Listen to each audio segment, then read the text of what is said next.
come to order. The Pledge of Allegiance will be led by Representative Johnson.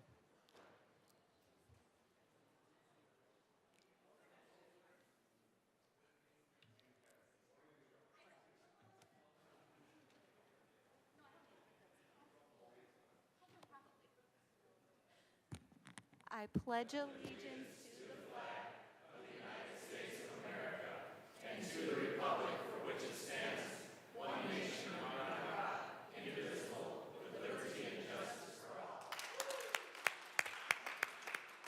Mr. Shebel, please call the roll. Representatives Armagost, Bacon, AML Bacon, Excused. Barone, Byrd, Basenecker, Bottoms, Bradfield, Bradley, Brooks, Brown, Caldwell, Camacho, Carter, Clifford,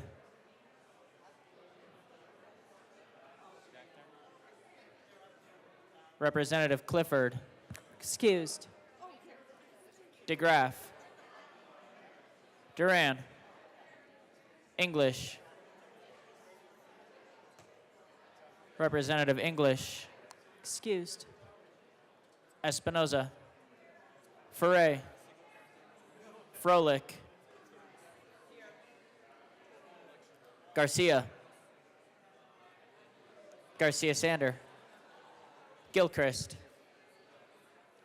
Gonzalez, Hamrick, Hartsook, Jackson, Johnson, Joseph, Kelty, Leader, Lindsay,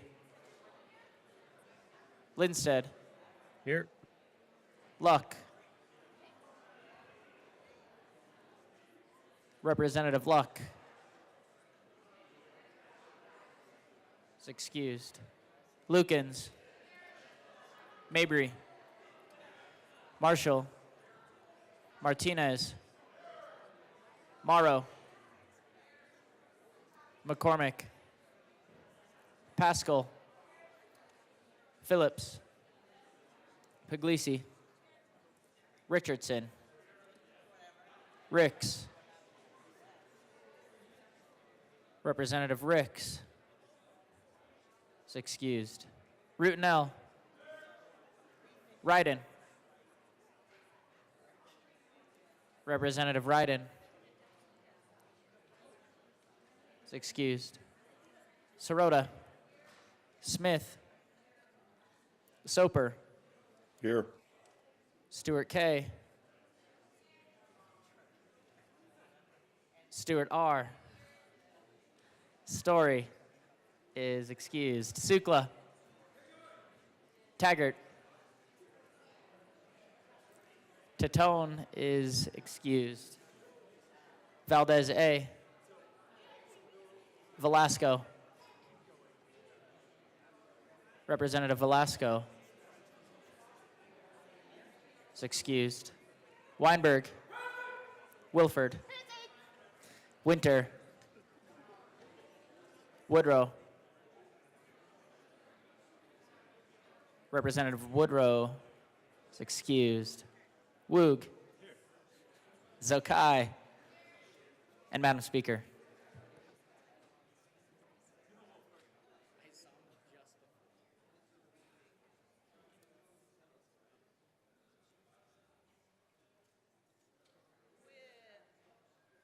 With 57 present, 8 excused, we do have a quorum. Representative Johnson.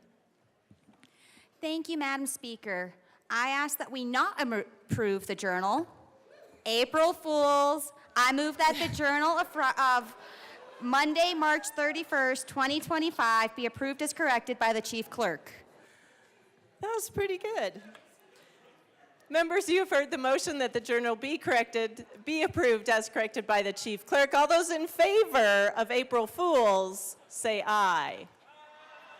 All those opposed, no. The ayes have it, the motion is adopted. Members, I'll invite you to take your seats. We are heading into business. Madam Majority Leader. Thank you, Madam Speaker. I move to proceed out of order for consideration of Senate Joint Resolution 14.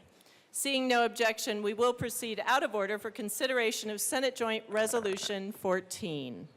Mr. Schiebel, please read the title to Senate Joint Resolution 14. Senate Joint Resolution 14 by Senators Rich and Doherty, also Representatives Puglisi and Jackson, concerning the recognition of Single Parent Day.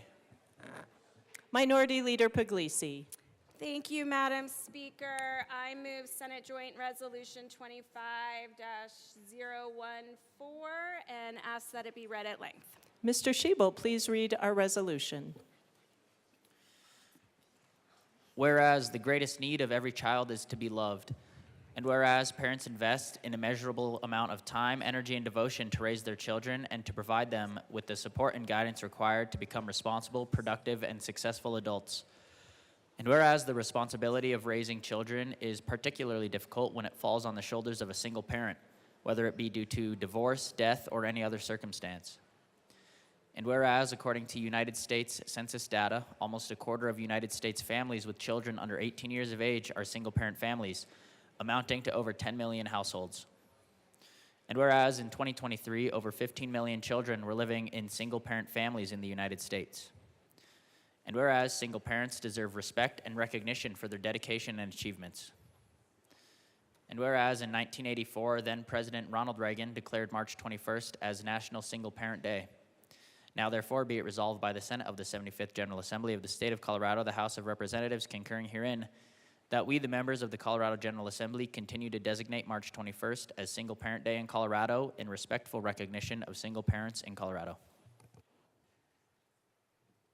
Representative Jackson. Thank you, Madam Speaker. Colleagues, today I rise not only as a legislator, but as a single parent, a title that has shaped my strength, my priorities, and my resolve. This joint resolution is deeply personal because I know firsthand the challenges, the sacrifices, the hardships, and the quiet heroism that define single parenthood. Single parents are the backbone of countless households in our state, showing up every day with grit, love, and determination. We balance work, school pickups, practices and games, doctor's appointments, and dinner tables, often without a safety net and rarely with recognition. This resolution honors the resilience of single parents and calls attention to the policies we must champion, from affordable child care and paid family leave to housing and food security and equitable wages. Because honoring single parents requires more than words, it demands action. Let this resolution be a reminder that dignity, stability, and opportunity are not luxuries. They are necessities, and every child, regardless of their family structure, deserves the full promise of our support. To all the single parents listening, I see you, I honor you, and today this body stands with you. I respectfully urge your support. Minority Leader Puglisi. Thank you, Madam Speaker. And I do want to thank the good senator from Mesa County for asking me to be on this resolution. It's incredibly important to me, and I appreciate my co-prime, the good representative from Aurora, Arapahoe County, for being on this resolution with me as well. I think it's important to highlight just while there's so many difficulties in being a single parent and being, in our cases, where we basically have almost full custody of our children and have to do it all. We make the medical decisions, the educational decisions, we have the financial burdens, it's all on us. But it's such an incredible blessing. And I know there's times, I have this great pastor actually back in Mesa County who had once told me that the path is harder for some because their purpose is higher. And I think about that when I struggle, that I do believe that I was blessed with this opportunity to raise my kids by myself because I have so much to offer to them.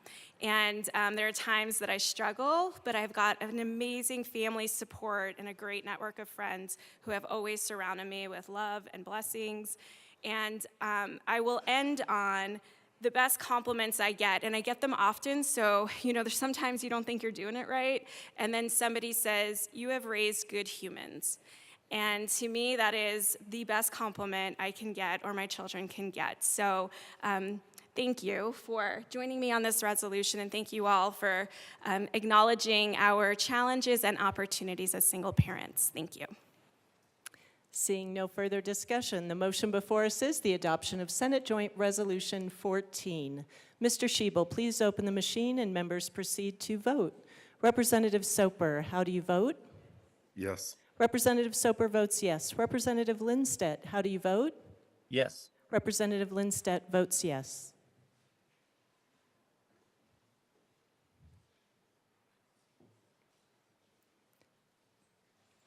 Rep. Lindsay.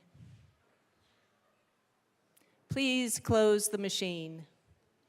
With 61 ayes, 0 no, and 4 excused, Senate Joint Resolution 14 is adopted. Co-sponsors.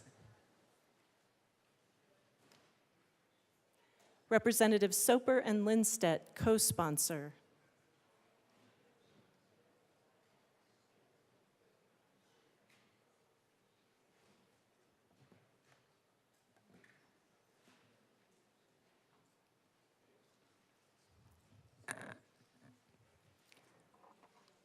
Please close the machine.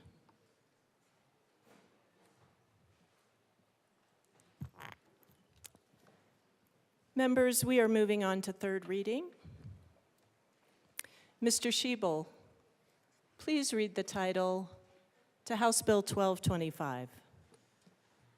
House Bill 1225 by Representatives Woodrow and Velasco, also Senator Henriksen, concerning the creation of the Freedom from Intimidation in Elections Act to prohibit an individual from intimidating, threatening, or coercing any individual for engaging in certain election-related activities.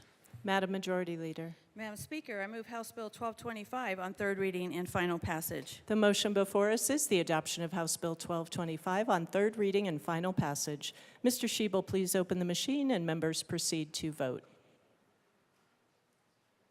Representative Soper, how do you vote? No. Representative Soper votes no. Representative Lindstedt, how do you vote? Yes. Representative Lindstedt votes yes.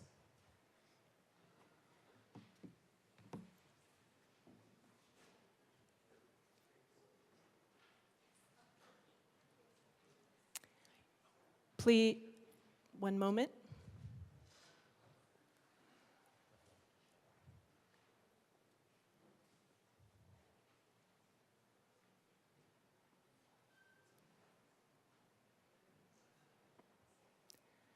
Please close the machine. With 37 aye, 25 no, and 3 excused, House Bill 1225 is adopted. Co-sponsors.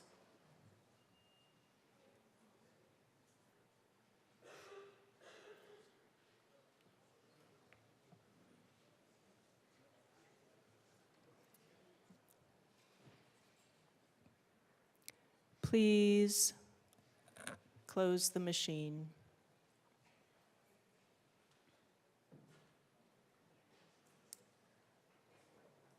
Mr. Shebel, please read the title to House Bill 1207.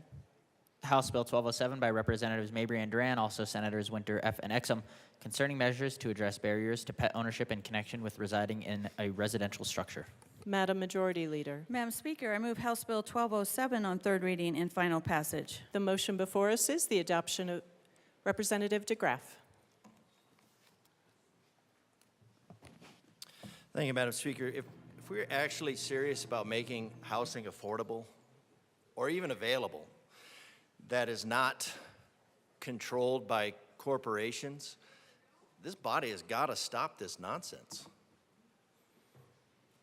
This is a continuation of 23-1068 last year, prohibits denying homeowners or in policy or increasing the premium based on any breed of dog unless it's a dangerous dog, and then you have to prove it's a dangerous dog, and then you have a $35 per month fee possibly, but that's a max, and then you have $300 as the maximum damage. I can tell you, a pet can do a lot of damage, a lot more than $300. And I remember last year it was the fiscal note. I tried to find it. Something had changed about it, but it had allocated about $160,000 from the state because that's all that it anticipated would cause. All the damage that would have to be filed through the state for these waivers.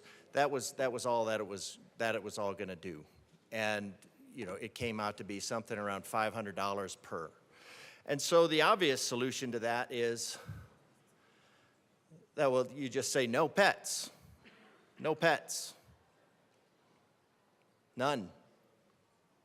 If you're not going to be responsible for your pets, your fur family or whatever, then you just say no. But then you have a bill that basically says, well, you can't. Now, I get it that this is for families that are that are being under the subsidized housing, saying, well, if you're going to take the government subsidy, then you're going to have to take somebody's pets, a whole herd of pets, as we heard. We heard about a herd of pets. So what's the solution to that? Well, the only solution to that is not taking subsidized housing. And why would that be a possibility? Well, it would be a possibility because if there is a housing shortage. Now, I don't think there's a housing shortage. As we've talked about, the rent price has gone down, not because of the nonsense that goes in here, but just because of the sheer, the overbuilding of what's called affordable housing, and then the decreasing demographics. The birth rate goes down, averted births go up, and the population just isn't growing. So if you have a population, if you have a glut of houses, if you do have a housing shortage, let's say you actually have a housing shortage, now the landlord is in the position of being able to call the shots. That's great for the landlord, not so great for the tenants.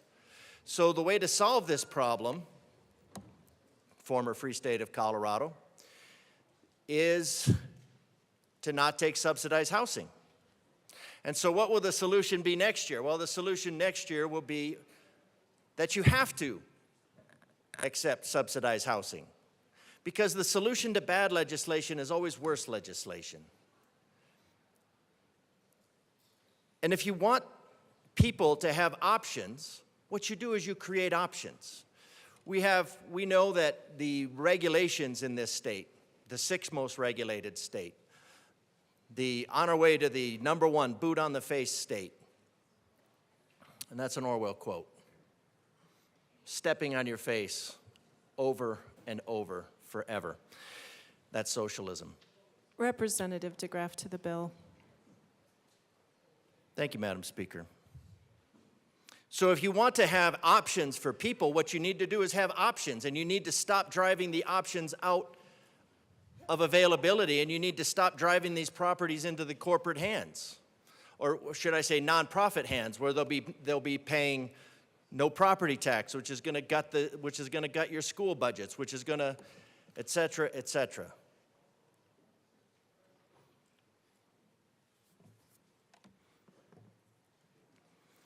The energy cost that this state is dictating drives up the price of everything. The restrictions on business drives business out. We'll have a bill today later, another fee on these businesses, just to punish them for being in business. That drives businesses out of state. That makes this problem if you could worse. bring this back to the bill. Thank you, Madam Speaker. You have the power in this room to solve a lot of these problems. Unfortunately, this room seems to be intent on going in the absolute opposite direction. absolute opposite direction. I'd love to say it's unintended consequences, but when the outcome is obvious, the intent can be inferred. So these good intentions, the road to hell is paved with good intentions. We've reached that destination. Vote no on these bills. Seeing no further discussion, the motion before us is the adoption of House Bill 1207 on third reading, final passage. Mr. Shebel, please open the machine and members proceed to vote. Representative Soper, how do you vote? No. Representative Soper votes no. Representative Lindstedt, how do you vote? Yes. Representative Lindstedt votes yes.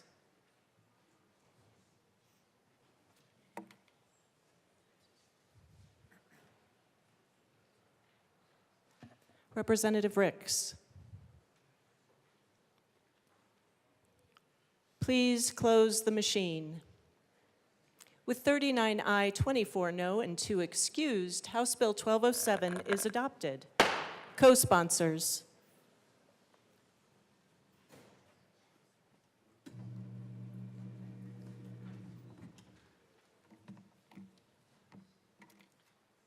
Please close the machine.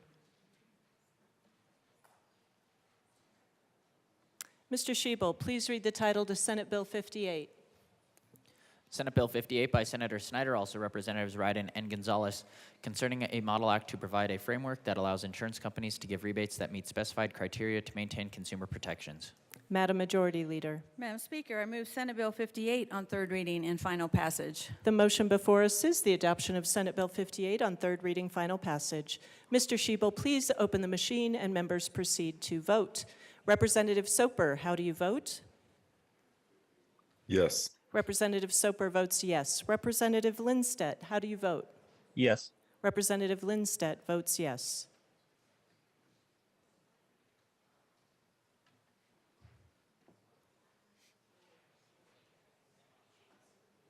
Marshall.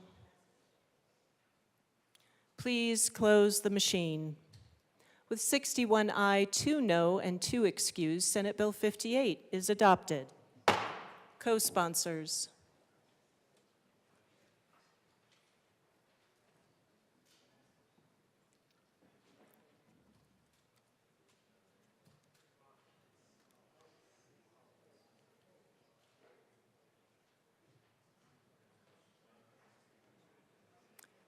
Please close the machine.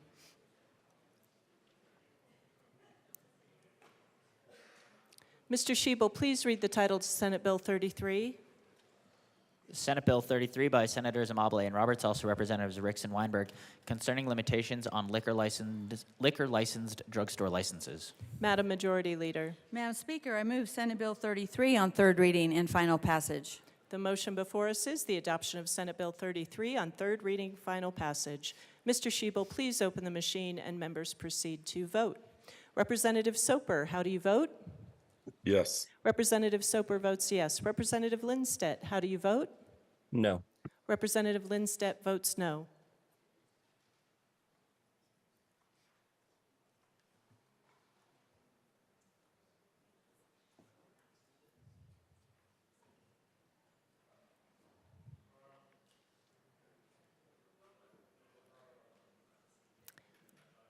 Sukla.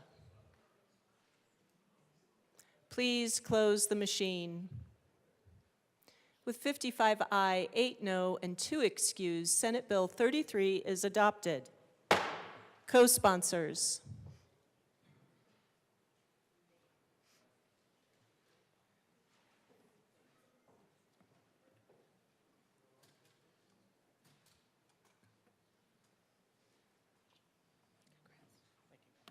Please close the machine.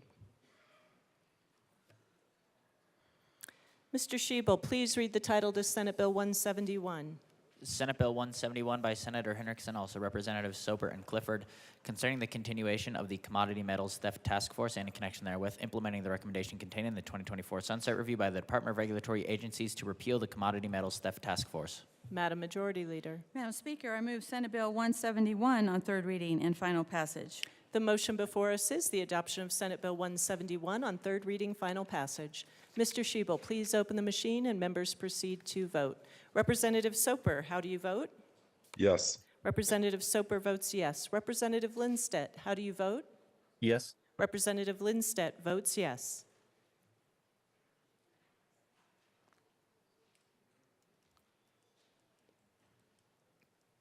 Please close the machine. With 63 ayes, 0 no, and 2 excused, Senate Bill 171 is adopted. Co-sponsors.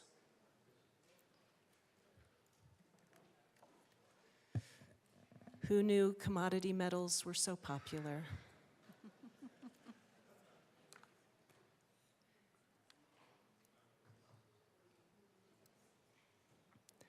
Please close the machine. Members, before we proceed with business, we are going to do announcements and introductions at this time. I want to first commend and ask for a round of applause for our brilliant nonpartisan staff playing a joke on us today with the color of our calendars. Way to go. Woo! Connor, stand and take a bow. Right here, folks. Right here. April Fools.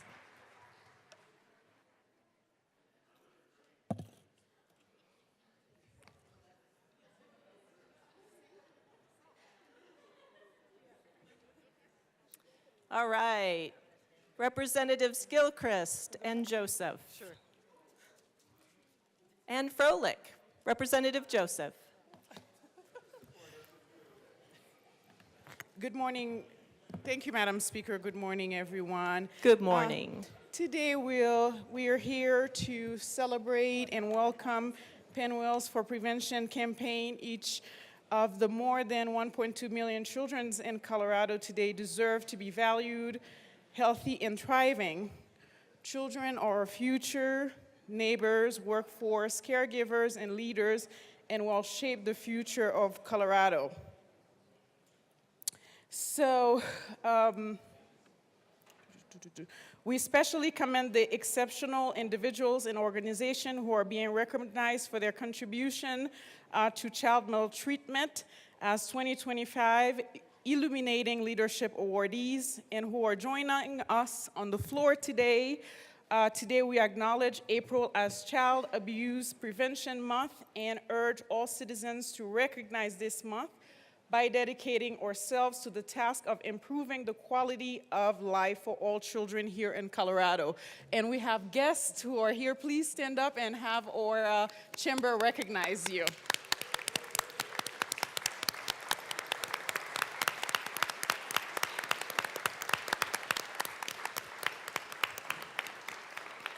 Again, thank you for being here. Representative Gilchrist. Thank you, Madam Speaker, and so grateful for all the people that are here today with their pinwheels. This is a cause that is near and dear to my heart, and we're so grateful for all the people in the chamber today that do their best to serve kids throughout the state. Just to describe the boxes that are on your tables, you'll find a white box tied with a blue ribbon. Inside is a special invitation from the Colorado Department of Human Services and the Colorado Department of Early Childhood and the Colorado Department of Public Health and Environment to join families and partner organizations at the Colorado for Kids Resource Fair on April 27th at the Denver Zoo. I've been there before. It's a lot of fun. You should take your families. Also inside the box is a pinwheel. We invite you to wear it throughout the month as a symbol of your commitment to strengthening families and preventing child abuse. Together, we can support families, create a safe, nurturing environment where children and youth can thrive. Thank you. Thank you. Representative Froelich. Thank you, Madam Speaker. Bills to hear to adjournment upon minutes 15, LSBA in Meat Committee, Will Committee, Government, Local, and Housing, Transportation, the. Ouch. Representative Mabry. Thank you, Madam Speaker. Judiciary Committee members, we will be meeting in Old State Library today, 15 minutes upon adjournment. We're going to hear Senate Bill 9 and House Bill 1312. Please do not be late. Representative Brown. Thank you, Madam Speaker. I did not sign up today. Surprise. No April Fool's joke on that one. We are going to be hearing 10 bills in the Health and Human Services Committee today. Oh, I'm just kidding. There's no meeting for HHS today. We will meet tomorrow in 112 at 1:30. We will hear 3 different bills. 13, sorry. I don't even know what my calendar is. 164, 1146, and 1287. Thank you. Representative Wilford and Representative Froelich. Thank you, Madam Speaker. Members, if you can hear me, clap once. We are here to announce the formation of the Caregiver Caucus. Thank you, Madam Speaker. Also, we want to make sure that you all know this caucus should be known as Make Good Choices Caucus. Would you all like to meet the first Wednesday or the second Wednesday of the month? Would you like to use your indoor voices and enjoy peanut butter sandwiches where the eyes are blueberries, the nose is a banana slice, and the smile is a strawberry? Actually, that will never happen because we take nut allergies very seriously. We will meet to discuss how to drive safely while also correcting the unruly behavior of your passengers, and also how to implement a reward system for the legislature based on stickers. There will be some critical issues that the Make Good Choices Caucus will immediately be addressing. How can we be certain of all of the members' bedtimes? Are the members brushing their teeth and washing behind their ears? Are there hangry members that just need a snack? Or maybe a babysitter because nobody can ever find them? The first meeting will be April 31st in LSB NA. That's N for nanny and A for April Fools. Good effort. Representative Velasco. Thank you so much, Madam Speaker. I just need to announce that we'll have Energy and Environment open adjournment today. Thank you. Thank you. Representative Valdez. Madam Speaker, happy April Fool's Day, Representative Velasco. We do not have Energy and Environment today. It's getting a little crazier by the moment. All right, members, we do have business. Madam Majority Leader. Thank you, Madam Speaker. I move the following bills be made special orders on Tuesday, April 1st, 2025 at 9:39 a.m. House Bill 1001, House Bill 1136, House Bill 1174, House Bill 1300, House Bill 1277, Senate Bill 63, Senate Bill 62, Senate Bill 60, and Senate Bill 73. Seeing no objection, the bills listed by the Majority Leader will be made special orders today, Tuesday, April 1st at 9:39 a.m. Representative Zokai.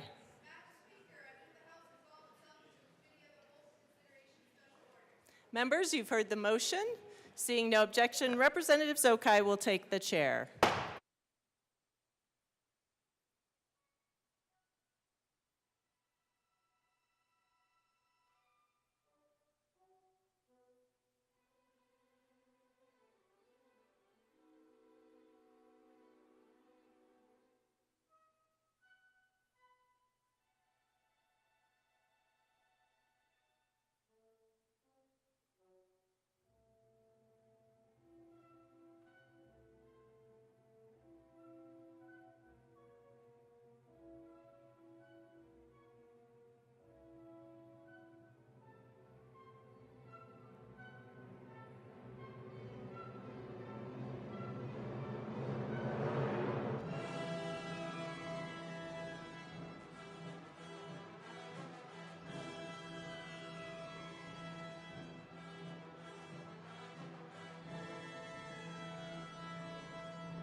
The committee will come to order.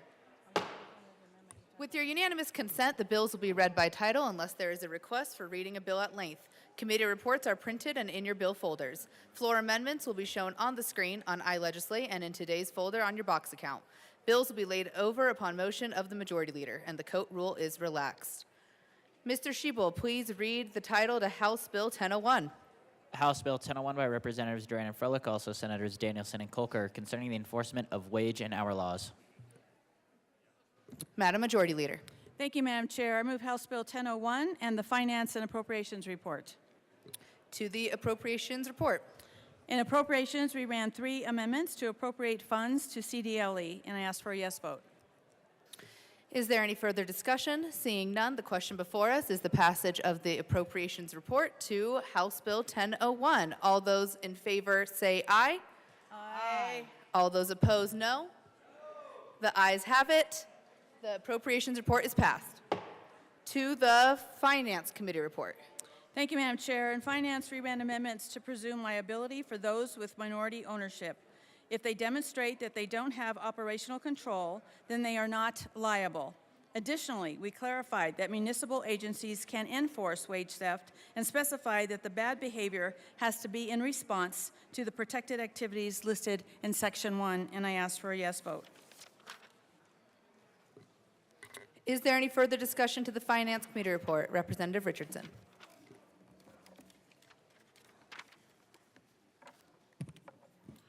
Thank you, Madam Chair. Well, I appreciate the amendments that were made regarding minority ownership. I do offer or move Amendment L015 to the committee report from Finance and ask that it be properly displayed. So, Give us one moment to get that displayed.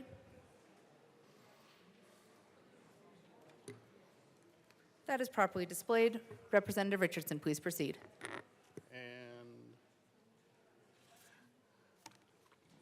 All righty. I did ask for L015. It's displayed. I'm going to jump forward. This actually is a different topic than I planned to start with, but I'll get back to the first one. This removes the requirement to publish on the web folks that have been found in violation.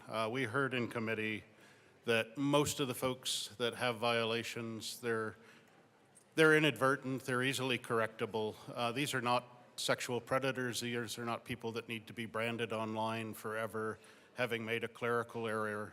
And in almost every case, these errors are corrected. So there is those that are fine, those that are actually purposefully in error. There is action that's taken against them.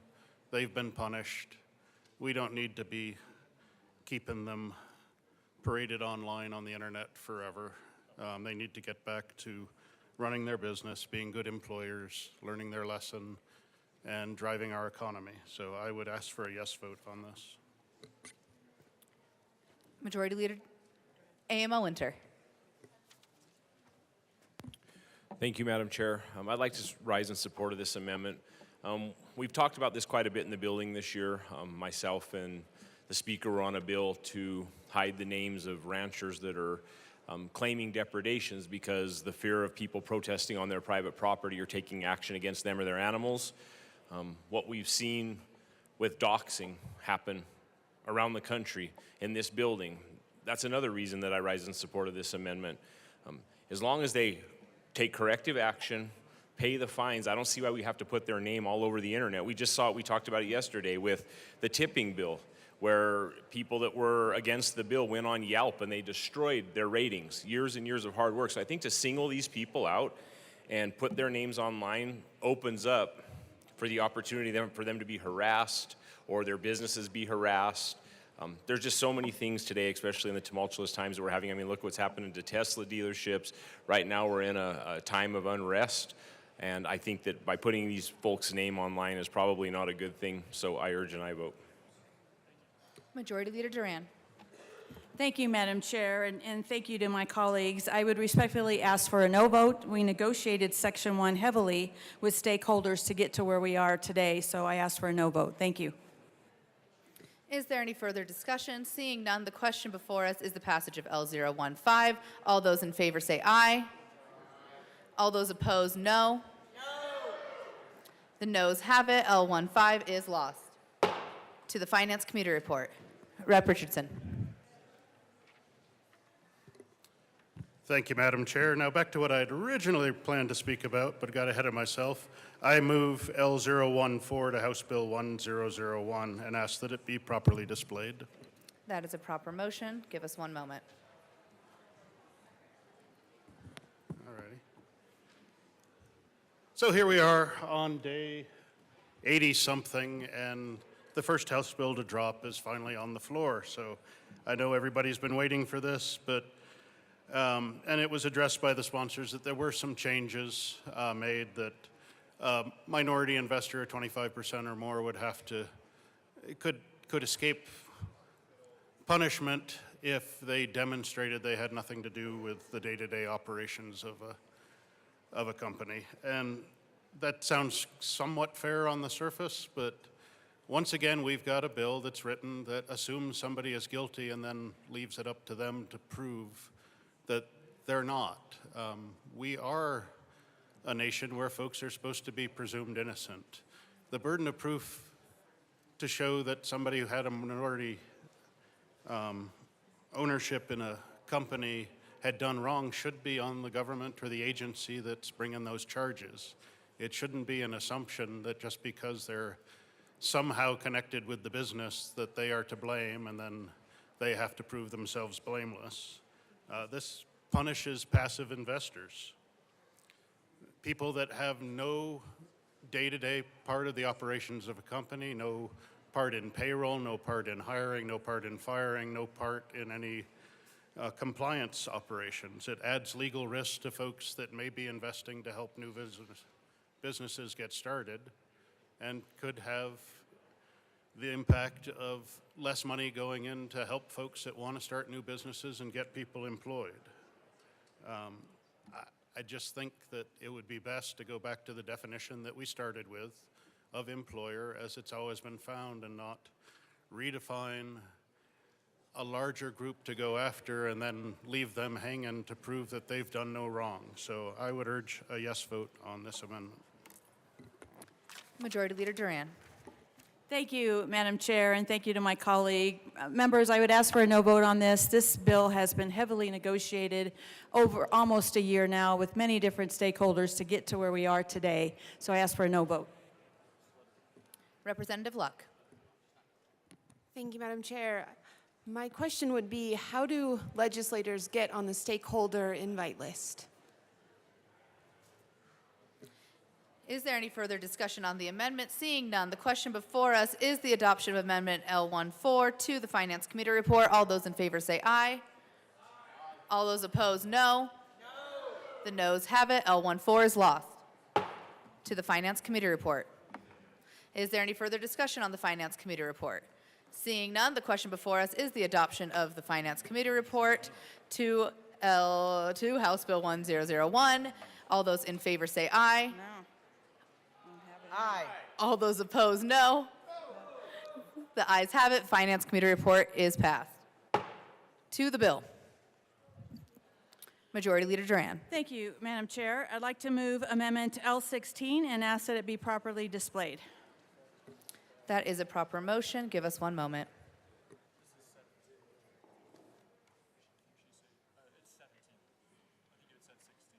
I did at 17.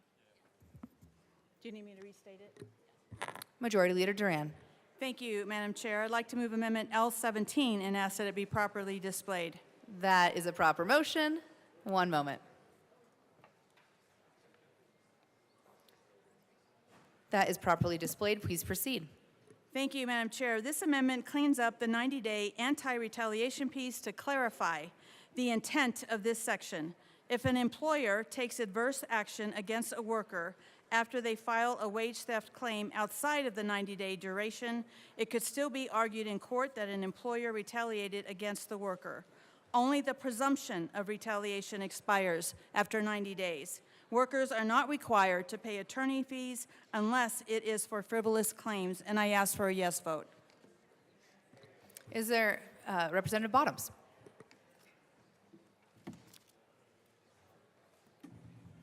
Thank you, Madam Chair. I urge a no vote on this amendment. This bill has been heavily stakeholdered. We've debated this in many different arenas, and so I think this deserves a no vote. Is there any further discussion on the amendment? Seeing none, the question before us is the adoption of Amendment L17. All those in favor say aye. Aye. All those opposed, no. The ayes have it. L17 is passed.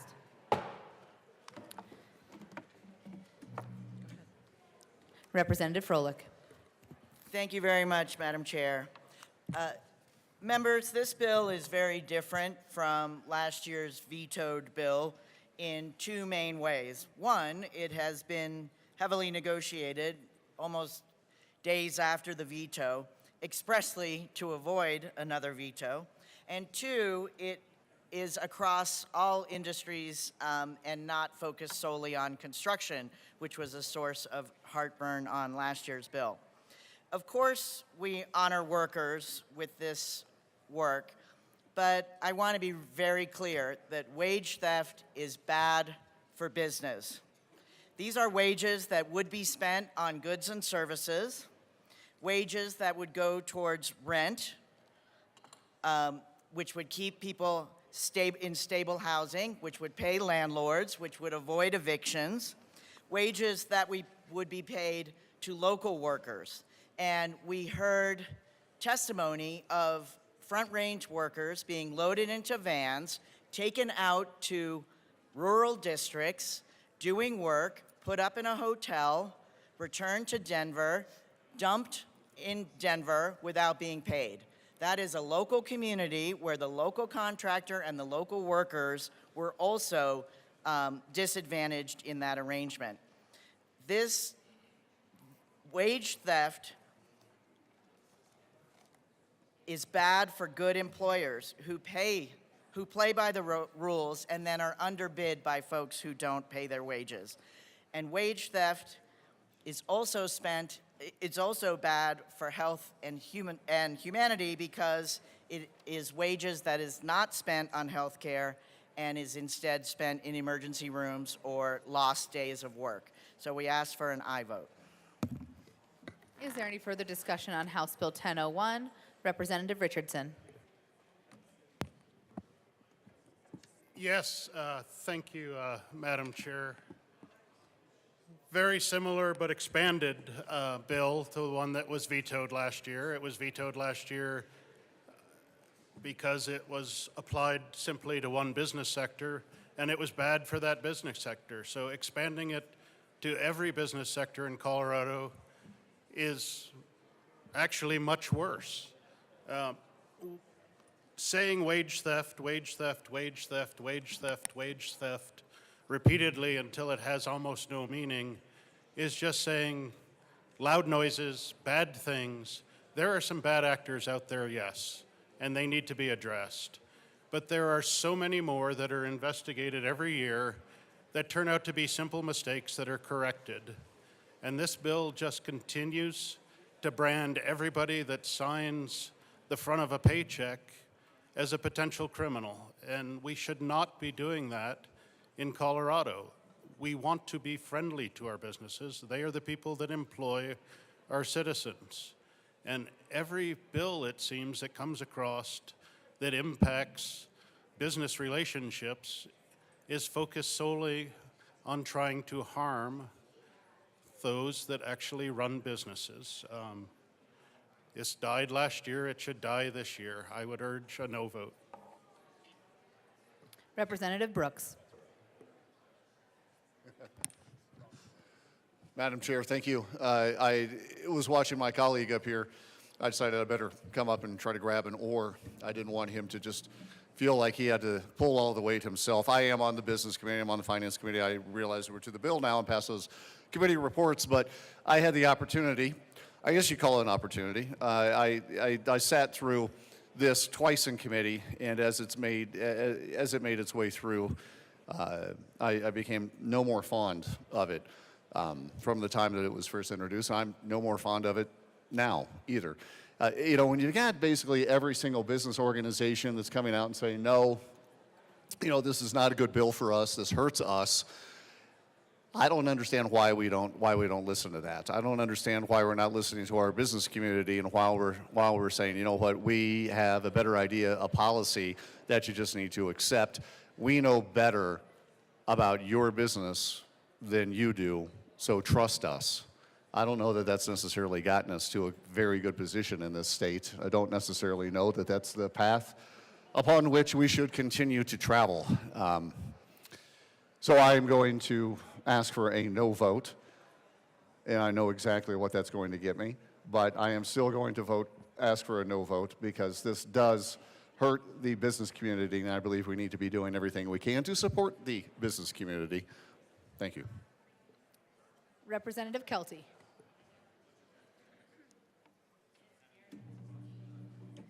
Thank you, Madam Chair, and I too am a no on this bill, but I want to explain the main reason why.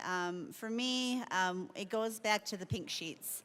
When it comes to using state money appropriately, responsibly, this bill goes from bad to bad.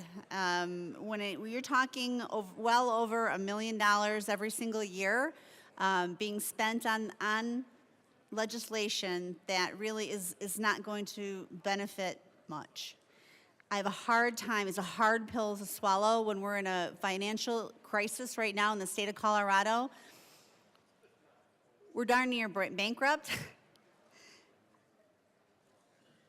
The time it took for them to try to get a balanced budget was incredible. And I know the hard work that they put forward to it.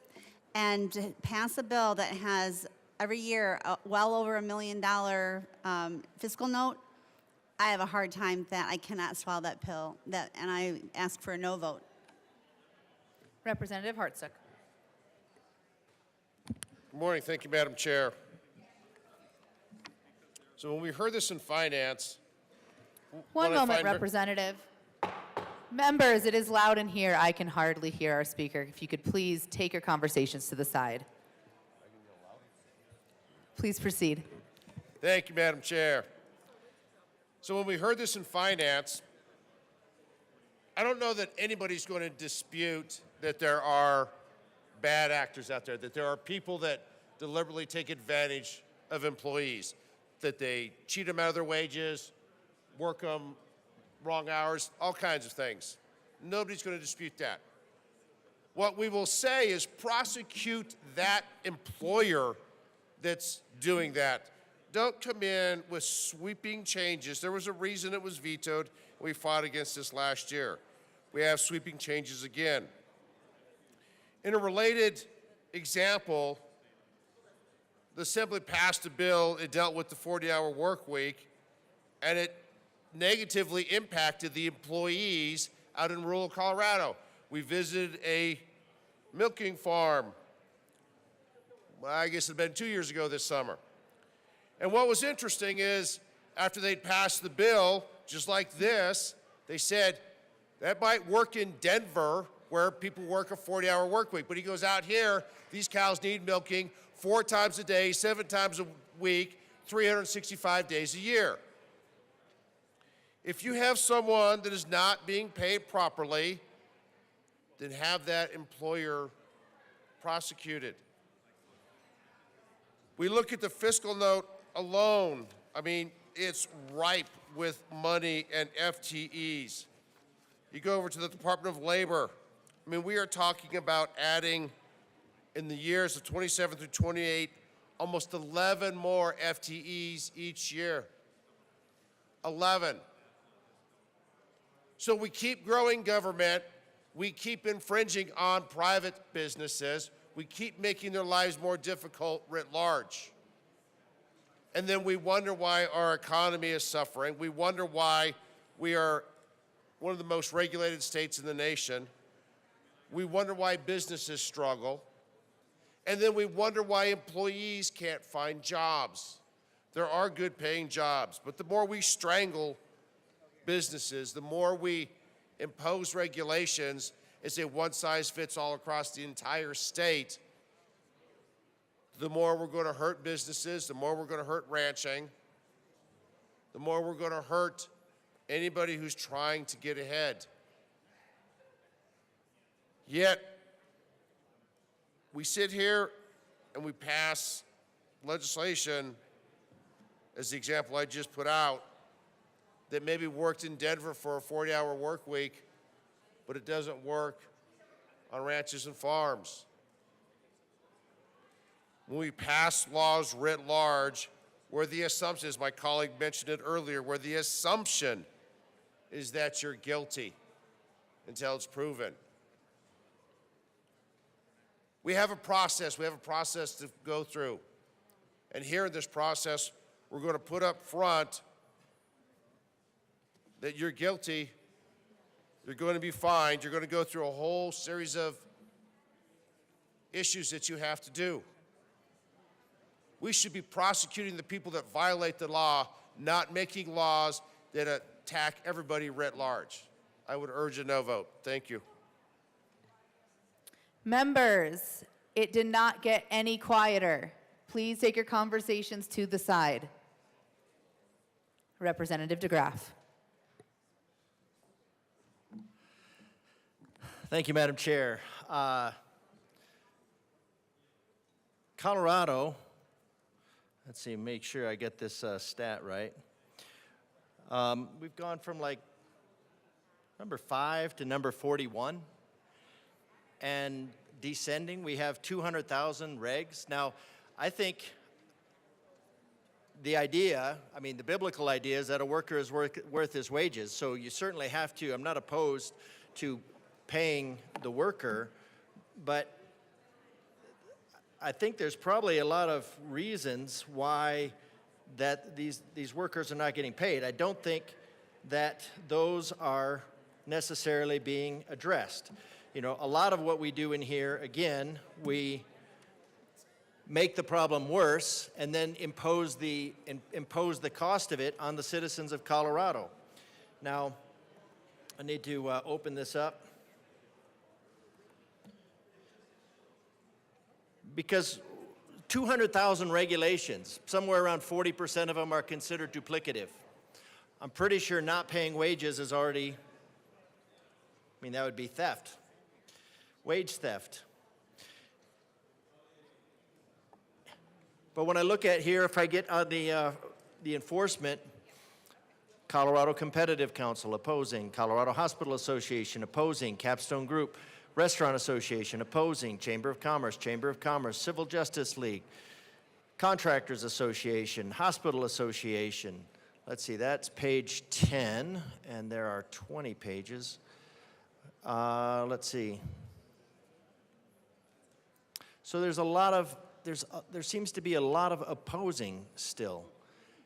And these are the people that are in charge, that are really probably more experts in terms of looking into the economic situation of the state. So I'm a little bit concerned when a lot of these people are still opposing. Now, again, we want to make sure that our workers have their wages, but we can't just say all the stakeholdering, or whatever that word is done when we have our business community that is still, because I don't think the business community is about the business of withholding wages. They just, I just see them not, I just see a lot of them in opposition. We have 200,000 regulations, a lot of duplicity in the duplicative nature of those regulations. And I think we need to make a favorable business community, because one thing that does also, when we reduce the onerous regulations on business, is that we open up business. Then you have workers that are able to get jobs someplace else. The biggest problem that we have for workers is if we have a limitation on the jobs that are available to them. If they're limited on the jobs that are available to them, then they're at the mercy of that employer, unfortunately. one of the best things that employees can be able to do is be able to vote with their feet anytime they want to and leave. That is the best way. That is the free market methodology of enforcing this. Now, they should certainly pay their wages, absolutely.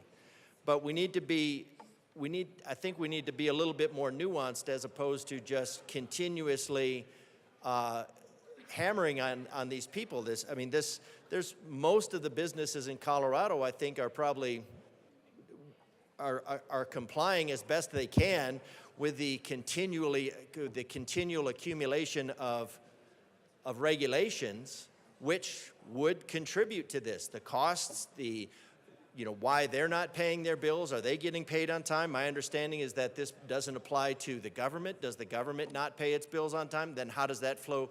Then how does that flow downhill?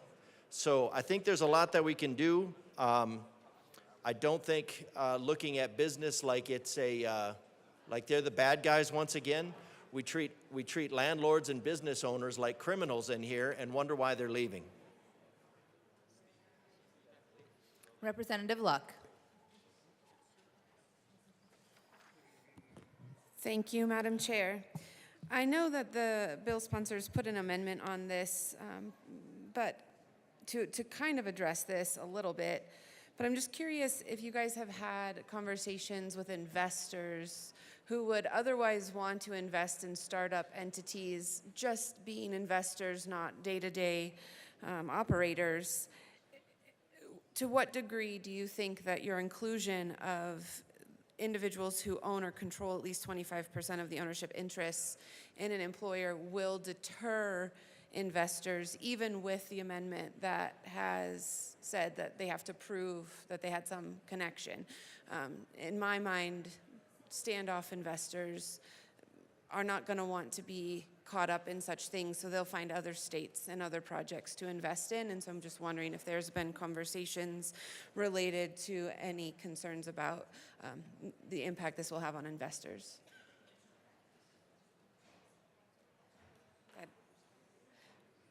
So the question is, what impact is this going to have? Okay.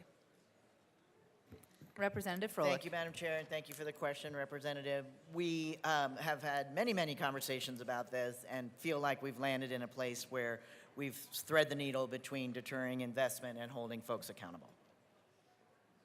Representative Luck. Thank you, Madam Chair, and I'm pleased to hear that you've had those conversations. Since I wasn't in any of them, can you give me a broad strokes of what were the concerns, how those conversations and dialogues went? Representative Froelich. Thank you, Madam Chair, and thank you, Representative. You know, there are 100 of us, and so we generally go into negotiations with the bill sponsors and outside interests, and we do our negotiating in the chamber with the other 99 folks. Representative Luck. Thank you, Madam Chair. I'm still no closer to understanding what those conversations entailed and what the back and forth was and how it was decided that, in fact, these investors are now comfortable with the idea of being able to invest in this space. I assume that they raised their hands and objected, and I just would like to know how you made them comfortable such that they would be all right with the amendments that you've put on.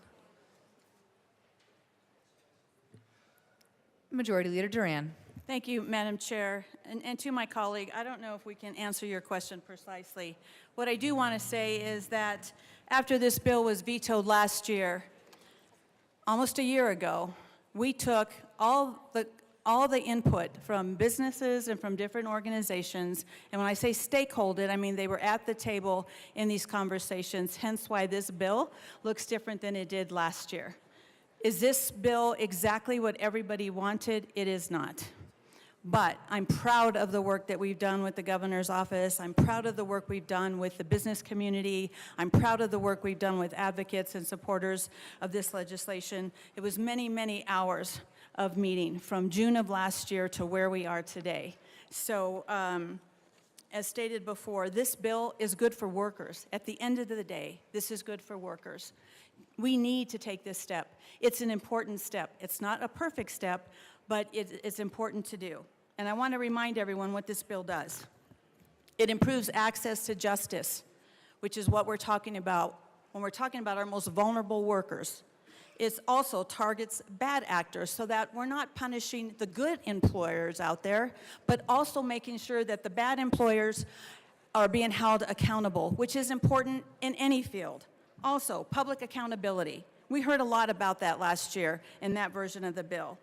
Also, protecting workers who exercise their right to speak out, because no one should ever be punished for speaking out against an injustice and not getting paid. So with that, members, I ask for a yes vote on this bill. Representative Luck.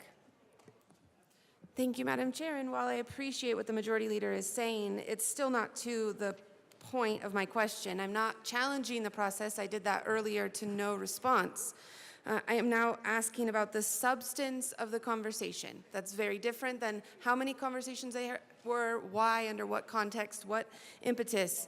The substance of the conversation related to investors and whether or not we should have any concern about investors no longer investing in Colorado because of the fact that this provision now exists and adds an additional risk to them.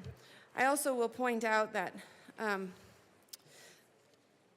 a question that was asked by a colleague of mine that I promised to ask up here, just wanting to have a greater understanding of the change in Section 2, in the striking of applicable under the Fair Labor Standards Act of, et cetera, and just the placement of applicable and what in all that might be entailed in that particular shift. If somebody would be so kind as to explain, I would appreciate it. Is there any further discussion on House Bill 1001? Representative Luck. Thank you, Madam Chair. If someone wants to come and answer my questions, I'd be happy to hand over the well for that purpose. It seems also that we are striking some protections for the employers. And to the conversation that was had maybe 3 Fridays ago related to this issue of costs, attorneys' costs, reasonable costs, attorneys' fees, it was stated that we needed to be fair to both sides. Now it seems that we no longer need to be fair to both sides. If somebody could please help me understand why in one instance and not in the other. There are often valuable reasons. I just would like to understand the decision. Thank you. Is there any further discussion on House Bill 1001? Representative Luck. Thank you, Madam Chair. So, seeing as no one is going to actually answer my questions, whether because they don't know the answers or don't want to engage in conversation, I will postpone for now. But to the people of Colorado, it's very concerning to me that we can't actually have a substantive debate. Is there any further discussion on House Bill 1001? Seeing none, the question before us is the passage of House Bill 1001. All those in favor say aye. Aye. All those opposed, no. The ayes have it. House Bill 1001 passes. Mr. Schiebel, please read the title to House Bill 1136. House Bill 1136 by Representatives Clifford and Bacon concerning matters related to peace officers. Representative Clifford. Thank you, Madam Chair. I move House Bill 1136 and the Judiciary Committee report. To the committee report. Thank you, Madam Chair. We had basically technical amendments in committee. This is another one of those bills that is part of our law enforcement working group that has been massively stakeholdered, and I think will continue to be some work in progress until it gets to the governor's desk. Is there We any ask further- for a yes vote. Is there any further discussion on the committee report? Seeing none, the question before us is the passage of the Judiciary Committee report to House Bill 1136. All those in favor say aye. Aye. All those opposed, no. The ayes have it. The committee report passes. To the bill, AML Bacon. Thank you. Members, this bill comes to us as part of the questions that we were asked by our whistleblower groups last year in regards to how one can not only get on the post-certification list, but also is there any due process to get off of it, as well as how can we build due process around investigations. And so again, House Bill 1136 was a culmination of work to that regard. I just want to repeat thanks and what my co-prime said on stakeholding. We can get into some of the details if that is fully necessary in this space, but ultimately it came down to a few things. It came down to questions around even who can access information to investigate, which includes the Attorney General, or the Post Board has the ability to subpoena information. And then there were other components as well. Oh, I'm blanking. I'm sorry.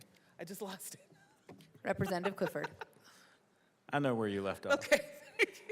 This bill does some important things. So the Peace Officer Database is something that got created in Senate Bill 217.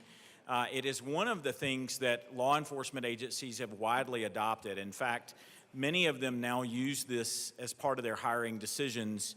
If you get onto the Peace Officer Database with an adverse action, it in practice pretty much keeps someone from getting hired as a peace officer. Most of the time that gets handled in the beginning. So as such, we want to make sure that it's as whole, perfect, and complete as possible. And the most important thing, we want to make sure that if somebody is adversely put on the adverse list, that they have due process and actionable ways to get off it if there are things that they need to get removed from the database. You know, one of the things that came up is we even had an officer that had an extraordinary career and was leaving and going from one department to another, copacetic, above board, hired all the way around, and somebody mistakenly checked a box and said that this officer was not a good officer or had something in their record that needed to be further researched. Even in that particular instance, where the agency that accidentally checked that box, they sent a letter the following morning saying, hey, we made an oopsie, can you fix it for us? And the Post Board basically said, we're not authorized to do that. This needs to go before the Post Board, and we have our next meeting at the end of the quarter, so this will have to wait until then. So, you know, we had to have a good officer that was trying to transfer departments wait some time. And we want to make sure that this is something that works both for the police agencies, works for the police officers, but most importantly, that police officers have the authority to go and do a Rule 7 process and get something removed should it be appropriate for it to be removed. There are a couple other things that this bill does that were departmental ask. It creates specific peace officer authority both for, we have hired a deputy director of post, and the director's same peace officer authority. In this bill, we're giving the deputy director the same peace officer authority. Same thing for the judicial department. They have the administrator of judicial justice, basically the police that protect the Supreme Court justices. Last year, we gave them temporary peace officer powers while they went through the post-Sunrise review. Post has come back with that Sunrise review and recommended that we make that permanent, and we're doing that in this bill. And I think,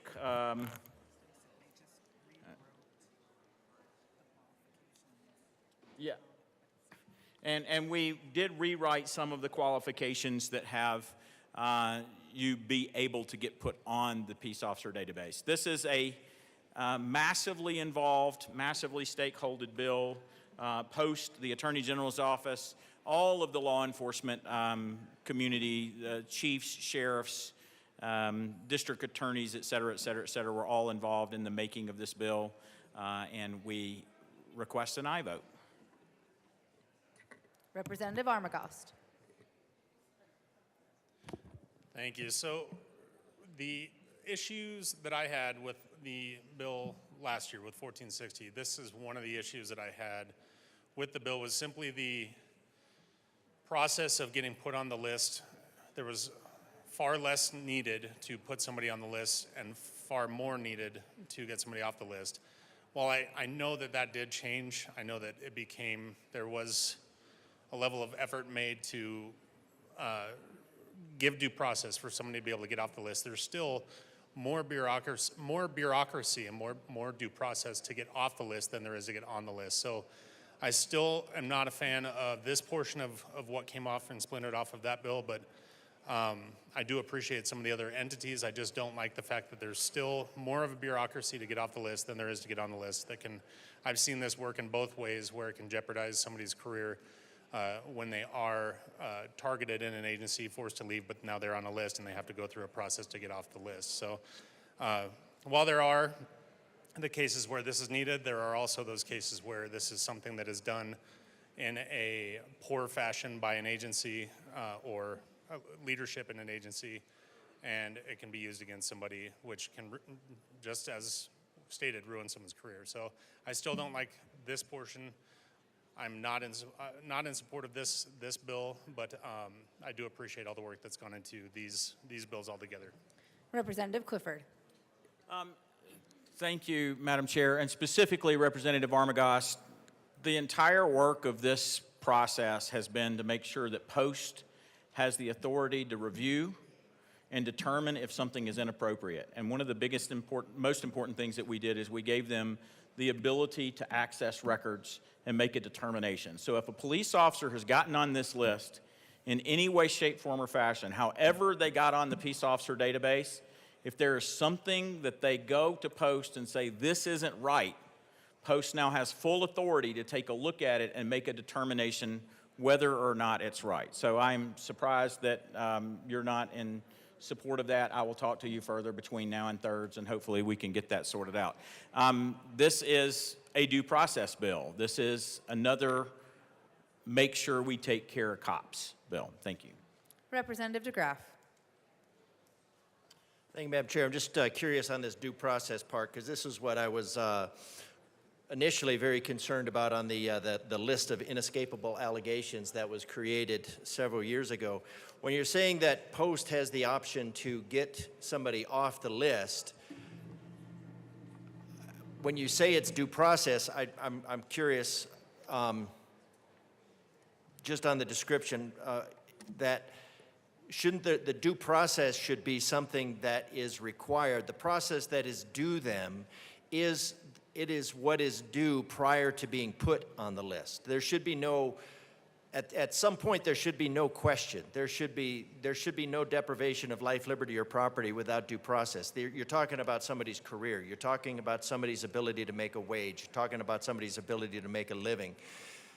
They should not be going onto a list without an actual process that is due them, especially when we're talking about our law enforcement who has stepped into the breach and they've stepped onto the front line every single day to protect us. There should be no, so I just want to make sure that there's no list that they can get on other than having due process due. Otherwise, you're forcing, there's a difference between the process that is due and treating them as innocent until proven guilty and putting them on a list as guilty and then giving them the chance to prove that they're innocent. So this is just a matter of not understanding, on my part, I think, of not understanding the nuance of the bill. They should not be put on any list unless it is by a process that is due them as a citizen, so they cannot be deprived of life, liberty, or property without that due process. Representative Clifford. Thank you, Madam Chair, and thank you, Representative. So this is specifically what we were trying to correct to make sure that that can't ever happen. The ways that you can get put on the peace officer database are you have committed a crime or you have committed some untruthfulness. Now, untruthfulness doesn't disqualify you as a peace officer. It just gets a mark on your record. There's something that's called the Brady List that the district attorneys are responsible for that we don't touch in this bill. We have nothing to do with. It's settled case law federally. And that is a list, by the way, where if the district attorneys have determined that you've had untruthfulness, that's up to their full discretion whether or not they give you something called a Brady letter. This bill doesn't address this. However, the Post Board, in that particular instance, if a district attorney sends that letter to a chief of police or to a sheriff and says, we want you to put them on the peace officer database and notify other agencies or the public that they have a Brady letter, I kind of think that that's a little guilty into proven innocent, but that's not something that I can adjust. That's not a law that we're working on. That's federal. And they have wide authority with that. Everything else, with the exception of that, we have taken a look at. It requires the peace officer has violated something. Typically, that is law. Sometimes it is policy. In those instances, the only thing that might be the innocent until proven guilty would be at the officer's discretion. So if they resign in lieu of being put on the list or resign in lieu of investigation, the way that this bill is written is if it's more likely than not that the agency would have fired them for this event or they would have gone on the list anyway, then the notation would be put on the list. And they have full due process to go argue that, but that is never going to happen to a peace officer unless they're completely aware that they're making the decision that that's happening. One other thing that we clarified in here was there were sometimes, and this is already against the law, this law already exists, the peace officer database and how you get on it exists already. One of the things that we had to work out was there was some interpretation by some agencies that you could skip the list by negotiation. So if for some reason, as part of your exit, if you would, some agencies made some determination that they didn't have to report you and they could use that as kind of like one of the negotiating tools to have you resign, et cetera. We clarified that doesn't cut it. This is law. The law is that if you committed one of these acts, then you would be noticed on the peace officer database. The larger issue for us were people that got put on it that we didn't think should be there. And when we started following the law, and that was one of the most fascinating conversations that we had in the beginning of the law enforcement working group. This was one of the first topics. And we sat down and had, I don't know, probably 60 people involved in that meeting. And I was blown away that we started with the question of, is this a problem? And immediately the answer was no.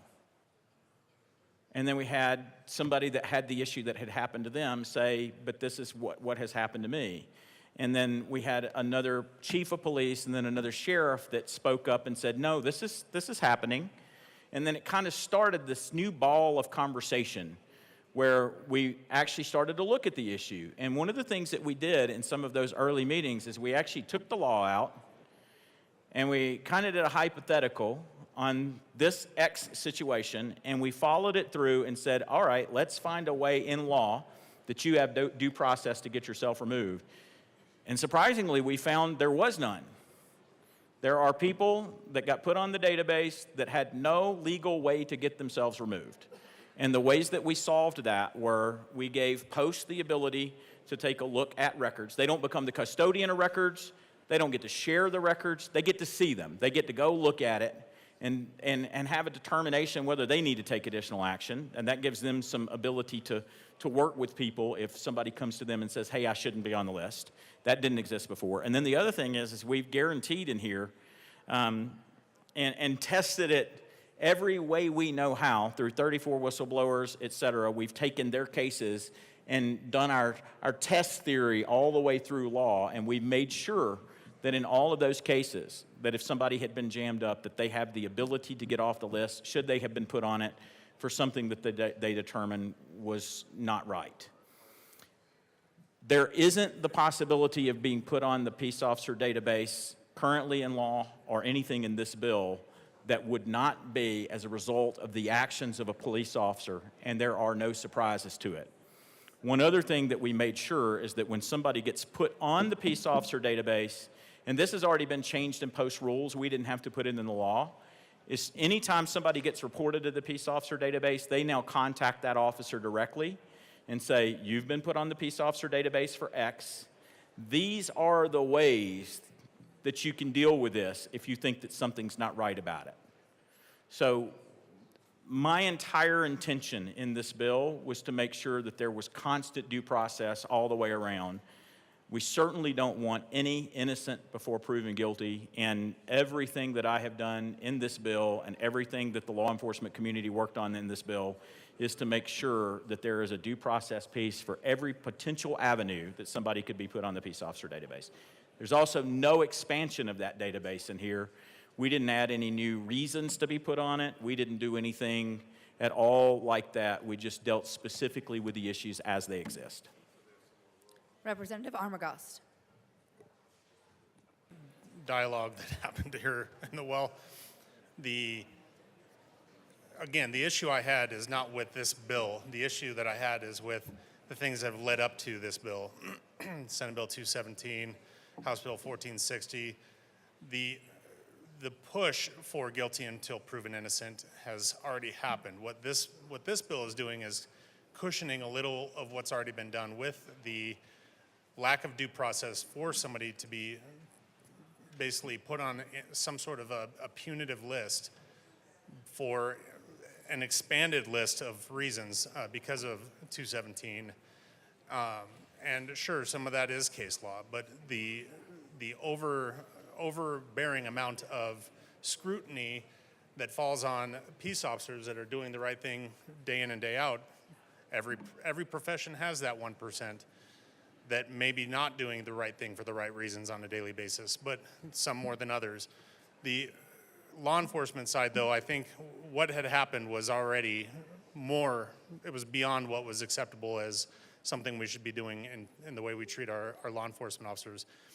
This bill gives a little bit of that back, a little bit of cushioning for what they just had to endure with Senate Bill 217 and the things that were attempted last year. For me, though, the reason I'm not in support of this bill is it's not enough. It's not taking back anything that 217 has already done. This is simply providing a little bit of cushion and giving that due process to get off the list, not addressing the issues of how simple and easy it is to be put on the list that can be detrimental to somebody's career. So I'm still a no. Representative Clifford. Thank you, Madam Chair. And Rep. Armagost, I hope we can work out whatever their differences are here. What has been on the table on every one of these questions, just so that everybody is aware, we could have even explored removing the peace officer database. It's one of the first questions that we had, is this working? Like when we looked at body cam, which we haven't even brought that bill forward, there's still 12 other issues that we have to work out on it. A lot of the question has been, now that we've had this in practice and now that this has been being used, do we want it? Do you need it? Should it go away? Should we fix it? And I don't remember anyone in any of the processes that said, we want to undo this. They just wanted to make it better. And that was where we landed. In the future, and all of these conversations, you should know that completely repealing something or taking it away is on the table with me if it doesn't work. If it's harming the law enforcement community, we could undo it. I think that the general consensus, not only from the police administrators that were involved in the process, but also the wider community, is that this is something that has helped policing. It has literally stopped some officers that were able to go from one department to another with injustice in their record and moving from place to place. And you know, for the most part, I think we've closed all the loopholes here, and we certainly don't want it to be something that's taken lightly, especially considering that it's being used fully as employment decisions early on, whether that's law or practice. I wanted to be very careful with it, and as the guardrails and Teflon in the conversation to make sure that we got those things handled, that's exactly what we tried to do. Representative DeGraff. Thank you, Madam Chair, and I greatly appreciate having this dialogue, since, I mean, that's what we're supposed to do. We're supposed to have committee hearings. Hey, we'd like it to go to the floor. Let's talk about it. We talk about it here so the conversation can be before the body. I think the one remaining concern I have, and I do admit that I need to read this a little bit more carefully. It might be something for an amendment, I'm not sure, but would be the way you described it, the description is that they would be notified, like, hey, you're on the list, right? You're on the list.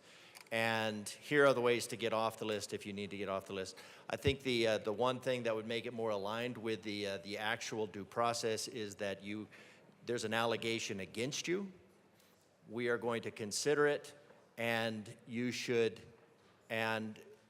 that they have the opportunity to defend themselves before they are put on the list. It might still be the same body, but that would be more in lines of you're innocent until proven guilty, as opposed to guilty until proven innocent. So instead of going on the list and then having to fight your way off the list, it would be you're notified about something that's alleged against you, have an opportunity to address that, and maybe keep, because electronic is forever, and who knows, and you know, it's just always forever. There would still be that marker that you were in the database but removed. I just think they should have the opportunity to defend themselves prior to going on. Representative Clifford.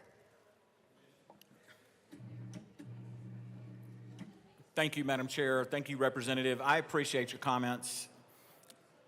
All of that process happens with the employing agency. The fact of somebody getting onto this peace officer database is after they've been investigated and the agency has determined that there is causality to put them on the list.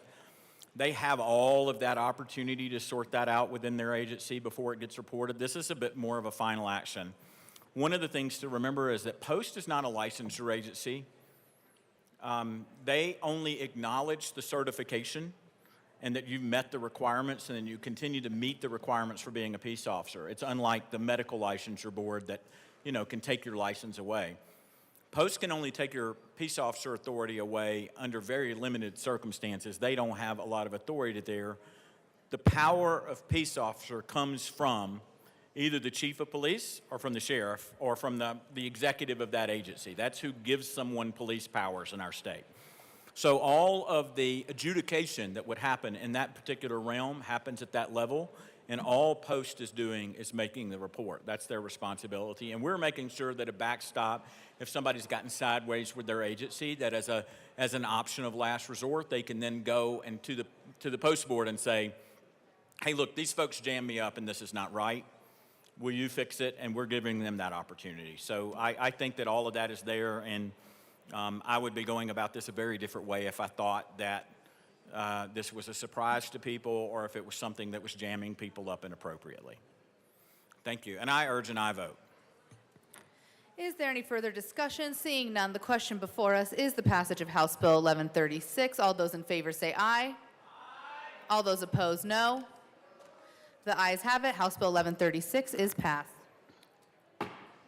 Majority Leader Duran. Thank you, Madam Chair. I move to lay over House Bill 1174 and House Bill 1300 until tomorrow.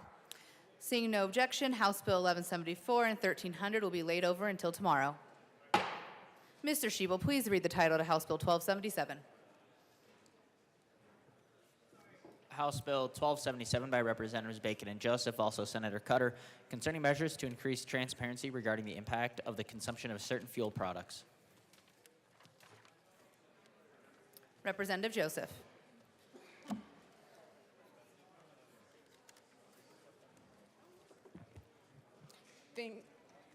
I'll move it and you speak to it. Okay, yes, Madam Chair. It is an honor to serve with you. It is an honor to serve with you.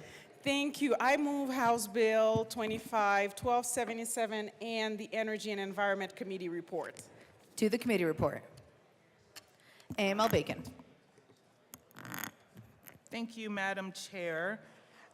In the committee report, the crux of the bill is about being able to inform community about the impacts of combustible fuels by placing a label or sticker on fuel delivery devices, or most likely gas pumps. So in committee, we made some adjustments, particularly to the label, through amendment. However, we would like to bring additional amendments to further clarify the expectations. And with that, I move L13 and ask that it be displayed. That is a proper motion. One moment.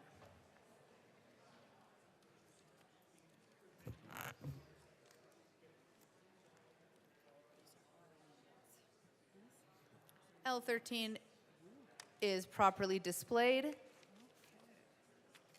AML Bacon, please proceed. Okay, L13 removes the language of excellent condition, which we do believe, I'm hearing from stakeholders, is an unreasonable standard for the label and for gas station owners. And so with that, we are striking that language. We just expect the labels to be reasonably seen, and we can imagine that there will be reasonable wear. And with that, we ask for an aye vote. Representative Woog. Thank you, Madam Chair, and thank you for this amendment. Yeah, I think these labels or signs on the gas pumps, they're going to get faded, they might get torn, ripped, removed by someone. So the fact that you're not requiring excellent condition is a good amendment, and I would also urge an aye vote. Is there any further discussion on the amendment? Seeing none, the question before us is the passage of L13 to the Energy Environment Committee report. All those in favor say aye. All those opposed, no. The ayes have it. L13 passes. To the committee report. AML Bacon. Thank you, Madam Chair. I move L14 and ask that it be displayed. That is a proper motion.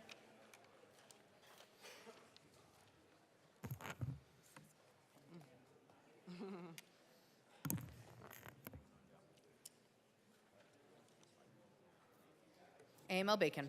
Thank you. We heard in committee that we should have some specified standards for the label. So this amendment decreases the font type.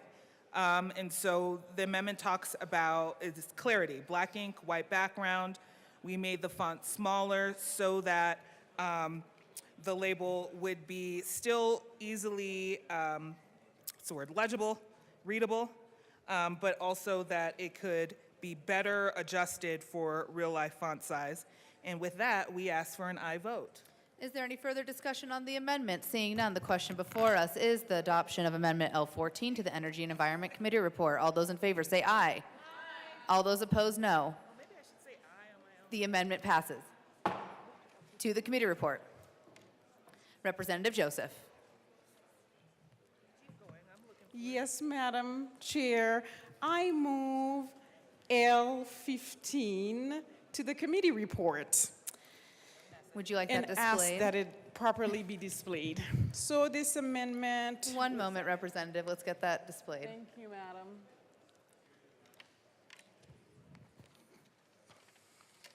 Please proceed. Thank you. Yes, Madam. This amendment is based on conversation we've had with our stakeholders and industry. Part of the conversation is that they worried that, community members and people could take out the label and basically just to make sure that community members know this removing the label or tampering with it would be a violation of state law, which give extra protection to the, whether it's the pump owner or those who are selling the type of fuel that is in the bill, and we ask for a yes vote. Is there any further discussion on the amendment? Seeing none, the question before us is the adoption of Amendment L15 to the Energy and Environment Committee report. All those in favor say aye. All those opposed, no. The amendment is adopted. To the committee report. AML Bacon. Thank you. I move L16 and ask that it be displayed. That is a proper motion.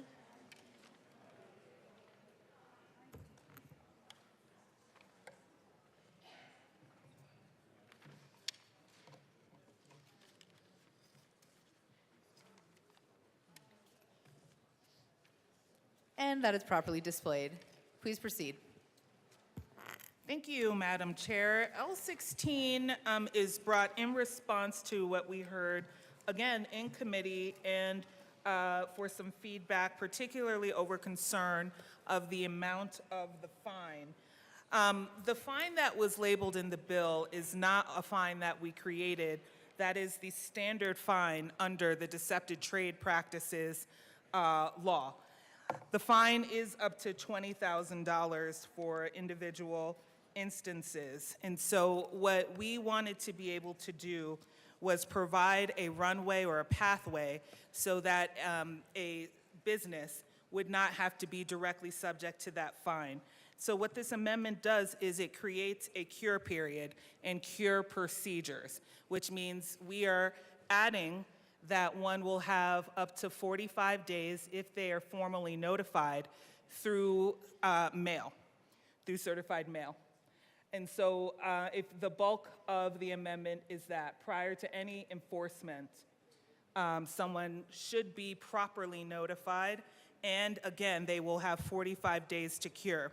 What we found in talking to the Attorney General's office in regards to enforcement of deceptive trade practice is that typically what happens is they will not prosecute or, quite frankly, deeply investigate unless they believe they have seen what we call practice and patterns.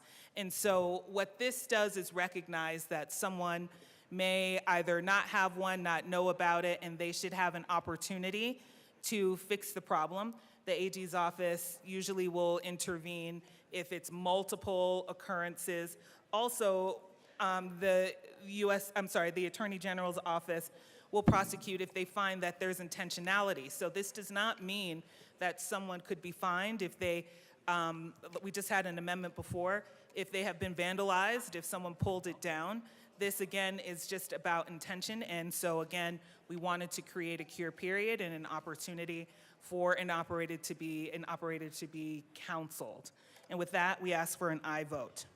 Is there any further discussion on L16? Seeing none, the question before us is the adoption of L16 to the Energy and Environment Committee report. All those in favor say aye. Aye. All those opposed, no.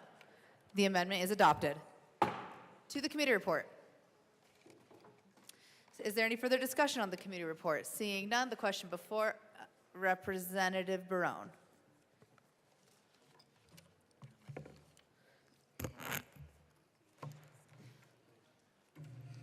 Thank you, Madam Chair. I'm coming up here to speak to this committee report. And committee, we heard this bill, and we basically were trying to make ourselves understand what is the purpose of this.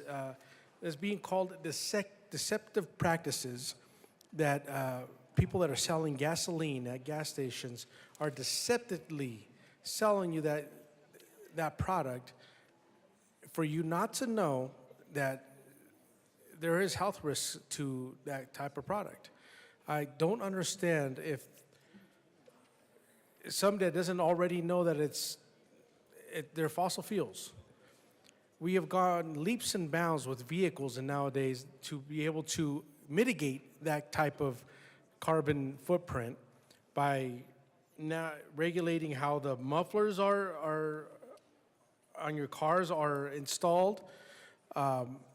For diesel vehicles, of course, you have the what's it called, the exhaust fumes. It's being mitigated as well. So I don't understand why now we're putting in an unfunded mandate to these gas stations, these pump owners, to now have to place a sticker on their fuel pumps, basically telling everybody that you are the reason why we're having global warming if you buy this product.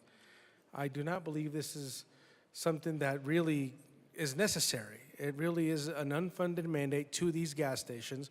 I understand the amendment that was placed here to give 45 days after you've been notified by mail, but that still shouldn't. A $20,000 fine is a lot of money to a small business of a gas pump, especially in the rural areas where these gas station attendants and gas station owners, they own their pumps. Now, they are responsible for putting those stickers on there, for paying for those stickers, and guess what? Those stickers are also made from fossil fuels. What's the irony of that? So I really don't think that this is a bill that's really necessary, and it's just given another unfunded mandate to the citizens of Colorado and their business owners. I urge a no vote. Representative DeGraff. AML Bacon. Thank you. We are still on the committee report and not just the bill, but I will say just a few things. First, it's interesting the conversation we're having on the microphone and record about what we know to be true about the burning of fossil fuels. I think I just heard that. And so what our concern is to answer this as we get to the bill is that, one, we have done the research to purchase stickers can be found for a cost of less than even $3. But the point is to actually notify and inform the community of what we just heard about. People have to make decisions every day. I live in a commuter district. In fact, they refer to my district as a bedroom community, which means we just sleep there, we get in our cars, and we go to work. There is a gas station, honestly, like every 10 feet. And so as also a consumer myself, I do not believe that this bill is about making people feel bad. I think our communities deserve the opportunity to understand the things that they see happening in their state, but also to build knowledge. And so the purpose of this bill is to recognize that, one, there is a thing that is happening with burning the fuels. We see the impacts and we feel the impacts of these things, and people have asked regularly, why is that happening? And so what we are proposing that with the sticker that cost $2 or $3 or less, that people be informed. We change practices throughout the marketplace over time, but one key thing that pushes changes in products, approaches, and whatnot is consumer knowledge. And so while I don't think that this sticker is gonna make everyone go and buy an electric vehicle, which I will say to people who also have their own issues, he can't hear me, right? But I do believe that our communities deserve to know the information and to say that we know it and to actively decide now, since there's a question and decision point in front of us, that people should not know it or do not need to know it or do not deserve to know it or are too ignorant to understand it, I think is unacceptable. And so the purpose of this bill is to equip our neighbors with knowledge so that they can make decisions accordingly. And what it is that we put on the label has been declared and decided by the state to be factual. And so to deny that is what we're equating with deception.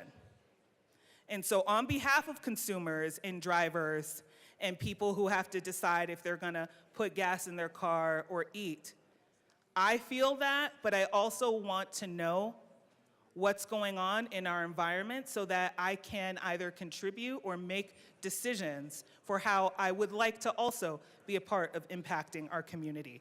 So I want to thank our colleagues for sharing their care and concern as well.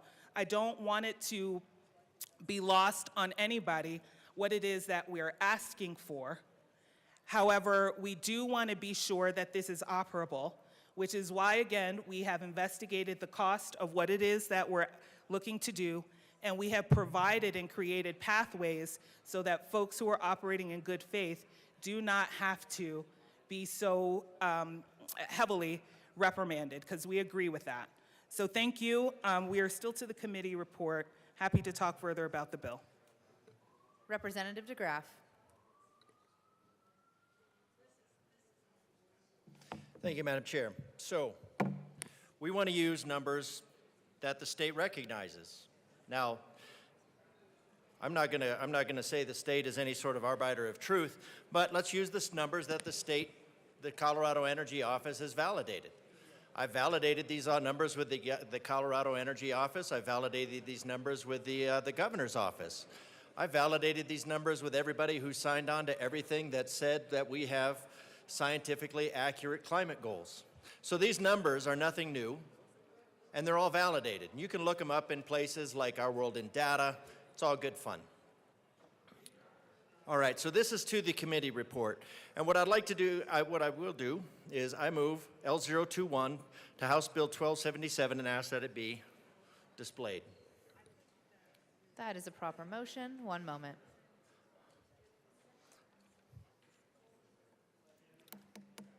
It is properly displayed. Please proceed. Thank you, Madam Chair. Because anything that we're going to do here has a cost. If we're going to impose a cost of even 1 cent on the people of Colorado, it should have a benefit. And so if we're going to talk about the cost and we're going to talk about the benefit, we should know what those are.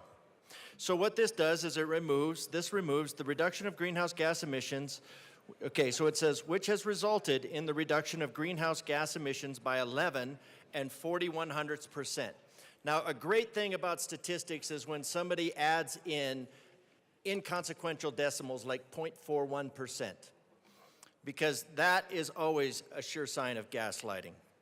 So, but let's take a look at what that is, because Colorado has, by the Colorado Energy Office, is 0.125 billion tons of carbon dioxide, 125 million tons per year attributed to Colorado. Whether, that's mostly from trees, that's mostly from animals, but you can, let's just call it the, Colorado's crime. So 0.125 times 11%, that equals 0.013. So that's 0.013 billion tons, and we have to compare that to the 3,200 billion tons that are in the atmosphere. Because if we're going to look at what this benefit is, we need to compare it to what's in the air. And there are 3,200 billion tons of carbon dioxide in the air. Most of that is from algae, trees. Trees outgas 10 times more carbon dioxide than cars produce. So we have a lot of carbon dioxide in the air. And in fact, if you took all the carbon dioxide out of the air, the plants would die and you would die. But you would die before the plants would die because you need it in your body because of partial pressures, carbon dioxide. We probably don't need to get into all that right now. But we could. I mean, because we're talking about science. We're supposed to be talking about science and the guilt that is on the people of Colorado for the extraction of solar power from hydrocarbons in order to do the ultimate crime of humanity, which is stay alive. So 0.013 billion tons divided by 3,200 billion tons is, let's see, in case you're following along for the tax-paying widgets at home, that's 0.0050 zeros and then a 4. So that's 4 millionths. 4 millionths.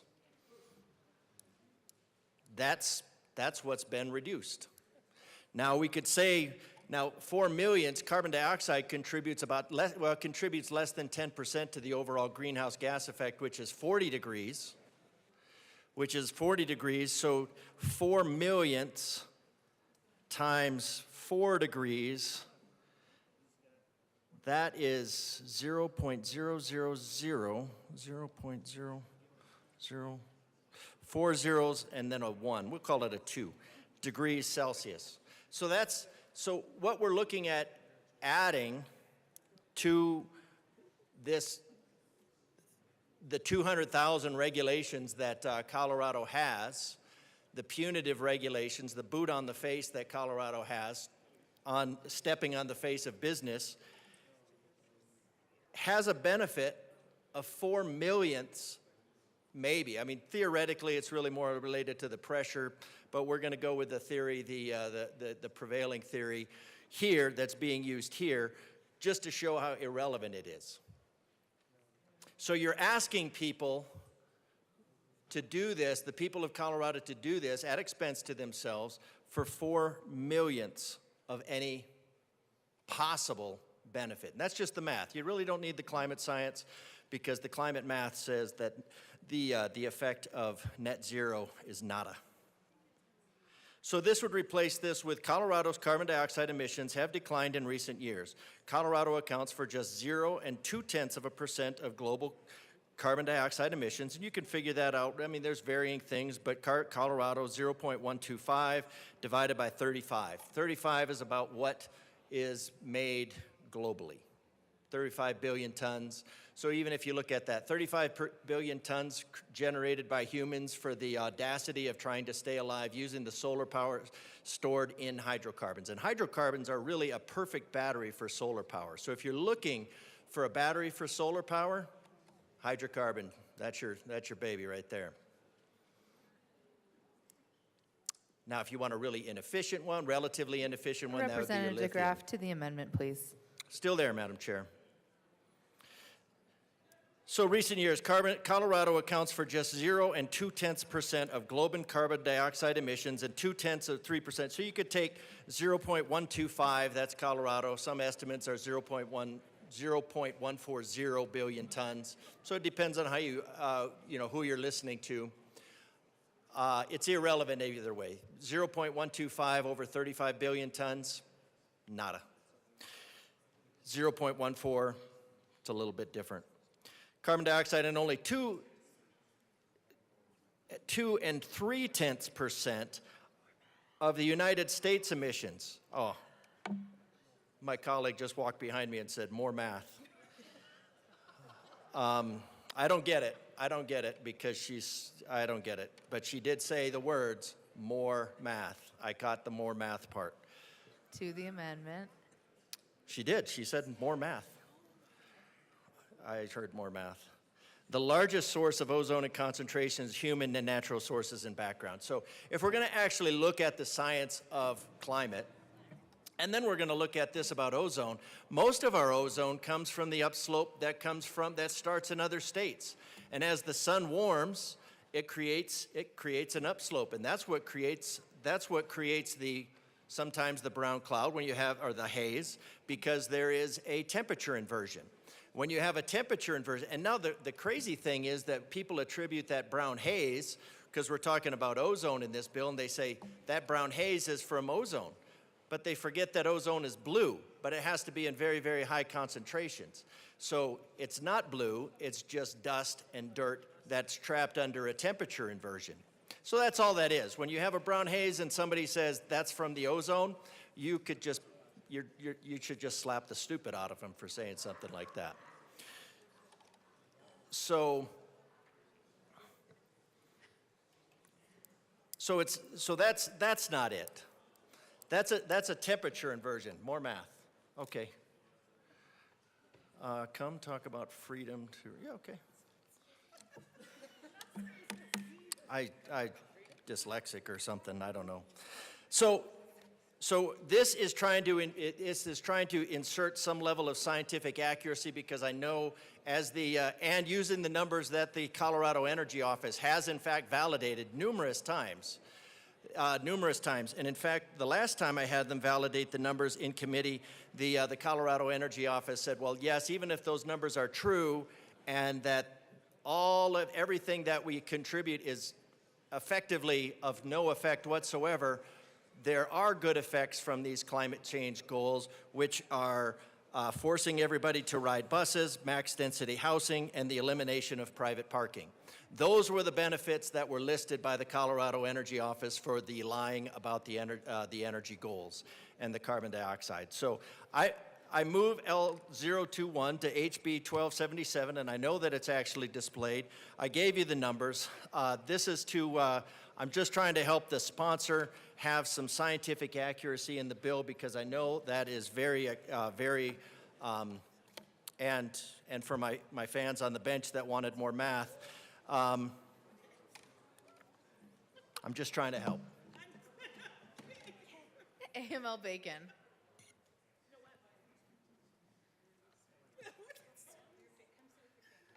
You can help me out by. So, I would like to say this, family. I have a feeling we're going to see a little bit of this throughout this conversation. We have, for many of you who've been in this space for quite some time here in this building, we have spent a lot of time debating what one would call the math. So my response to this is simple. We have an agency that has committed a lot of time. We had a whole interim committee on all of the things that emit to contribute to our air quality concerns. I will just say the state of Colorado is still formally on a list for not meeting our air quality goals as set by the federal government. We have a very unique context that is Colorado's own, in that we do have to balance having a large oil basin and a large mountain range where wind moves from one direction to another. And so as we continue to have these conversations, I just would like to say on behalf of the sponsor and many of us who've been working in this space, that we do believe that our math is sound. And so I do believe at one point I was questioning if I know math. I have a whole math degree, and as a math teacher, I do. But we respectfully disagree. I think the thing that I just want to point out also is the first line of this amendment. We're going to ask for a no vote, but I'm sorry, line 4, where Colorado's carbon dioxide emissions have declined in recent years. I don't necessarily think that that isn't true. We've spent a lot of time. The whole reason anybody even knows what a catalytic converter is because of emissions. Car manufacturing has definitely gotten better. But the fact is, still in the year 2025, we have air quality problems, and we do emit carbon dioxide, which is stated in this amendment. And so the label that we proposed says exactly about greenhouse gases, which are carbon dioxides, and that they have health impacts, which means there's nothing on the label that isn't true. And so thank you for helping us point that out. So I would like to say thank you. I said thank you to Ken DeGraff. Oh, sorry, madam. Madam, she's not paying. Okay? But, sorry, right? And so the label, again, isn't saying anything that isn't true. We all, as a community, care about this state. We have to figure out what we are going to do to usher in changes to address the problems that we have, which is not also refuted. People may want to talk about the causes, but at the end of the day, we are still ranked as a D, if not F, for air quality, which is not a reputation. Colorado is not known for failure that we want to have. Our biggest industry is linked to one of our biggest tourism industries is linked to air quality and the ability to produce snow. So this is an issue that is very important to the state, and again, albeit wanting to be respectful to the other side of this conversation in that we do have large oil basin. However, I can say that this country and this state, we are all on the precipice of trying to figure out our energy needs, and part of weighing decisions is being fully informed. And that's what we're asking for with the sticker. Thank you. I urge a no vote. Representative Sukla. Thank you, Madam Chair. Well, and to the amendment. Well, I want to talk about a 5-gallon gas can. So the government came up with this great idea that we're going to put this special spout on the gas can, and it'll stop the emissions. If anybody has ever used one of those 5-gallon gas cans, the first thing you do is you spill the gas all over instead of where you wanted it. Everybody knows what I'm talking about. Those gas cans were mandated by the government, and we are spilling and creating more emissions by those stupid nozzles than if we would have just kept the regular nozzles. There is one reason why government shouldn't get in this. The second reason is DEF for diesel pickups, diesel engines. I have a skid steer that uses DEF. And what's very interesting about it is about every 2 hours, it goes into DEF mode and the motor goes rapid, as fast as the motor will go to burn out the exhaust system, and it does it for 30 minutes. So in Representative, the can end, you please tie your remarks back to this amendment?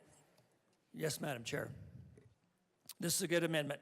This is a good amendment because it is showing that we govern adults. They know how to read.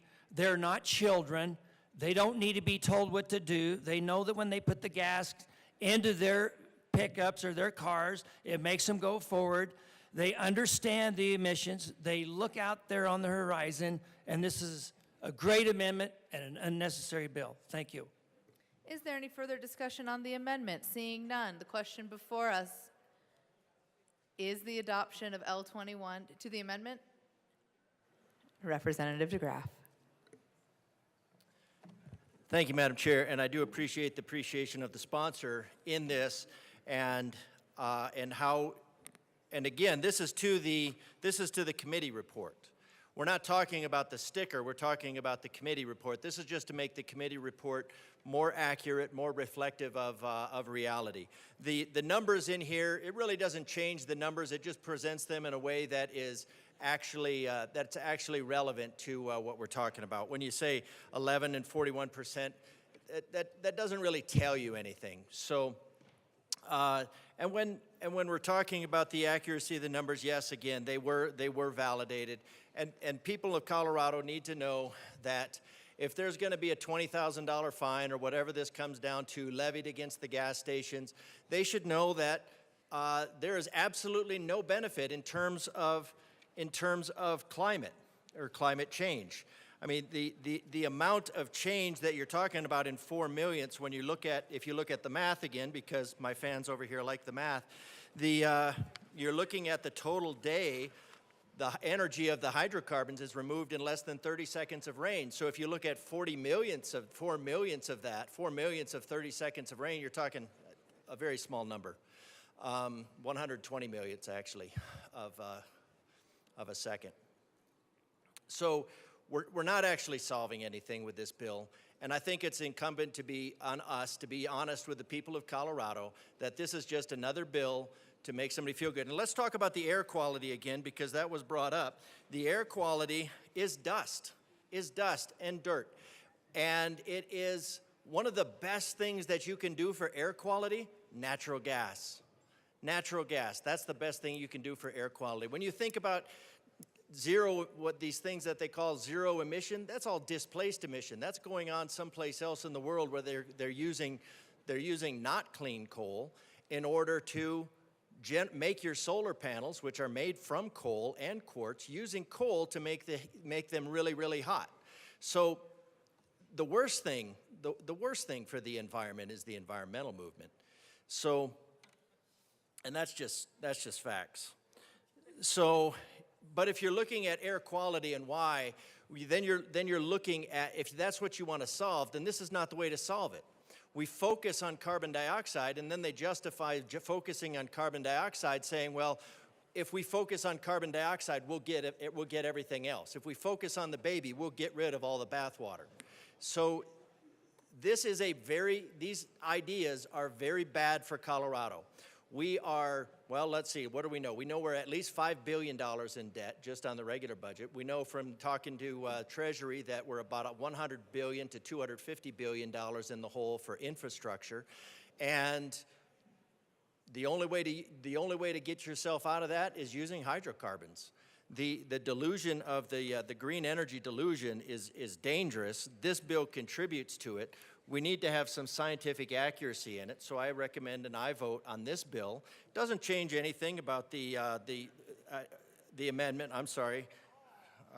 So close, so close.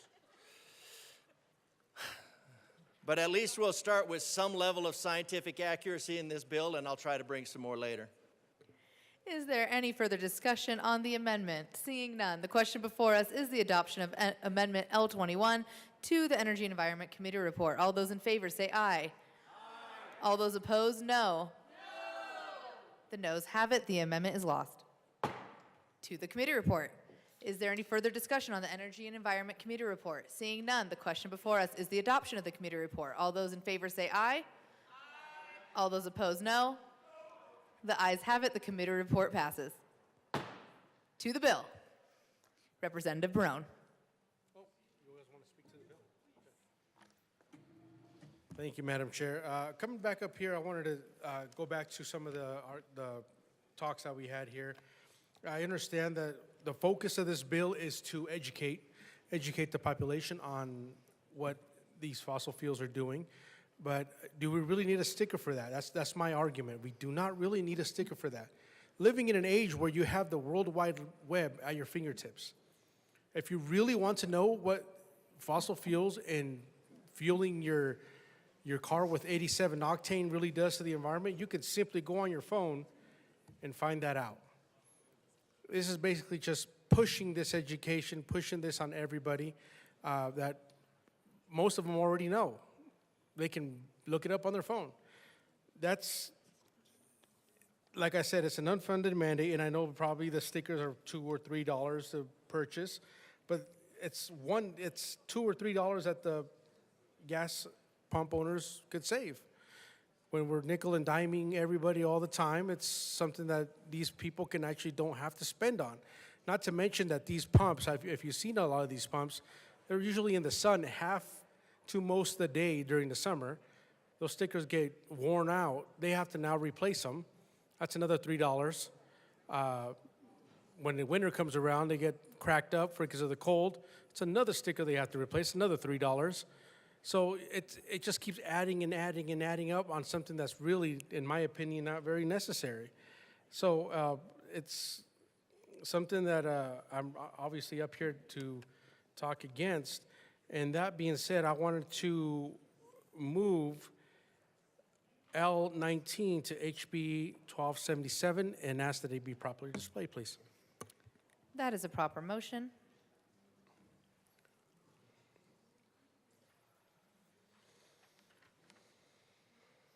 And it is displayed. Please proceed. So this amendment, if we're going to be doing this to gas pumps, I honestly believe that we should be doing it to everything that takes these kinds of fuels. This one would label RTD buses on with the label also that says that this vehicle combusts products that release greenhouse gases known by the state of Colorado to be linked to global heating and significant health impacts. So this is actually just leveling the playing field a little bit more to everything else that is affected by these greenhouse gas emitting fuels. And I urge an aye vote. Representative Woog. Thank you, Madam Chair. I do support and urge a yes vote on this amendment. If we have decided we're going to be the teachers of our state and constituents and kind of, help them learn, I think this is a good place for that, just so everyone knows that these buses are adding to greenhouse gas emissions. So I don't know that I like being a teacher, but it just seems like that's the route we're going now. So if we're going to put this on gas pumps, let's put it on these buses as well. I strongly urge an aye vote. Representative DeGraff.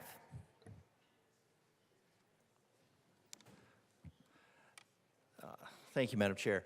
So, wow, this really takes me back to the a couple years. The night year was 1983, except it was 2023. So, and I told the entire caucus that they should vote for. I've told half the room that they should vote for the AML's bill, and she was very surprised. But I've told her to vote for the boson bill, told everyone to vote for the boson bill because it was a picture of government largesse lumbering in the wrong direction. So this is a good amendment. I mean, if we're going to be trying to incite fear all over the place, then my God, we should do it everywhere, right? You want to keep these kids in fear constantly, so that their anxiety levels are up constantly, so they're always thinking about how the world is ending right below their feet. So I think this really goes along with the intent of the sponsor's bill. Now, buses are really kind of funny because when you look please be careful at not to impugn motives. I don't know. Okay. Because the buses, especially the electric buses, which when you do the math are kind of like the equivalent of a 100-car pileup that's moving slowly through traffic. You have about five people typically riding on one of those, and it's effectively 50 to 100 cars that's in front of you. So I think we need to keep that all in perspective for everybody, and I think this bill does that. So now I would probably add to that. I wish I'd seen this bill amendment before, because I'd probably add to it that if you're riding a RTD bus, which by the way are subsidized at over $2 per passenger mile. Well, this is about RTD. $2 per passenger mile, where gig rides are $1 to $2 per passenger mile, and they're not a traffic jam. So we could actually save the state money if we were actually looking at saving the state money by sending gig drivers for everybody instead of making the elderly and disabled veterans walk half a mile to get to a bus stop in the rain. But anyways, but I digress, Madam Chair. I'm going to go back to the amendment. Thank you. Appreciate it. What's the amendment?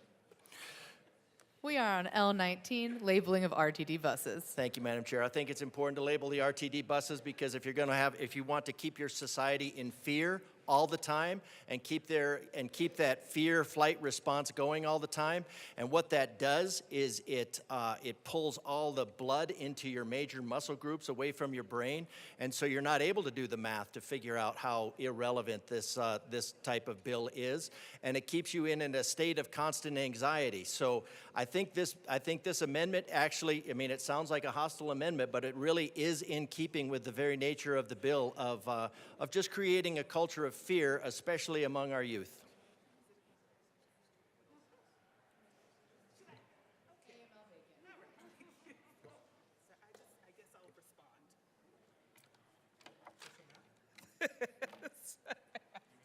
You know, I might have a conceptual amendment that it's if we agree to put 3 drops on the bottom of the sticker, will you support the bill? Just kidding. Never mind, that was for us. Okay. To the amendment. Sure.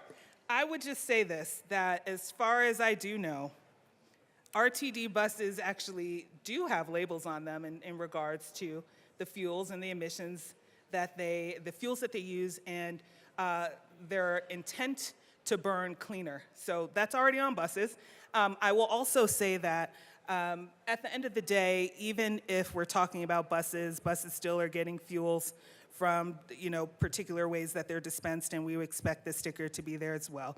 I know we digressed a little bit away from the amendment, but I just want to remind us of a few things in regards to being teachers. Teachers are awesome. But our communities and our states learn a lot of things and know a lot of things now. We know about the food groups. We know that lead is bad in paint.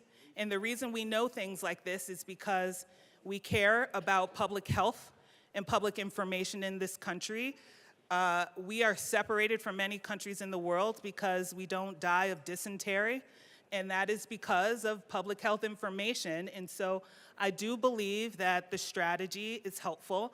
I do believe that providing information to our neighbors is really important to help them not only take care of their families and their lives, but to make great decisions. And then lastly, I would say, we're talking about the costs and questions that people have and people do and do not know. We still have whole communities where asthma is 3 times higher than the average of being present.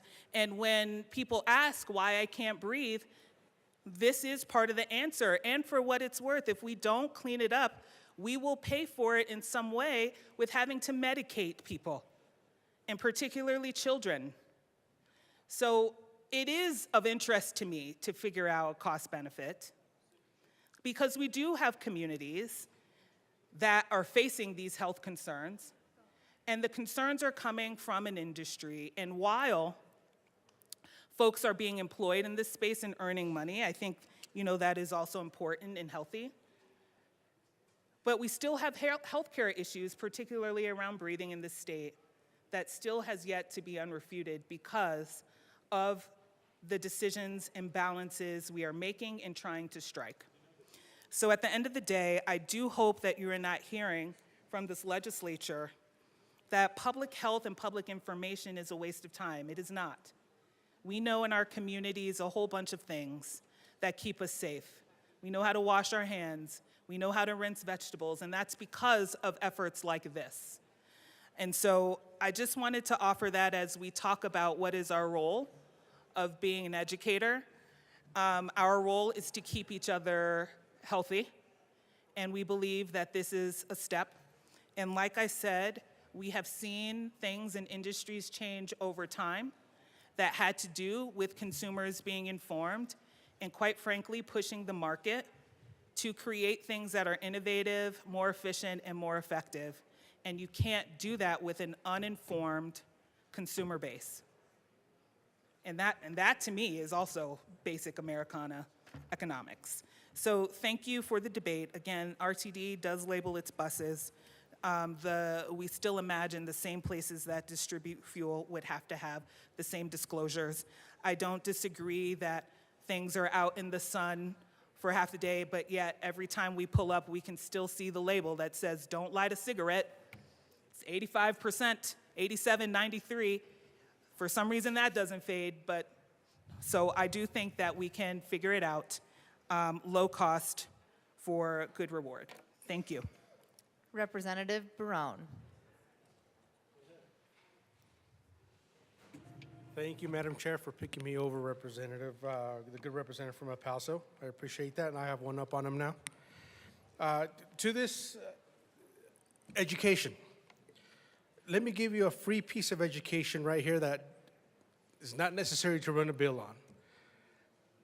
Every single gas station has a book inside their gas station for anybody that wants to go in there. It's called an SDS, Safety Data Sheet. It used to be called MSDS, Material Safety Data Sheet. They are required to have the safety data sheet for all products they sell and use at that gas station. Us as oil field contractors, roustabout contractors, we have to have an SDS book for every single fuel and hazardous material we carry in our trucks, including from fuel to antifreeze to even the oil, the engine oil in our trucks. We have to have an SDS carried with us at all times. This SDS, what this does, it tells you what these materials are meant for, what are the hazardous ways that it could affect you, and which ways to mitigate it if you're unintentionally in contact with these materials, either by ingestion or by skin contact. That's a free piece of education for you that I did not need to run a bill for. Anybody can go into a gas station. They will have to have required an SDS booklet for every fuel source, everything that gas station operates on. You can easily learn that just going into the gas station and requesting the SDS for the fuel that you are pumping. There's no need for a sticker on the pump. Besides the fact that you can actually look that up on your phone too. If you Google SDS on your phone, SDS for gasoline, it'll bring up the SDS sheet that every gas station has. For this amendment, not all buses have those stickers. I've seen some buses that have it. That is true. Usually the ones that are really running on either an alternate form of fuel, which is great. But the reason I wanted to run this amendment is that because now that we are requiring fuel pumps to do so and potentially fining them $20,000 for violating the sticker rule, shouldn't we include the RTD buses as well to be fined $20,000 if they don't have their sticker on the bus?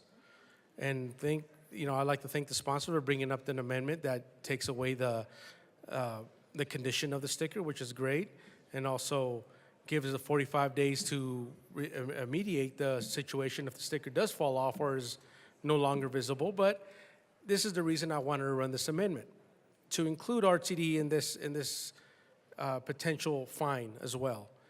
If that's really what we want to do, let's make it even. So again, you can Google SDS, safety data sheet for any liquid material you want. They even have it for diesel. They have it for antifreeze. They have it for engine oil. They have it for everything under the sun. And the fuel and the gas stations also have to have this on hand. So there you go. Thank you. Representative DeGraff.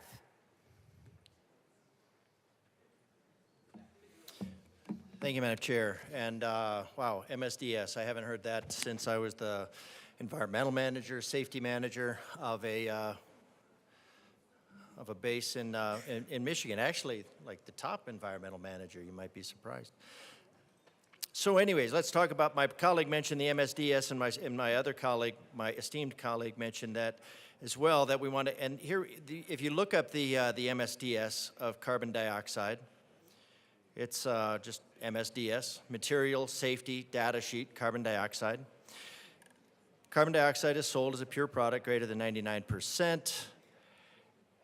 And then above 10%, it can result in death. 10% is 100,000 parts per million. 100,000 parts per million. We are currently at 400. Now the engineering controls, it recommends 5,000 parts per million.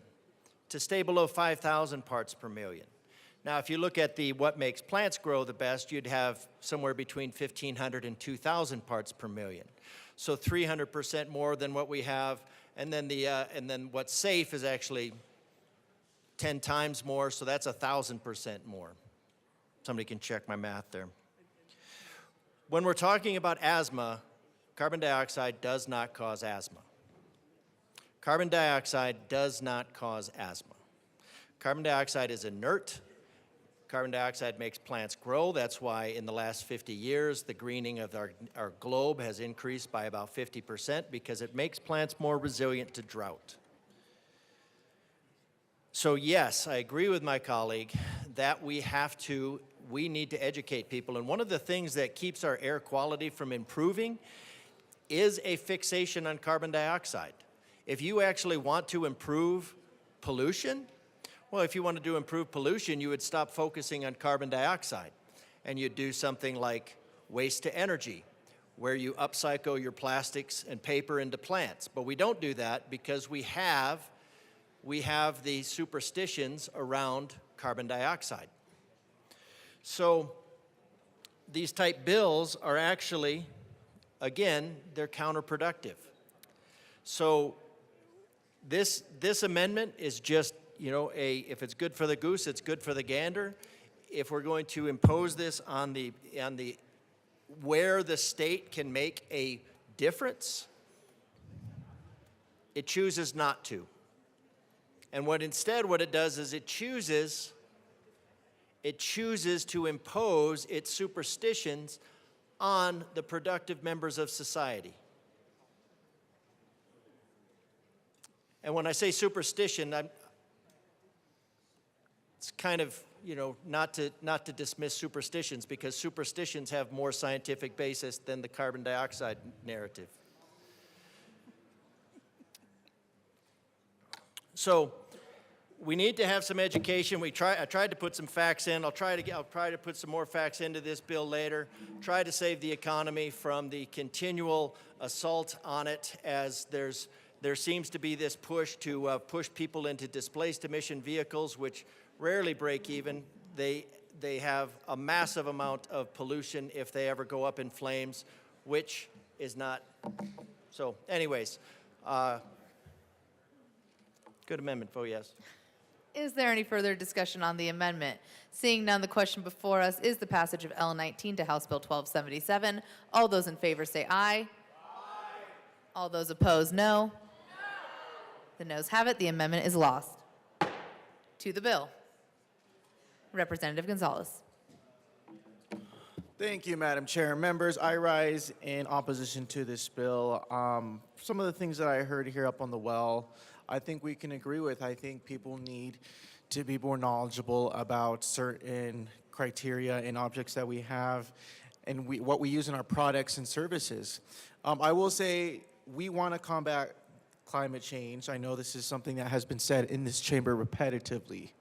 I cannot stress enough the fact that China is the biggest emitter of emissions in the entire world. It does not matter what we do as a state. It does not matter what we do as a country, because again, China outpaces us in emissions. So while we can do this green push for electrification here in the state, it doesn't matter. It'll have very little implications to combat global warming and things of that nature.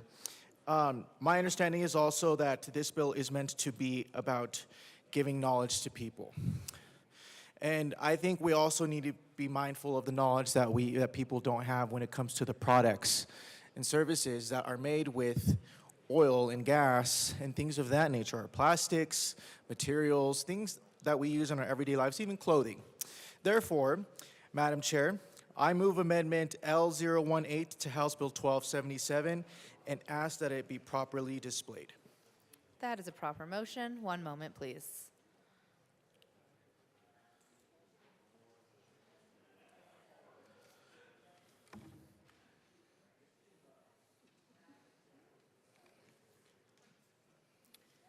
L018 is properly displayed. Please proceed.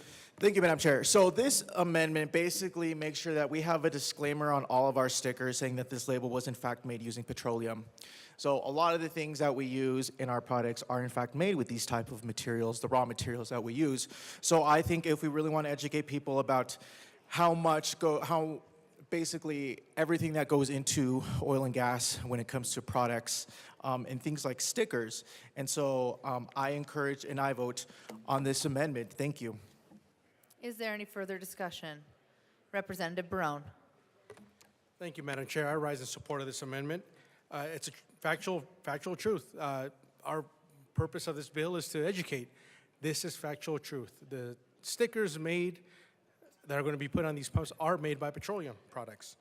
And since the sticker is going to say that the petroleum products you are putting into your vehicle is causing global warming, we should let them know also the sticker that they are reading telling them that they're causing global warming with these products also is made from petroleum that causes global warming. So I urge and I vote on this amendment.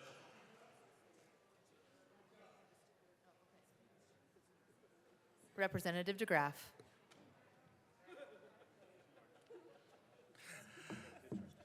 Thank you, Madam Chair. All right.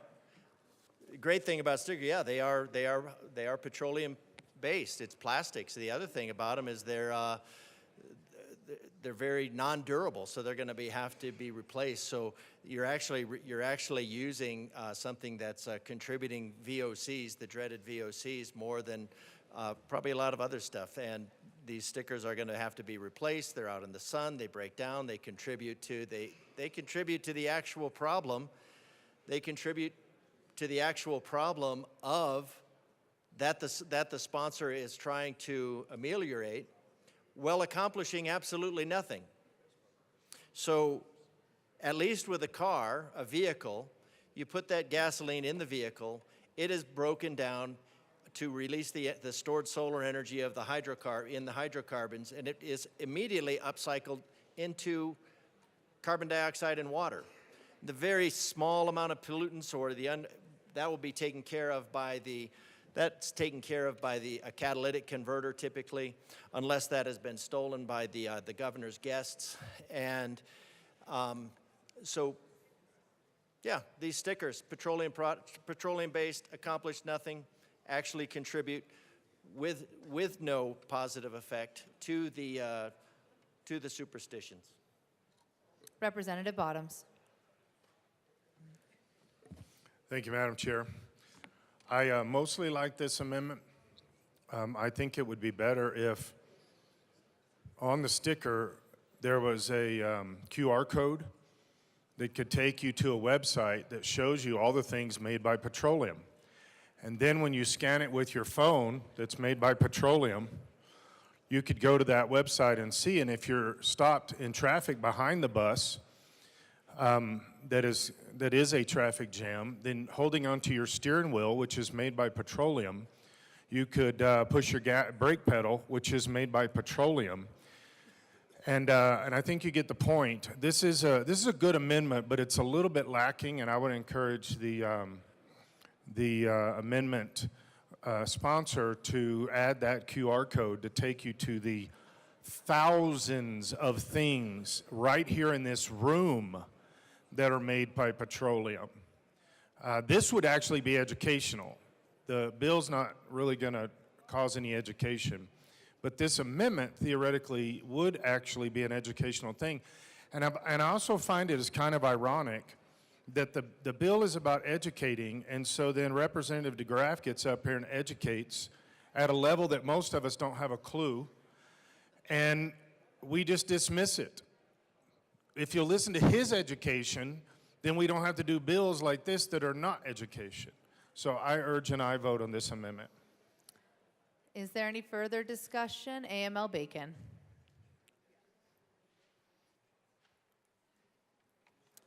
Thank you, Madam Chair. I think I've heard about QR codes a few times today, but I will say this. One, the bill asks for labels, not necessarily stickers. Two, if it is a sticker and it's not made from petroleum, then it would be a deceptive trade practice. And three, at the end of the day, I will say this. If in the making of the sticker required combusting petroleums, I'd be happy to say that that factory should be labeled as well. But at the end of the day, I'm going to ask for a no vote on this. This was brought up in committee. I do feel like a point was being made on how petroleum shows up in a lot of the products that we use in this country, which I don't deny. But all I'm saying is, in regards to this amendment, there is an assumption that all labels, not just stickers or magnets or whatnot, would have been made from using petroleum, and we don't believe then it would be a factual sentence to put into statute. And so with that, we ask for a no vote on L18. Representative DeGraff. Thank you, Madam Chair. And any product that you have is made using petroleum. If it's solar panels, made using hydrocarbons. If it's windmills, it's made using hydrocarbons. If it's a paper sticker, it's made using hydrocarbons. Because that tree had to be, that carbon dioxide that's in that tree had to be sequestered. A sticker's not going to be made out of that. The transportation to get that sticker to the gas station is done using hydrocarbons. The sticker is made using hydrocarbons. The sticker is everything about the life cycle of that sticker is hydrocarbons. So if you find a paper sticker anywhere, good luck. You wouldn't be using it in an out-of-doors situation because, of course, it would be water soluble. You're going to need something that's not water soluble. That's going to be a petroleum product. So because the sponsor said she wanted to be accurate, and if the sticker had anything to do with that she would be glad to have this on the sticker if it involved the burning of hydrocarbons, and the entire life cycle of that hydrocarbon sticker is hydrocarbons with vehicles. So based on the sponsor's recommendation, I think an aye vote on this is appropriate. Is there any further discussion on the amendment? Seeing none, the question before us is the passage of L18 to House Bill 1277. All those in favor say aye. All those opposed, no. The noes have it. The amendment is lost. To the bill, Representative Johnson. Thank you, Madam Chair. And it's pretty sad to see that for a bill that wants to educate the public, we just took away an education piece of allowing them to know where their labels come from. So it makes me wonder if this bill is fully about education or just adding to the stigma of this whole green climate change messaging that's been around for a couple of years.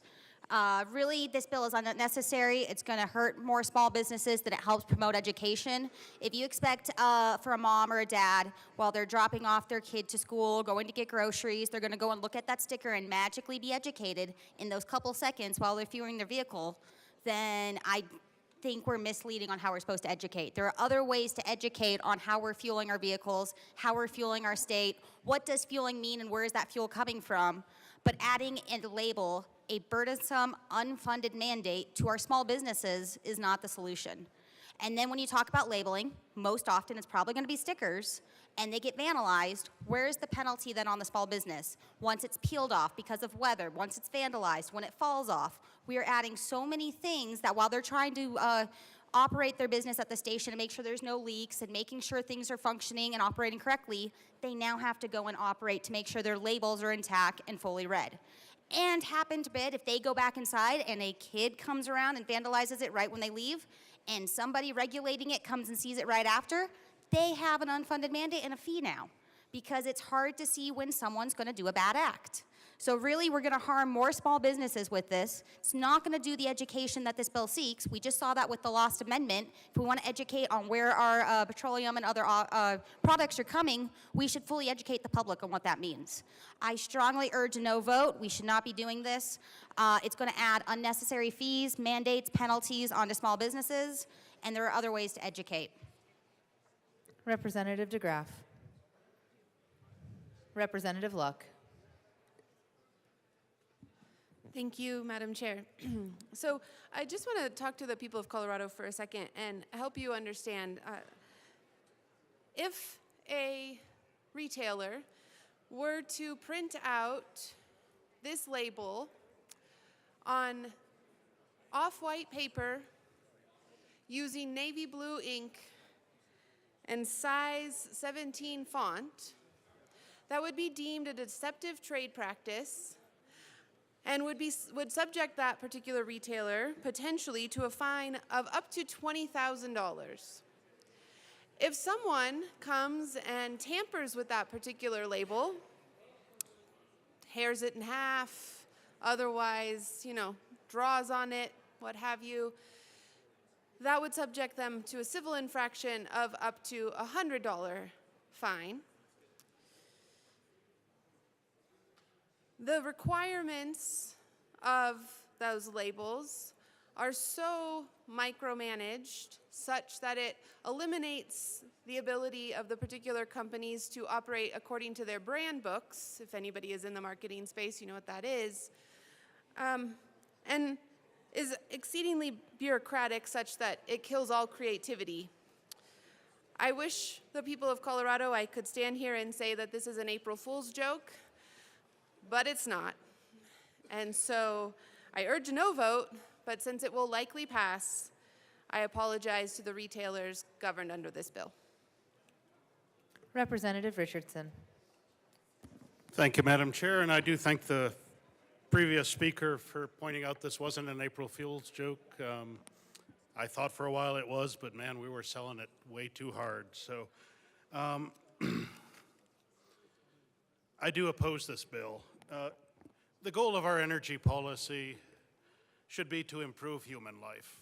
The goal of everything we do in this building should be to improve the lives of our citizens. I'd hope we could all agree that the improvement of human life is a goal we could all share. So judging our energy sources by how well they promote our lives, how well they improve them versus how green they are is imperative. Fossil fuels enable prosperity. They're cheap, they're reliable, they're scalable, they support our modern civilization, healthcare, food production, clean water, transportation, technology. The list goes on. We talked about all the products in this room earlier that was made with fossil fuels, but don't forget that the use of fossil fuels has lifted billions of people on this earth out of poverty. It's increased life expectancy. It's improved our quality of life. Fossil fuels give us the tools to handle climate change. They provide heating, they provide cooling, irrigation, many other things that are supported that allow us to respond to the world around us. If educating the public is our goal, and that's a noble goal, we have a responsibility to provide the whole truth. Yes, fossil fuels have some measurable negative impacts, but the positive impacts far outweigh these negatives. So vote no on the bill. It mandates the telling of only a small part of a very complex subject. And granted, the whole subject cannot be covered in the few minutes it takes to fuel your car at a gas pump. If we want to tell the whole story, maybe the 3 to 4 hours somebody spends at an electric charging station might be the place to start. But I don't think we need to do that at all. I think the folks in this state are smart enough to know that there are dangers and risks inherent in everything we do. There are cost benefits that we make decisions on every single day.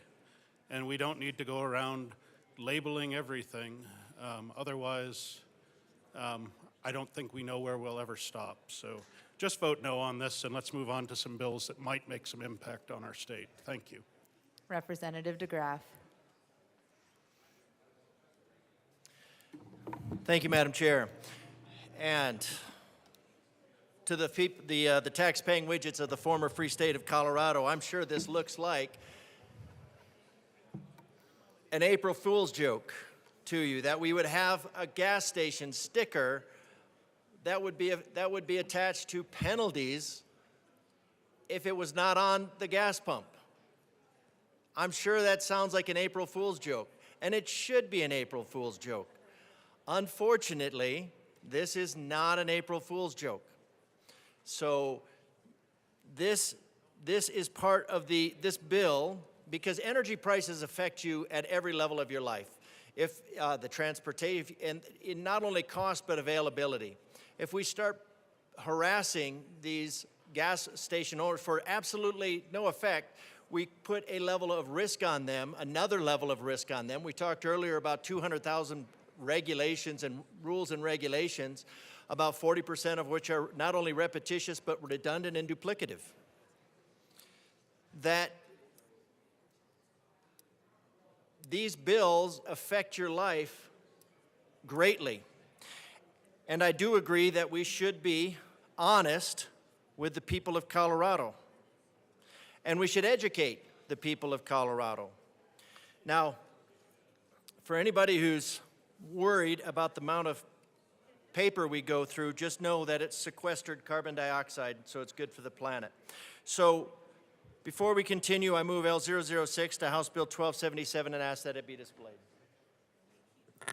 That is a proper motion.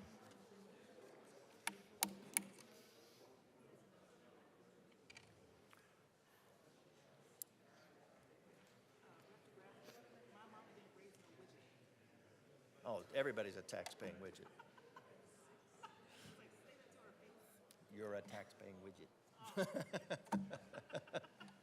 It wasn't hard. And it is properly displayed. Please proceed. Thank you, Madam Chair. And for the confusion, a tax-paying widget normally would be a citizen, but to a socialized state, that's your role.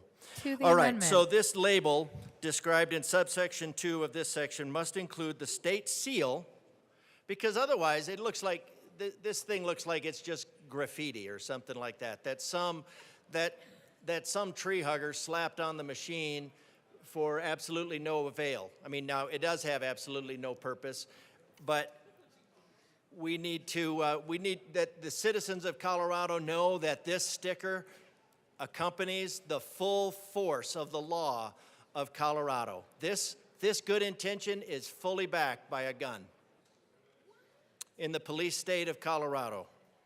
Oh, if you don't pay your fine, somebody's coming after you with a gun. You're going to court.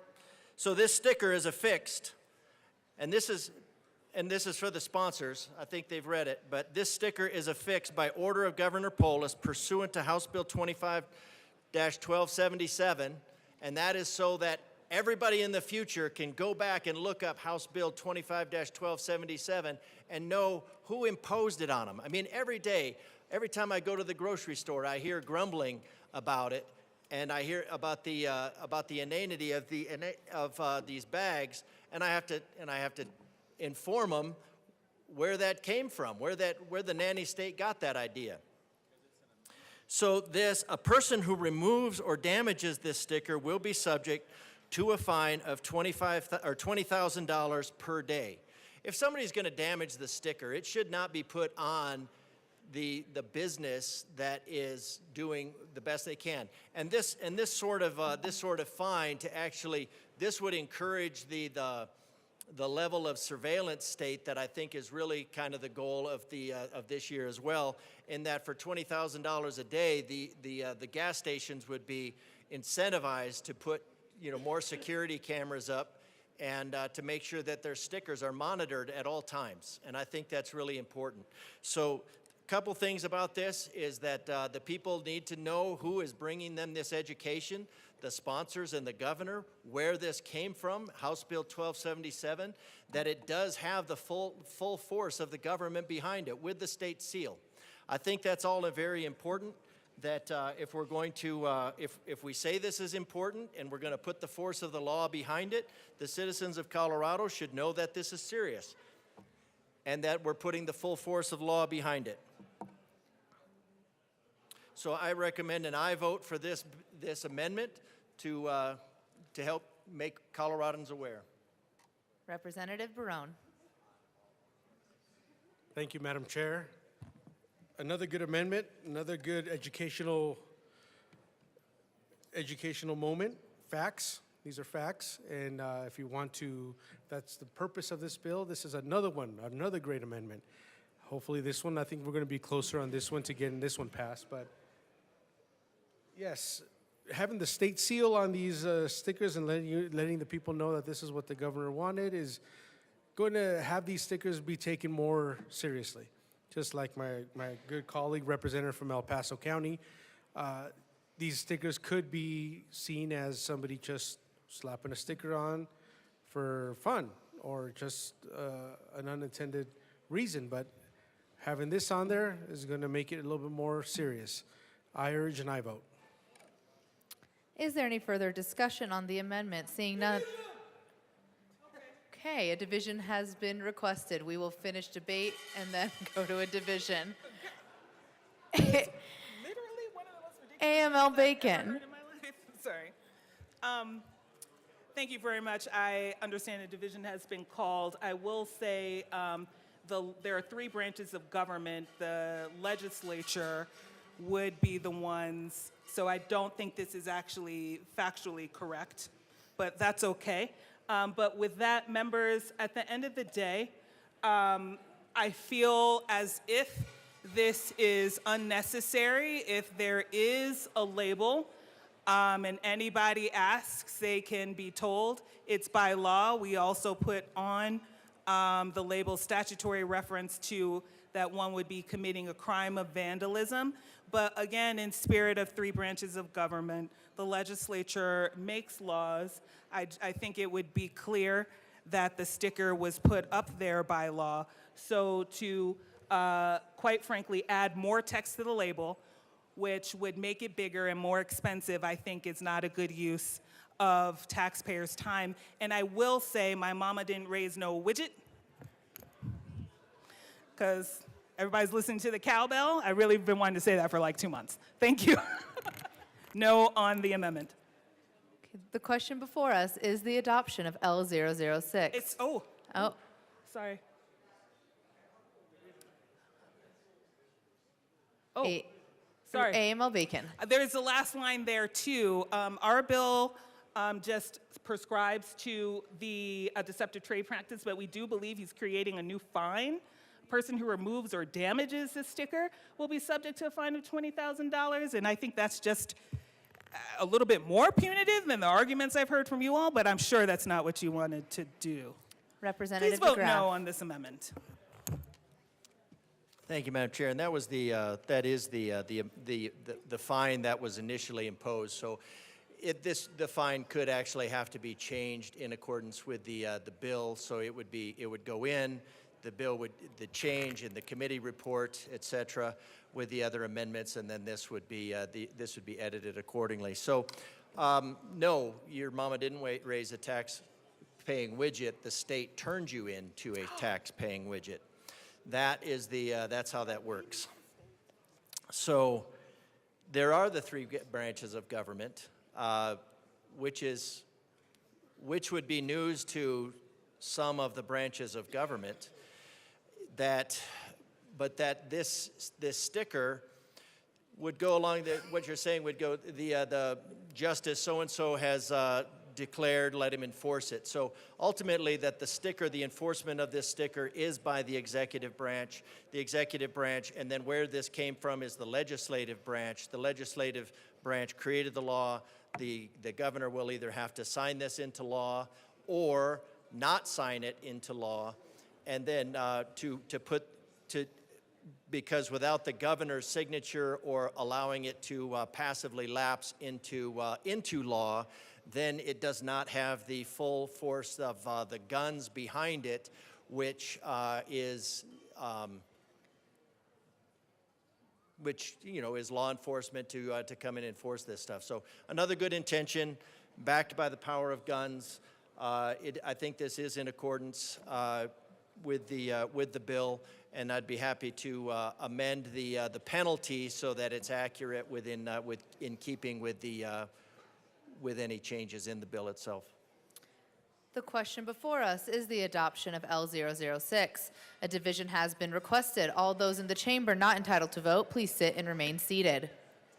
All those in favor of L006, please stand and remain standing in one place or raise your hand and keep it raised until the count is taken.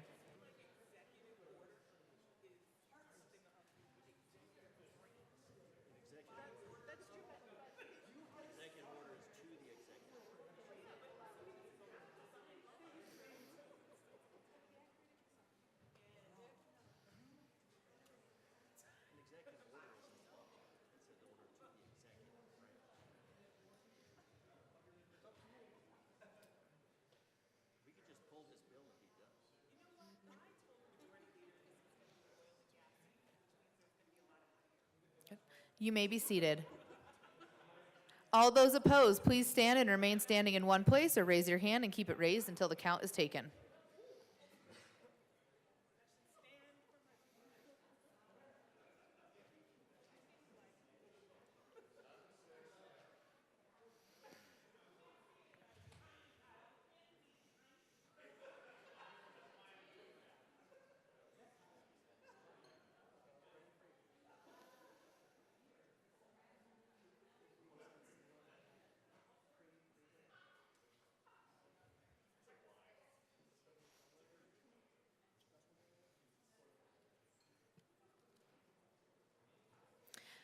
You may be seated. Amendment L006 is lost. To the bill. Representative Barone. Thank you, Madam Chair. Just wanted to come up and ask one more question to the bill sponsors. I'm wondering if this label would be considered compelled speech. That's just one thing that I thought of right now too as well. And like I said,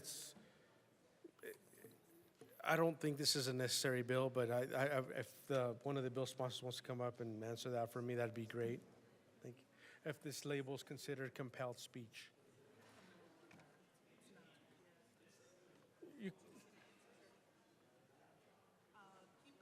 Okay. Well, for that reason, I'm also going to bring up L022 and ask that it be properly displayed, please. Can you please move I it? move L022 and ask that it be properly displayed, please. Thank you. That is a proper motion. One moment.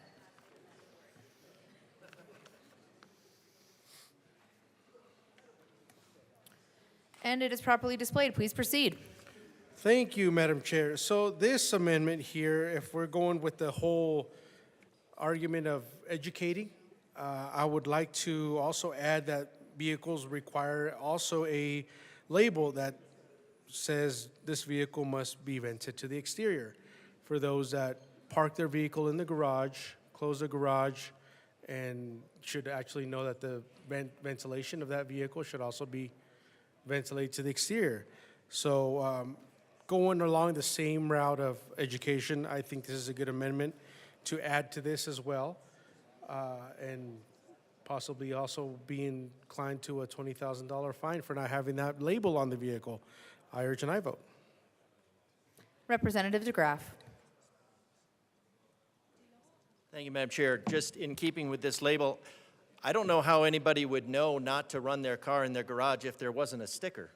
So I don't know how we don't have more asphyxiations with that, because running your car in your garage without a sticker with the door closed could result in the levels going up above 100,000 parts per million, and that could be that could be dangerous. So, man, I think this is clearly something that the nanny state has overlooked, and should probably be incorporated into our laws, because I think we're going to start needing stickers on everything in order to protect ourselves from ourselves. Is there any further discussion on L22? Seeing none. Oh, AML Bacon. Thank you, Madam Chair. We urge a no vote. Seeing no further discussion, the question before us is the passage of L22 to House Bill 1277. All those in favor say aye. All those opposed, no. L22 is lost. To the bill. Representative Gonzalez. Thank you, Madam Chair. So given the complexity of the conversation that we've been having, I move Amendment L020 to House Bill 1277 and ask that it be properly displayed. That is a proper motion. One moment, please.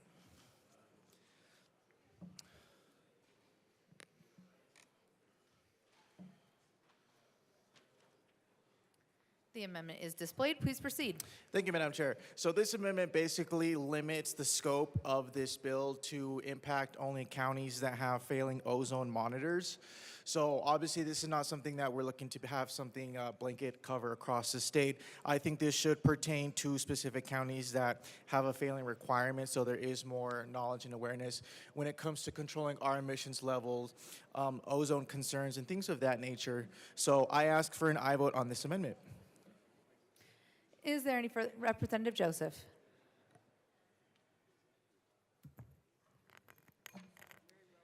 Thank you, Madam Chair. We ask for a no vote on this particular amendment. Again, this particular amendment would impact the work that we do here at the state capitol. It would set a precedence that the bills that we pass do not apply uniformly to the states. And basically, this one would just create patchwork around the state. And also, the subsection 2 of this section to shame their customers, I think that goes to a negative intent to the bill, and we reject that intent, and we ask for a no vote. Representative DeGraff. Thank you, Madam Chair. I think this whole notion around the sticker is clearly intended to shame people into, I mean, if they're gullible enough to believe that they're damaging the climate by driving their car. So the entire basis of the bill is shaming. So this is just in keeping with the nature of the bill to shame them. So ozone is very interesting. Just the it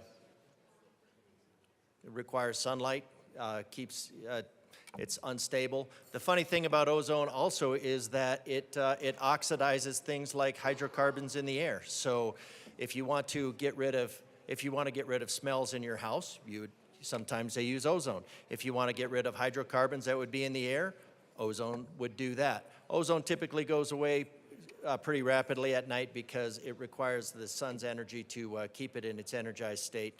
So yeah, and we've got ozone monitors all over the place because of the hydrocarbon industry. Seeing no further discussion, the question before us is the passage of L20 to House Bill 1277. All those in favor say aye. All those opposed, no. The noes have it. Amendment L20 is lost. To the bill, Representative Barone. Thank you, Madam Chair. Come up here again. I just went by some really good point one of my colleagues brought up to me. I think we should really rethink this labeling thing on using letters and words, because according to the Colorado Measures of Academic Success, CMAS 2024 state achievement results, 8th graders in 2024 can read up to their grade level at 42.8%. So if education is really our purpose here, only 42.8% are going to be able to read these labels. So maybe we should rethink it and restructure this label to be in emojis. Currently, that's probably something that 8th graders and the youth of today can understand better than actual letters and words. So that's something I just wanted to bring up. And I don't know, how would you put an emoji to your causing global warming? Maybe the little poof and the teardrop emoji, maybe. But I'll let the good representative come up here and explain that to me. But we should probably rethink that too. We can add that to the label as well. So I still urge a no vote on this bill. Is there any further? Representative DeGraff. Madam Chair, my colleague that just came down had an excellent example, and that was 3 drops in a swimming pool. But actually, it should be 1/2 of 1 drop in 20 Olympic-sized swimming pools. because that is the equivalent of your carbon footprint. So for the tax-paying widgets of Colorado, why are we jacking up your prices on everything so much? Because your carbon footprint is 1/2 of one drop in 20 Olympic-sized swimming pools full of drops. So feel free to follow me on Twitter if you want to know the math. Is there any further discussion on House Bill 1277? Seeing none, the question before us is the passage. Representative Barone. We're actually just talking about the possibility of PI, but okay. I would like to move L023 to HB 1277 and ask that it be properly displayed, please.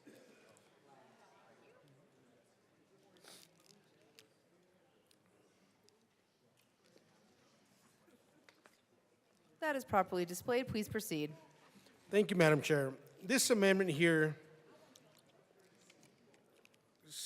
keeping with the educational route that we're going here, I would like to add that we also add these same labels to the electric fueling stations. The electricity provided here is sourced from a coal-powered energy plant. Combustion of this product releases greenhouse gases known by the state of Colorado to be linked to global heating and significant health impacts. This is also a factual result. People think that, just because I am charging my electric car from an electric fuel station doesn't, I'm being green, but most people don't know that the electricity that's going through that charging station into your car is coming from a coal-powered power plant, which you're not really saving air or cleaning up the air. You're just moving it to where the electric coal power plant is. So this is also a good educational point to give out to the people so they can see it when they're charging their car. Oh, I'm charging this car, I'm being green. Oh, wait. It's coming from a coal-powered power plant. So this is also another good step on educating the public on their effect on global warming. I urge and I vote. Amo Winter. Thank you, Madam Chair. I think this brings up a real discussion about baseload power. And I mean, we all know that baseload power is important. That's what powers this country and this state. The discussion that I always want to have has to do around cradle to grave. So as we look at some of the clean energy tools that we use now, whether it be solar or wind, I always ask the question, how many metric tons of coal did it take to create that solar panel? And then to get it from whatever country, usually China or the United States, how many metric tons of coal did it take to get that ship? Or how much fuel did it take to get that ship from China to America? And then to offload it from the freighter, and then to put it on a train to get it to whatever state they're going to put in the solar field, and then to get a semi to haul the solar panel or windmill to its destination, and then what is used, the carbon footprint that's created around building these solar panel fields and windmill fields. And then after that, what do we do with this stuff? So we look at all the metric tons of coal it takes to produce it, and then we're left with an end product. Some say that they're burying windmill blades in Wyoming, which I don't think that's a very effective way of getting rid of that. And what are we doing with the solar panels once they've reached their end of life? So I think one of the conversations that needs to be had is cradle to grave. Add it up for me. If you can show me that by the end of the day, whatever that solar panel, how good it's going to do to be able to power a station like this, is it going to make a difference? Does the carbon footprint that was created building the solar panel or building the windmill, is it actually saving? And then we look at China and India, who are putting coal-fired power plants on faster than we could imagine. And then we want to power this country on sunshine and rainbows.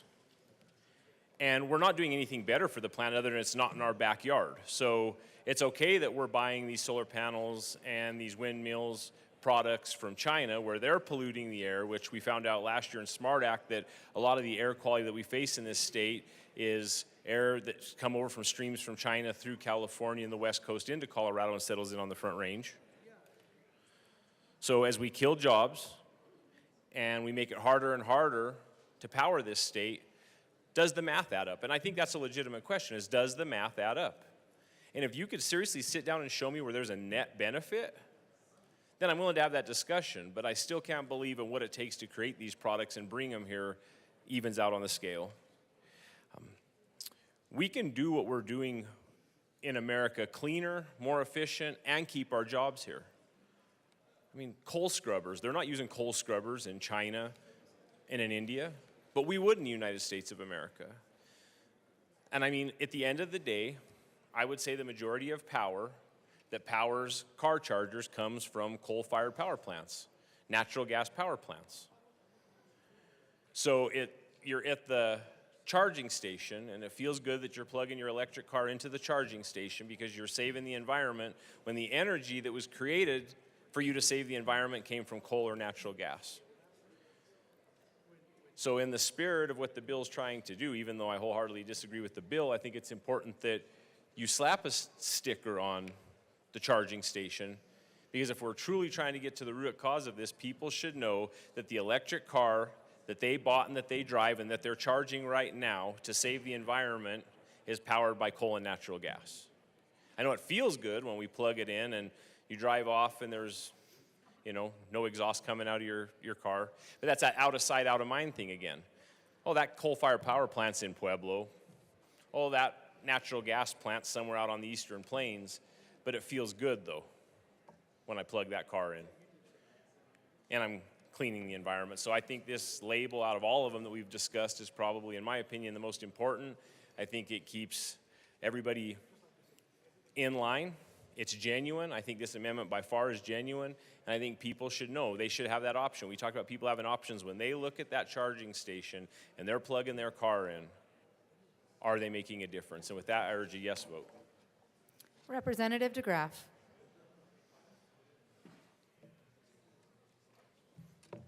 Thank you, Madam Chair. And I really do appreciate the sponsors' efforts to allow us to educate the population in terms of, well, one, the operation of the nanny state and the bounds to which the nanny state will go to control the population.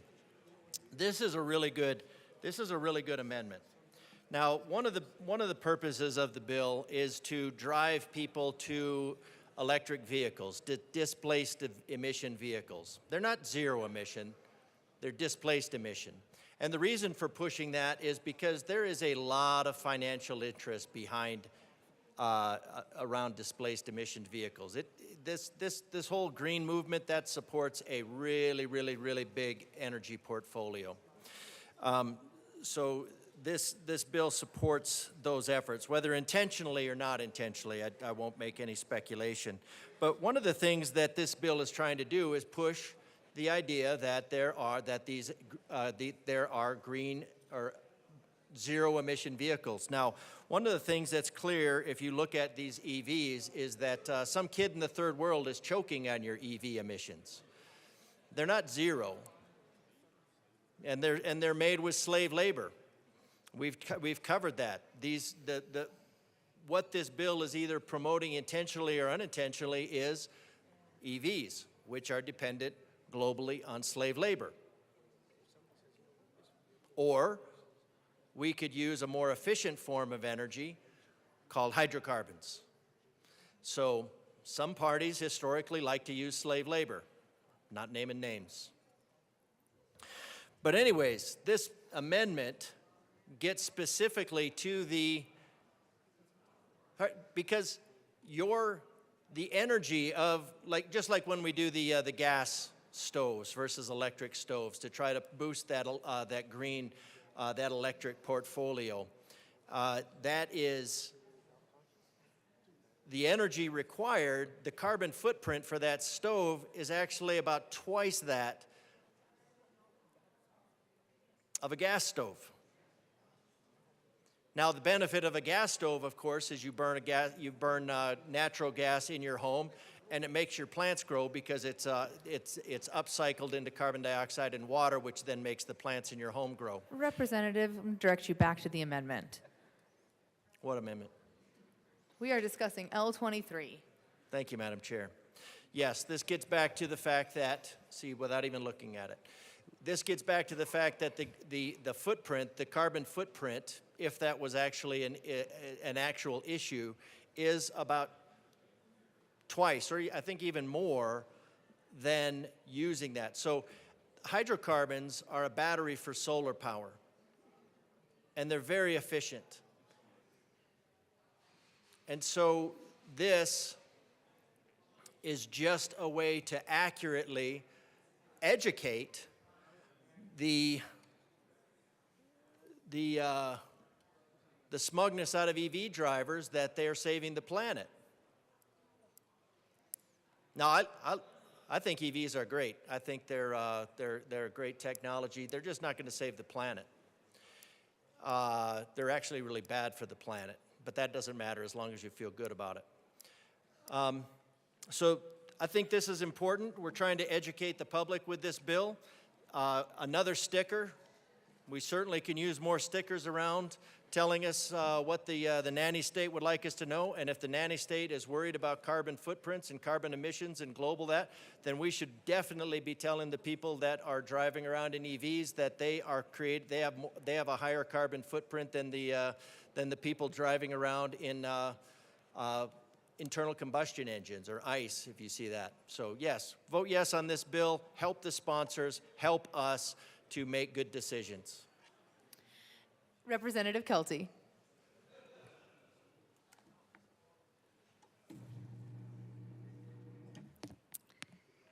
Thank you, Madam Speaker.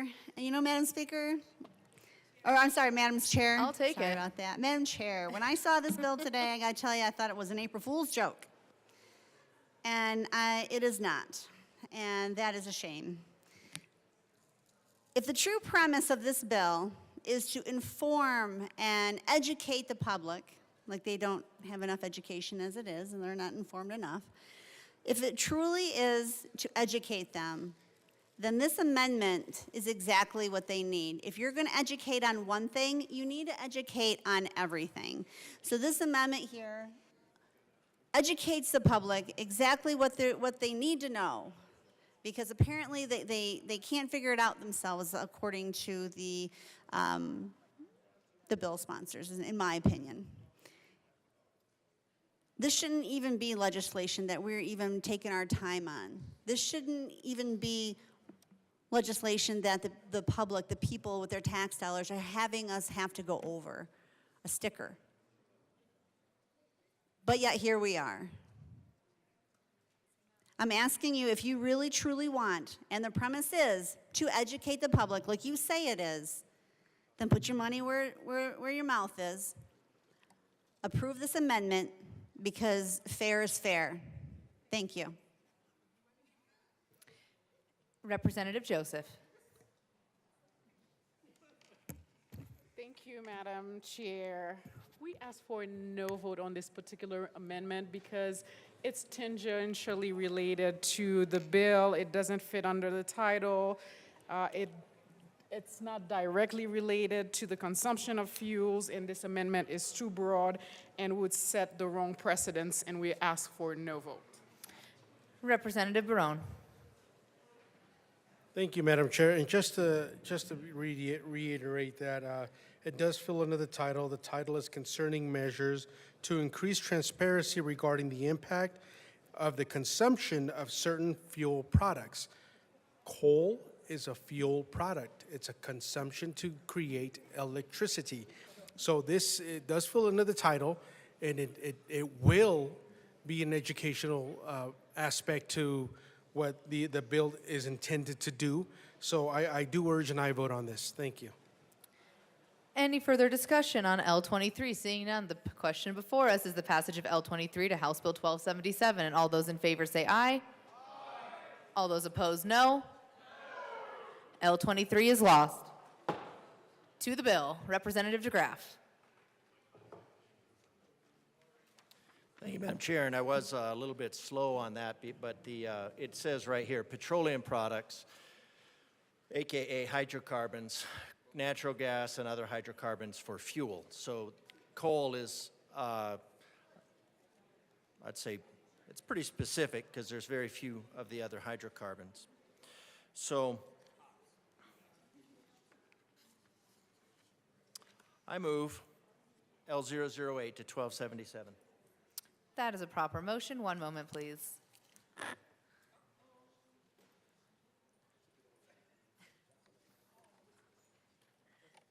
It is properly displayed. Please proceed. Thank you, Madam Chair.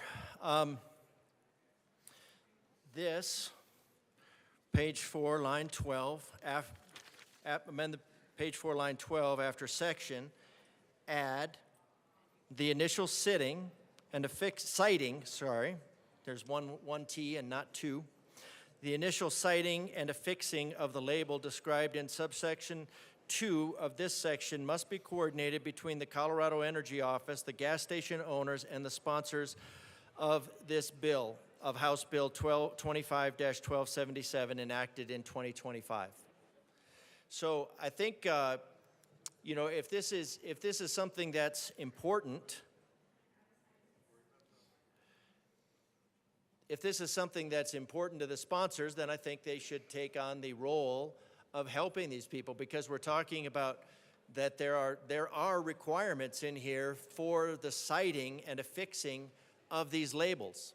So how do they know where they can put these? Because there are rules that go along with the fronts of gas pumps. I don't think they can just put everything on a gas pump. And so you need to know that you're not going to run afoul of any federal regulations. You can't just slap a sticker over something that is already telling you something that's required by federal law. If you put it off someplace that there's nothing else, if you put it off in where it's not affected by someplace else, you're affecting the potential advertising space. So if there's a space that's not being used, on the pump, then it could very well be a potential space for advertising. It could be my colleague brought up earlier that this is compelled speech. I mean, it is saying that it is at least saying that it's Colorado, with the buffoonery of saying that this is related to climate change. But in this case, the citing of the sticker, there are rules around what can go on the face of the gas pump, where it can go, to make sure that you're not interfering. For instance, the Joe Biden stickers that said, "I did that." The gas station people had, when the gas prices went up by 2 and 3 times. And he did, and he should be very proud of that, and you should be very proud of that. But, I mean, to be able to triple gas prices, I mean, you guys should be really proud of that. To the amendment, But they had to take please. those stickers off because they're not allowed to be there. So how does a gas station owner, now they have to go through the whole process of figuring out where to put this sticker, which is ultimately a taking of potential revenue by the state for the purpose of this ideological superstition.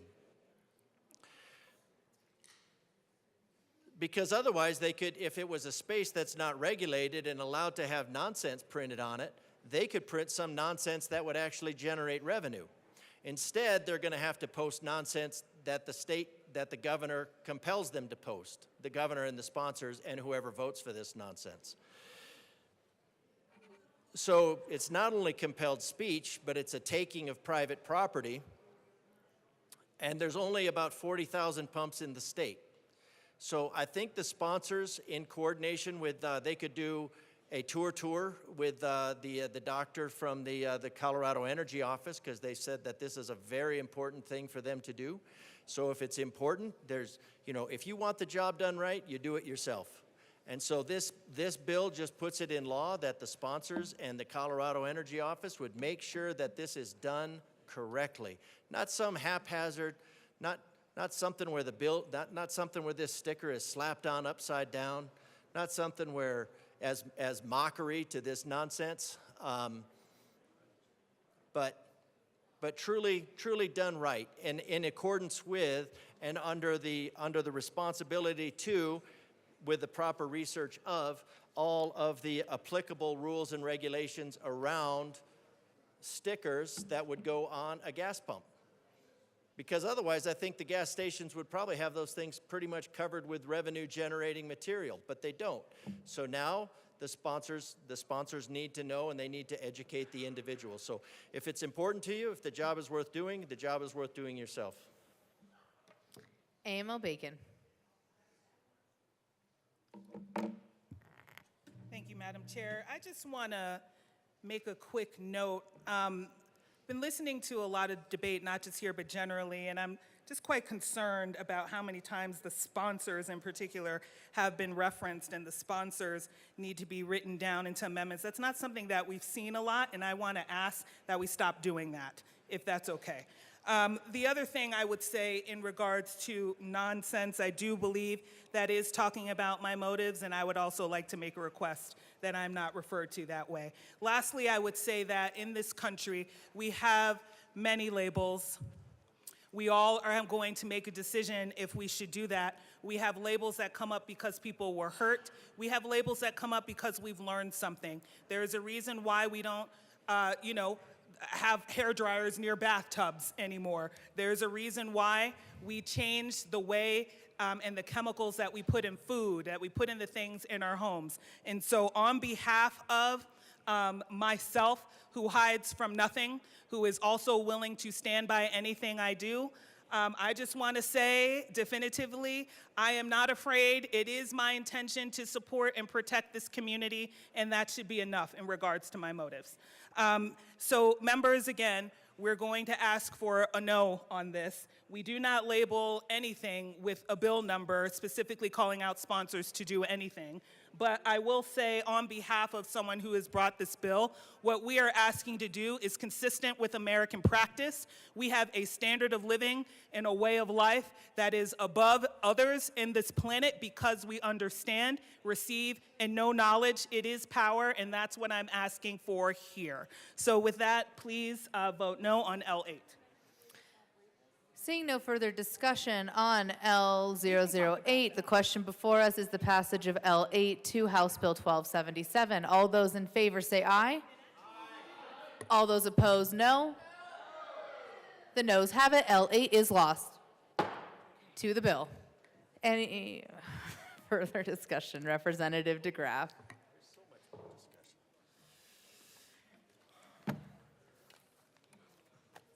Knowledge is power. All right, thank you, Madam Chair. I'm going to move L007 to House Bill 1277, and for the sake of knowledge being power, I will ask that it be displayed. That is a proper motion. Give us one moment.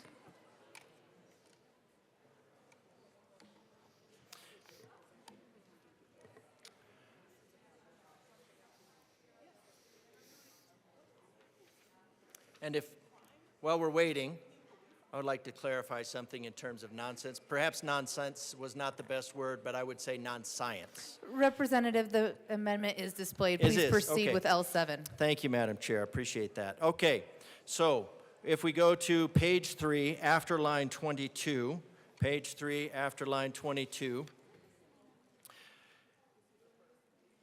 we're going to insert L077 for the purpose of educating and providing the power of education to the citizens of Colorado.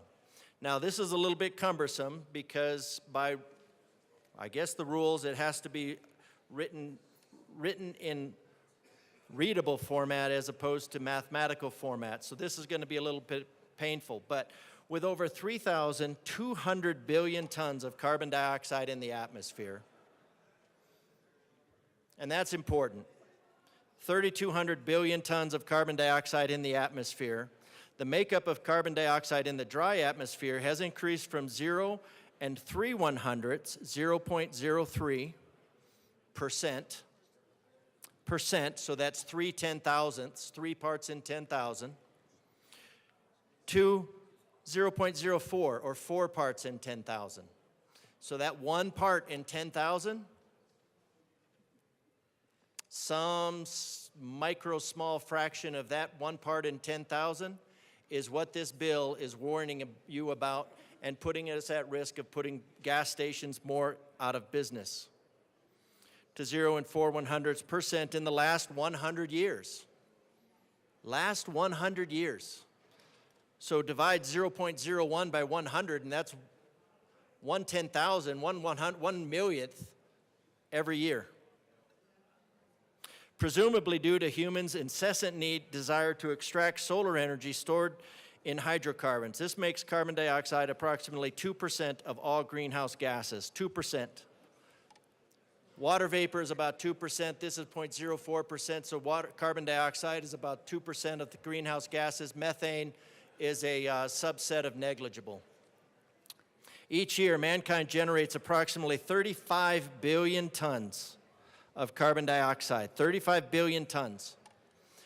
The United States generates 5. Now, the United States has been moving towards natural gas and decreased by 1 billion tons. In the same time frame, Asia has increased by 10 billion tons, mostly by our shipping our manufacturing over there because of superstitions that are emphasized in this bill. So for every bit that we decrease and increase our costs, we push our manufacturing overseas. And we push our pollution overseas. Of that amount, Colorado generates an unprecedented 0.125, 125 million tons. Those come from the Colorado Energy Office. 125 million. Of course, it sounds better when you say 125 million, but the accurate way in this case would be to say 0.125 billion. Since carbon dioxide contributes up to 10%, and that is solar spectrometry, of the 40 degrees Celsius of the greenhouse gas effect, raising the average from an ideal temperature of approximately negative 15 degrees, because without the greenhouse gas effect, we would be at about negative 15 degrees Celsius. We wouldn't know it because we'd all be dead. To a barely habitable temperature of plus 25 degrees. So it does get warmer, fortunately. And then water vapor keeps us in that frame. Colorado's contribution can be calculated to be 10% multiplied by 40 degrees Celsius, multiplied by the quotient of 0 and 125 100ths, divided by 3,200 for a total of 0 and 16 100,000ths of a degree Celsius. So what this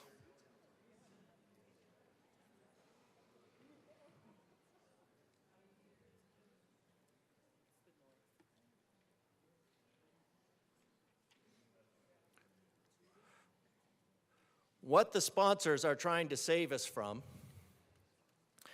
is a very, very small fraction of 0 and 16 100,000ths degrees Celsius.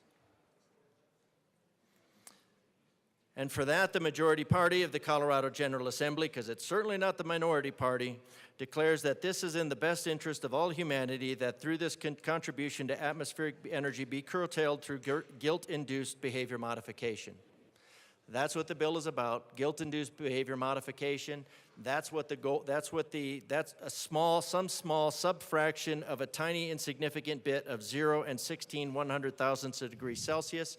So, and now if you want your personal contribution to that, then you would divide that by 6 million. And that is where you get 1/2 of 1 drop in 20 Olympic-sized swimming pools full of drops as your carbon dioxide footprint, which is the reason that bills like this are doubling and tripling your energy prices and moving businesses out of the state of Colorado. Any further discussion on the amendments? Seeing none, the question before us is the adoption of L007 to House Bill 1277. All those in favor say aye. Aye. All those opposed, no. No. The amendment is lost. To the bill, Representative DeGraff. Thank you, Madam Chair. Getting kind of bored with this, so I'm going to run through some of these really quick. I move House Bill, or L009 to House Bill 1277. Would you like that displayed? I sure would. That is a proper motion. Give us a moment.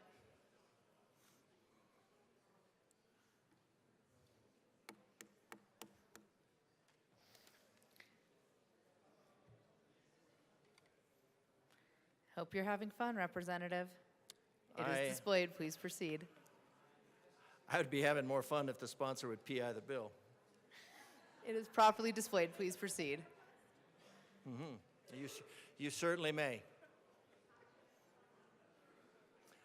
I just appreciate the ability to have the opportunity to educate the people of Colorado on the priorities of the nanny state.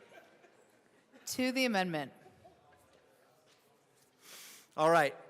One of the things that was noticed, because the sponsors have said that they're not interested in doing this job themselves, a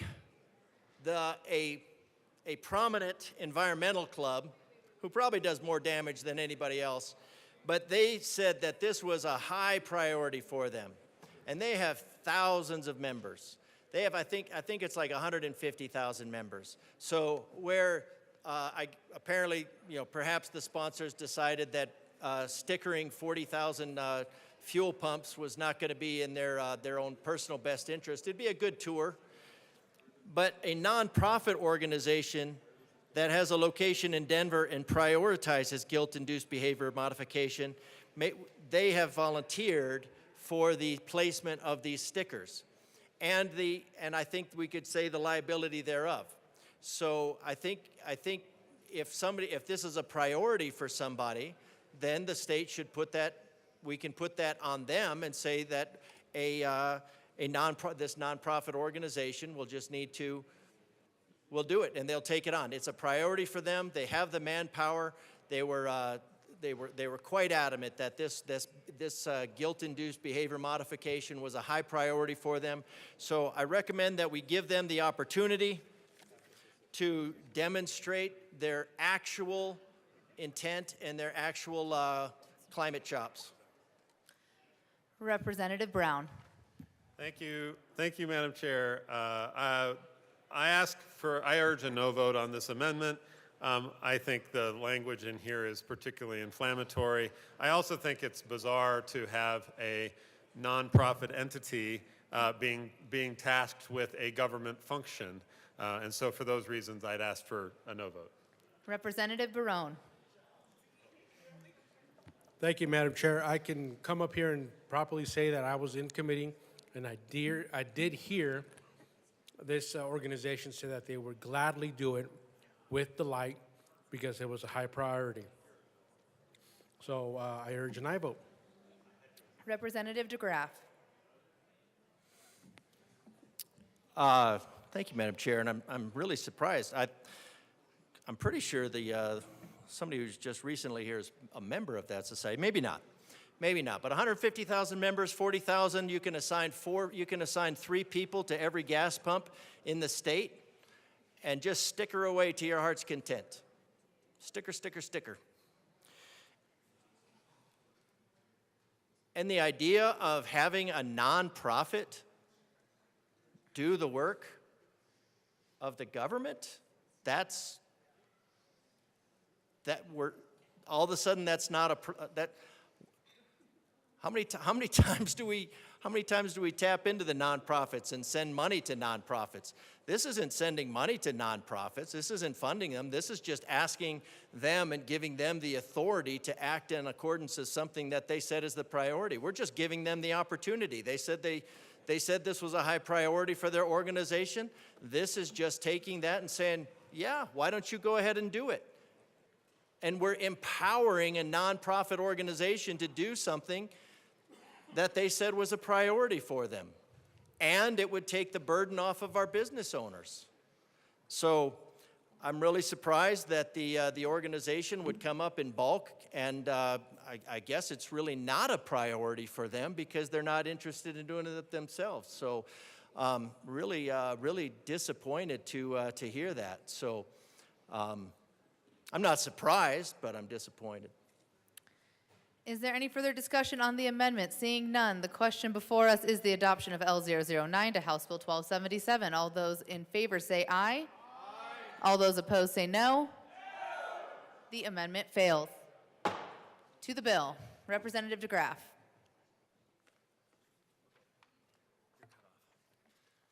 Just have too much sequestered carbon going on up here. All right.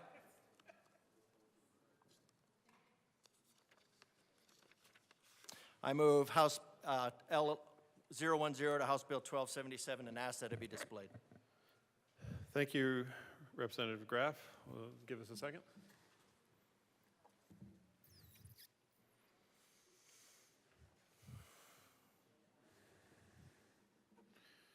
It is displayed. Please proceed. Thank you, Mr. Chair. I'm very disappointed that the Prominent Environmental Club is not interested in pursuing their priorities. But anyways, let's go to this one here. The state shall reimburse a gas station owner at market rate for the retail space occupied by the label described in subsection 2 of this section. So this is to avoid this being a taking. The state comes in and says, this is not in accordance with any regulations. This is not in accordance of anything this is just purely. Now, I suppose if you just say, well, now we have a law, so we've made a law that taking or potential retail space is not a taking, then I guess it's not a taking. But they could have put something retail there. The other issue with because it also has to be in an area that it's not something like flammable. Because there are stickers, there are warnings, there are signs all over, on the front. Go look at it. Tells you what, the ethanol blend is. Tells you this, tells you that. Tells you that gas is flammable, in case you weren't aware. Not to fill up the gas tank in the truck bed. Things like that. But if there's space outside of that that's not regulated, that is potential retail space. And if the state is going to take that potential retail space for the warning, then they should reimburse that retail space. Because otherwise you could perhaps they would make the argument, especially an organization that had thousands of these. Say somebody has thousands of these gas pumps in their organization and the state is taking up whatever size sticker this is. That could potentially detract from retail space or safety warnings because, when you have signs everywhere there's signs, then they stop meaning anything. So if the state's going to take it, the state's required to pay for it. This just codifies it. Thank you, Rep. DeGraff. Extra points for quoting song lyrics. Any further discussion? Rep. Luck. Thank you, Mr. Chair. I rise in support of this amendment. While the retail space may be small, it is prime marketing space for other sorts of marketing. And if the state wants to advance its propaganda, it should pay for it. Are there any further discussions? Seeing none, the question before us is the passage of L010. All those in favor say aye. All those opposed, no. The noes have it. L010 is lost. To the bill. Representative DeGraff. Thank you, Mr. Chair. I move L011 to House Bill 1277 and ask that it be displayed. That is a proper motion. Give us a second.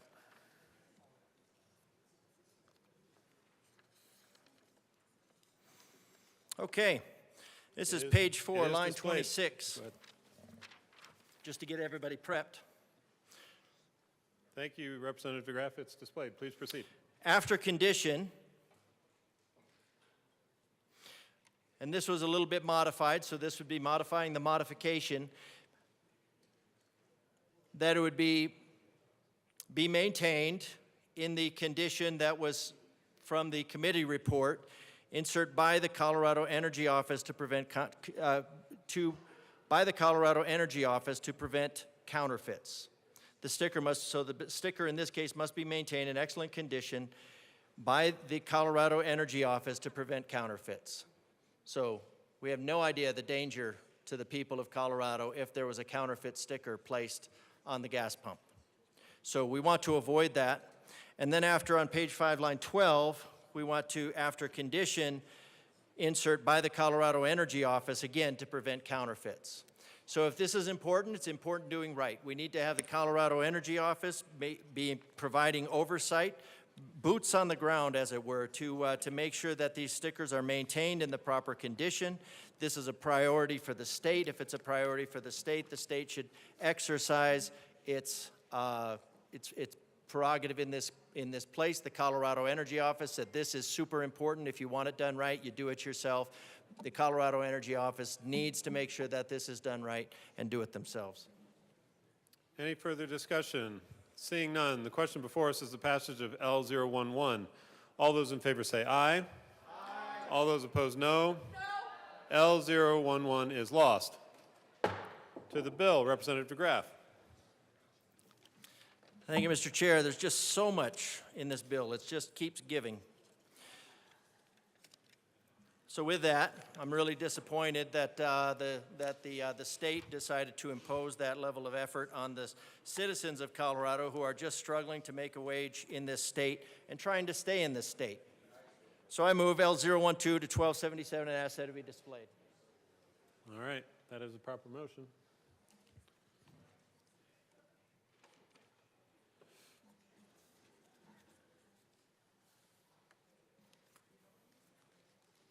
It is displayed. Please proceed. Page 5 after line 13. Page 5 after line 13. So that's reading maintained in excellent condition and replaced when necessary. Of course, we are going to change that to being maintained by the Colorado Energy Office to make sure that we don't have counterfeit stickers out there. I mean, if we're going to be putting the seal of Colorado on there and telling people that it's enforced under the penalty of law, then, man, we should make sure that there's no counterfeits out there. Oh, that's right. We're probably not putting the state seal on it because we don't really want that out there. Okay, so because the sponsors are not willing to take this role on themselves, because this, I almost said the name of the club that doesn't want to have this responsibility taken on themselves, despite being a high priority and despite having the manpower to handle it, this would say each day 10 minutes must be allocated to each pump, because we don't know on a daily basis if this sticker is actually, we don't know if this sticker is actually being maintained in the condition. So we need somebody to go out to that pump, and that is you know, that's going to fall on the gas station owner. And again, this is a requirement of the state on the gas station owner for absolutely no purpose in itself. Each day, 10 minutes must be allocated per pump for the inspection, maintenance, and replacement of the labels described in this section 2A of this section. The aggregate of this time multiplied by a local minimum wage must be included as a tax-deductible expense on state and federal tax forms. So if the state is not going to provide the manpower, then the state should provide the manpower. If the state is not going to provide, so right now the state is taking the space and the state is taking the working capital from the people, from the business owners of Colorado to go out there, inspect stickers that otherwise don't need to be inspected because they don't want to be fined under some sort of fine where they are held to some account in order to accomplish absolutely nothing, 1/2 of one drop in 20 Olympic-sized swimming pools of drops. That's the purpose of this bill. If we're going to require the citizens of Colorado to do a great deal of work to accomplish absolutely nothing, then they should be reimbursed. Any further discussion on L012? Seeing none, the question before us is the passage of L012. All those in favor say aye. Aye. All those opposed, no. No. L012 is lost. To the bill, Representative Woog. Thank you, Mr. Chair. To the bill, I'm going to speak for my colleagues that spoke today. The reason we've spent so much time on this, we talked a lot through this session about business regulation and how a lot of it we believe is hurting businesses. And this just feels outrageous to me, up to a $20,000 fine. And frankly, I don't think they're guilty of anything. I don't think these business owners are guilty of anything. We're creating that. This is a presumptive law and a victimless crime. It's silly regulation for my House District 19. The reality is, I represent Boulder County and Weld County. They know. They know about emissions. Boulder County knows about emissions. Weld County knows about emissions. It's common sense. No one's sitting behind their car sucking exhaust. We know about these emissions. Everyone does. We don't need to hammer this at the gas pump. Our kids have been taught whatever they've been taught, whether we agree in here or not. The kids have been taught something. They're all aware. I don't know who this label, who it's addressed to. It doesn't make sense to me. It creates more fear. I think that's what it's for. It's creating fear. That's a horrible way to live. That's a horrible thing for us to do. Let's create more fear and anxiety. More fear and anxiety in a world that feels like we're in a pandemic. I mean, the anxiety's through the roof. This is just another stressor that these people are already aware of. They are fully aware of exhaust emissions. This is absolutely unnecessary.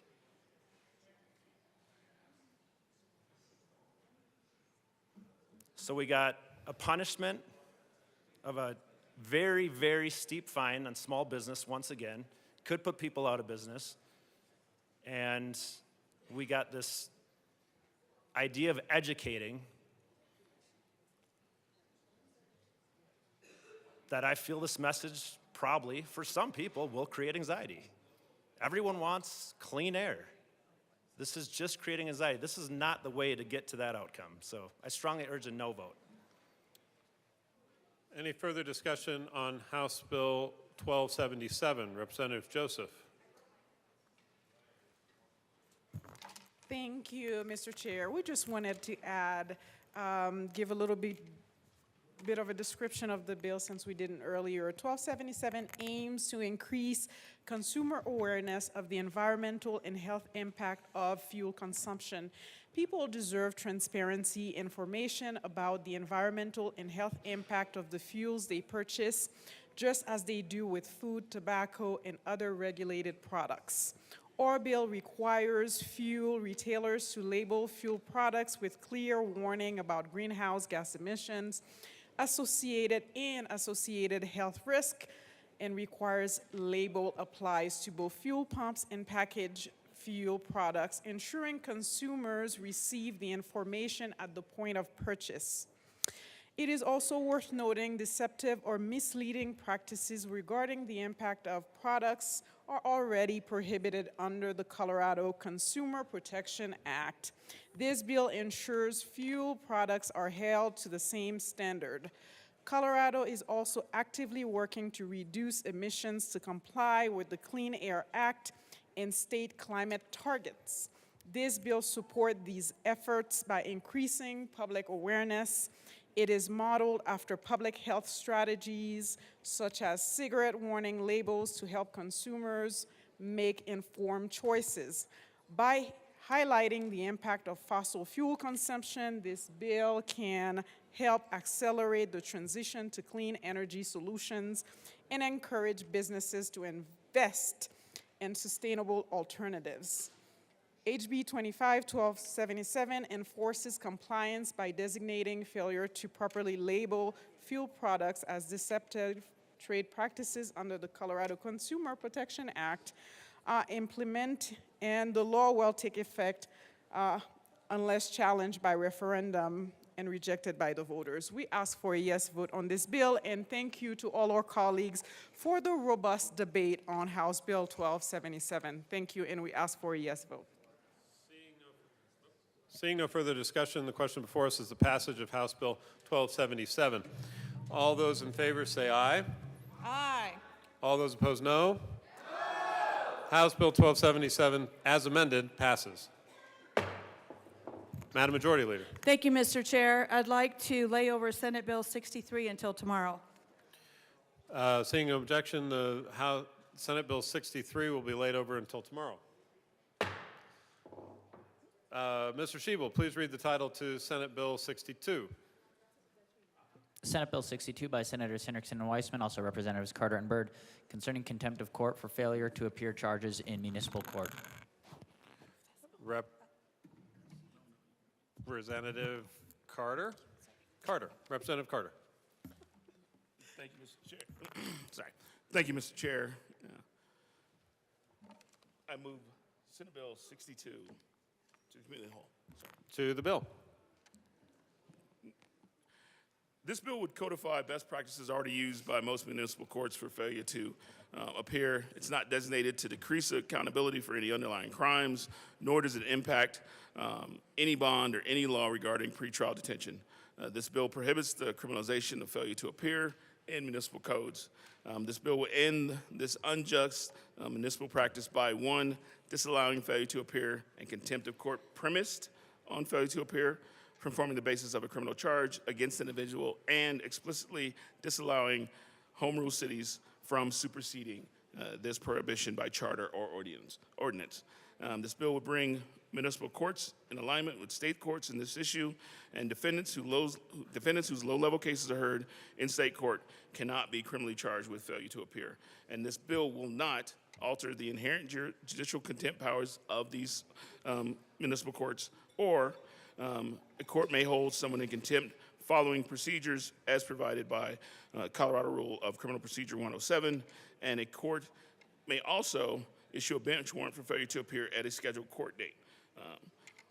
This bill was brought about in regards to specific cases in which jurisdictions were using the actual act of failure to appear as a criminal charge and then holding individuals for extended periods of time, up to and including longer than they would have been held for the actual charge. Originally, we thought there was only one jurisdiction doing this. Luckily, another jurisdiction came in and told on itself, so we are also contacting them. I'm urging an aye vote. Representative Gilchrist.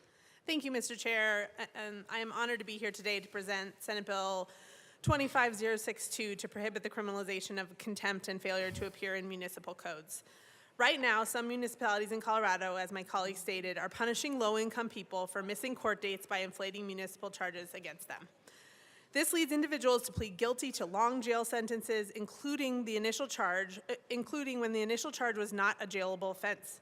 This practice criminalizes poverty and separates low-income families, depriving children of economic and emotional stability over municipal offenses as minor as trespassing or loitering. Among many negative impacts, the municipal practice separates full-time custodial parents from their children.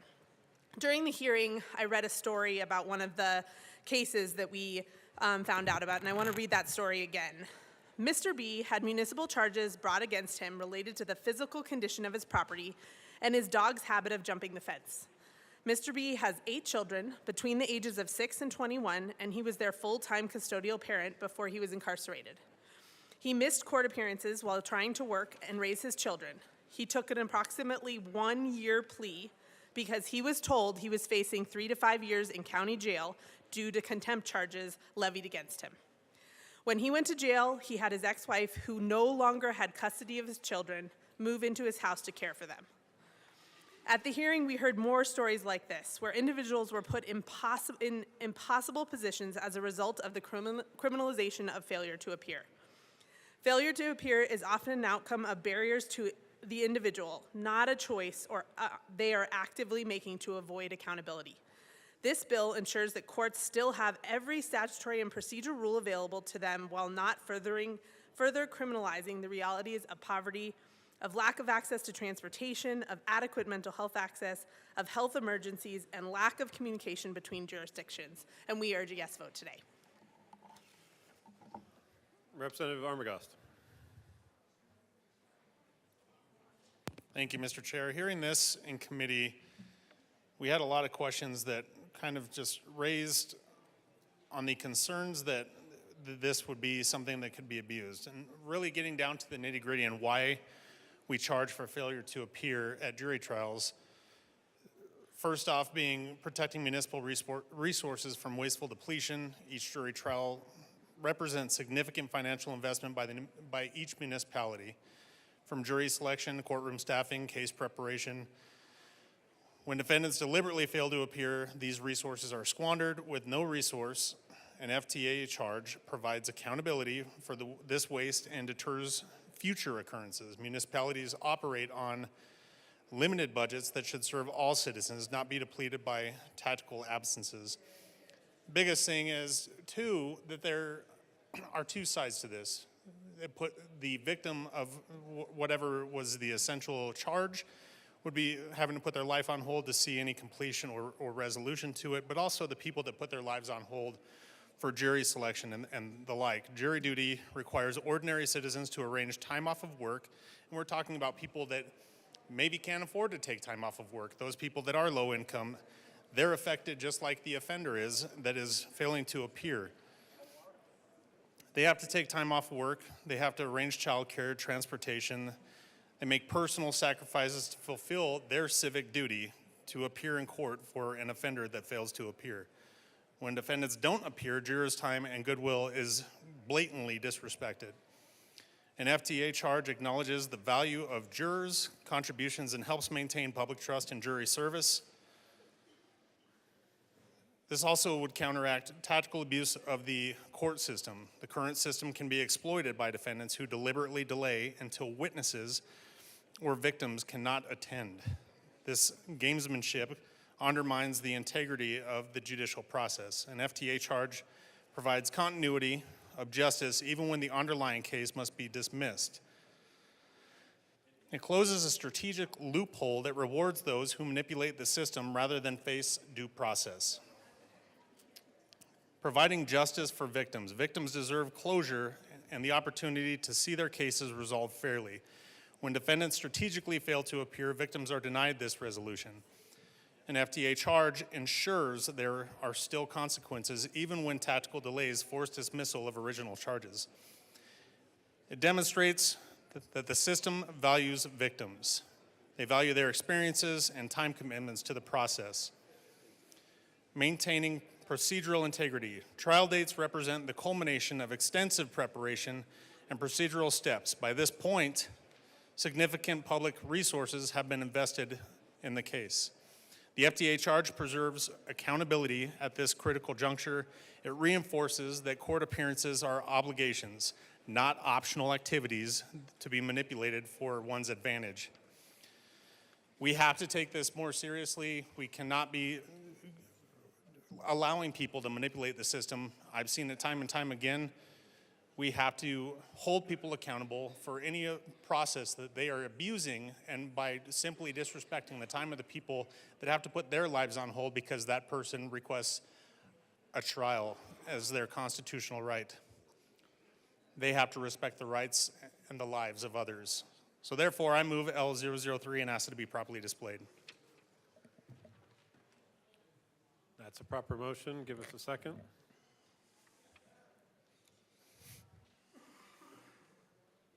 The amendment is displayed. Please proceed. Thank you, Mr. Chair. So as you can see, this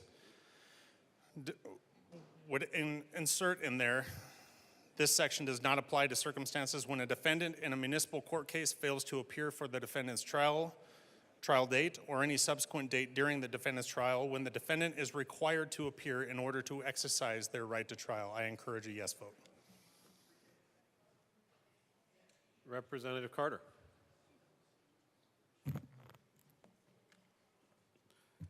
Thank you, Mr. Chair. To be clear, I believe that the representative is speaking to an issue that's not related to this bill. This bill is specifically related to the failure to appear, and when an individual originally fails to appear, what was happening is the courts were finding them in contempt. Now, there's two types of contempt. There's direct and indirect contempt. Implying that an individual is in direct contempt means that at a certain point you have offended the dignity of a judge to their face. And indirect contempt is what these individuals are being put into, taken into custody for. Indirect contempt implies that your conduct was so egregious, even though it was not done in front of a judge, you still need to be taken into custody. The way this was being used was they were then taken into custody, held beyond the date in which, had they pled guilty, they would be held. So these individuals are serving longer sentence terms than originally indicated by the charge. To be clear, if an individual is on a PR bond and they fail to appear, the court may issue a bench warrant, bring them back in, and then once the individual is picked up on that warrant, after being held, they can be released on a personal reconnaissance bond. At a certain point, we have to stop trying to use illegal means to have an illegal outcome.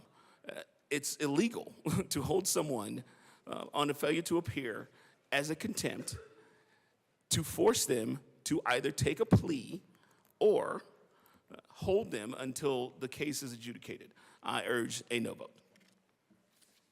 Further discussion on L03. Seeing none, all those in favor of L03, or sorry, the question before us is the passage of L003. All those in favor say aye. Aye. All those opposed, no. No. L003 is lost. To the bill, Representative Caldwell. Thank you, Mr. Chair. I also heard this in committee, and I think my colleague from Berthoud summed it up pretty well, which is this is about accountability. And I understand and I respect the bill sponsors, shared a story about somebody with 8 kids and they couldn't make it to court. Okay, but that's the exception to the rule. That's not the rule. The rule is, from what we heard from, I believe, the police and other public officials, was they have people who continually not show up to court. And this is unfair to the jurors who show up there, and they have to take time off work. They have to put their kids in daycare. They have to take a day off from whatever they're doing and to come there and be there. And the witnesses, what we heard was witnesses show up to court, and after they do this 3 or 4 times and the same person doesn't show up, they lose witnesses on the case. It is gaming the system, because then the witnesses eventually drop off because they can't continually show up just for the person, the defendant, to then not show up. And so this is wrong. The victims need resolution. The more they have to delay the trial date because somebody's not showing up to court, then the victims are not getting resolution. So, I mean, are we trying to protect the defendants here who committed the crimes and have the court date? Or are we trying to look out for the victims? And we trying to look out to the jurors and other people who are not committing the crimes? Let's stop protecting the criminals. This is also, I think, in violation of any kind of home rule ordinances, and it says right there on the first page, because we're taking away their ability to make these decisions in these municipal courts. So again, this is something I've been beating the drum on a weekly basis. The people committing the crimes are not the victims. The victims are the victims. We're not criminalizing poverty, we're criminalizing crime. Stop going soft on the criminals. This bill does that. Vote no. Question before us, or seeing no further discussion, the question before us is the passage of Senate Bill 62. All those in favor say aye. Aye. All those opposed, no. No. Senate Bill 62 is passed. Mr. Schiebel, please read the title of Senate Bill 60. Senate Bill 60 by Senators Catlin and Roberts, also Representatives Clifford and Carter, concerning expanding the crime of obstructing government operations to include the repeated calling of public safety emergency entities without justifiable cause. Representative Clifford. Thank you, Mr. Chair. I move Senate Bill 60 and the Judiciary Committee report. I don't have a Judiciary Committee report. Oh, never mind. We don't have a. How do I think we're just on the bill. So to the bill. Hold on. Sorry, Mr. Chair. The committee will stand in recess.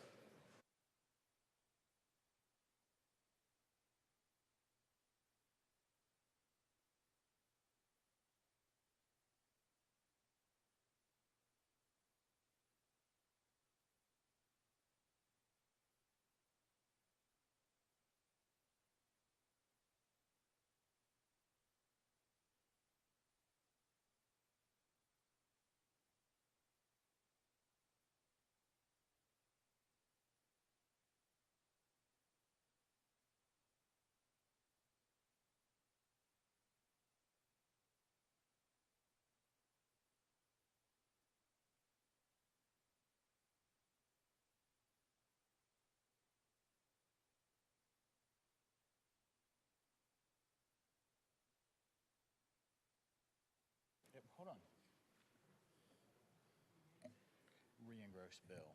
Okay. We are, Mr. Chair. The committee will come back to order. Representative Clifford. Little do-over, Mr. Chair. I move Senate Bill 60. To the bill. This bill is about repeated misuse of the 911 system. This has been brought to us by several proponents. The issue at hand here is people that call 911 sometimes repeatedly. The most number that we could verify in one single day was 4,000 calls.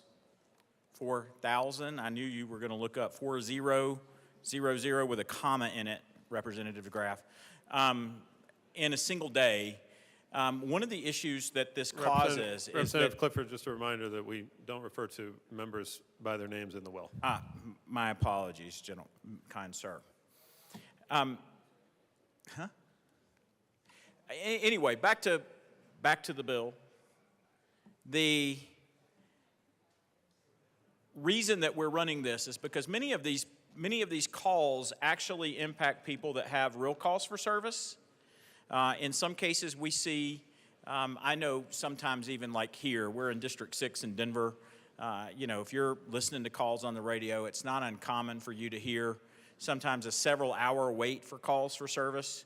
That's number one. Number two, if you only have so many 911 dispatchers in a geographical area and they're constantly taking false calls, they need something to be able to combat that. So one of the ways this bill works is that would have to happen first. Those dispatchers would have to notify somebody in the chain of command and law enforcement, and that law enforcement officer then would have another tool in their arsenal to be able to go and have a specific charge that was related to this so that the courts could deal with it appropriately. There are other charges that are more aggressive than this, obstruction charges, et cetera, that are available to peace officers. This is just to give them something that is specific so that the court understands what they're doing with these particular individuals when this should occur. Representative Carter. Thank you, Mr. Chair. I move L9. That is a proper motion. Would you like it to be properly displayed? I asked for it to be displayed. Thank you. Yep. It is properly displayed. Please proceed. Thank you, Mr. Chair. To be clear, the reason I'm on this bill, I did not want there to be some type of interference with the 911 operation. I wanted to make sure that individuals, victims, were getting actual contact with 911. There are individuals who were using this system to obstruct individuals during their work. They were repeatedly calling 911. And so we were trying to find a fix for that.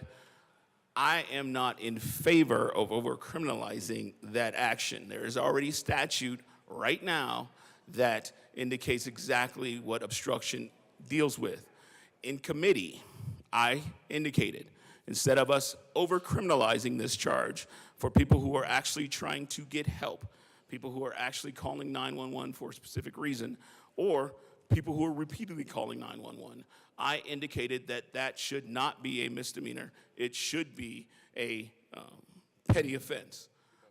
I am asking for an aye vote on SB 60, Amendment 9, indicating that this should be a petty offense. Representative Armagost. Thank you, Mr. Chair. So in committee, seeing how this came from the Senate, seeing how the charge currently is in statute, in committee, I objected to this amendment. The amendment failed. I think the reason it needs to fail is we have an issue here that goes to our dispatchers, our emergency communications people. The fact that these phone calls are, in most cases, just somebody calling to verbally assault the emergency dispatchers, they are the first responders. They are the ones that take the call and send the necessary resources to every call that they get. Yes, those resources are then wasted and being sent to a call that is more than likely somebody just trying to obstruct the system, which is why there needs to be some sort of accountability for that. This isn't something asking for a felony, but this is something that at least shows the amount of respect that our dispatchers deserve to show that we are not going to put up with this behavior toward our emergency communications, our dispatchers, our first responders. They deserve the respect that we can give them. If we're going to set this apart, which is, I know, the intent of the Senate when the two co-prime sponsors brought this bill forward and sent it to the House, we do not need to strip it of what it was intended to do, what the statute is already currently doing. We need to pay that respect to our dispatchers and showing that we are not going to tolerate this as a state when people are doing this to them, when they are simply trying to do their job to protect us out in the public and protect the people, the first responders that they're sending out as well. So I encourage a no vote on this amendment. And then it is a good bill without this amendment, but we do not need to strip this down to nothing. We need to not have this amendment on this bill and let the bill go forward as is. I encourage a no vote. Representative Espinosa.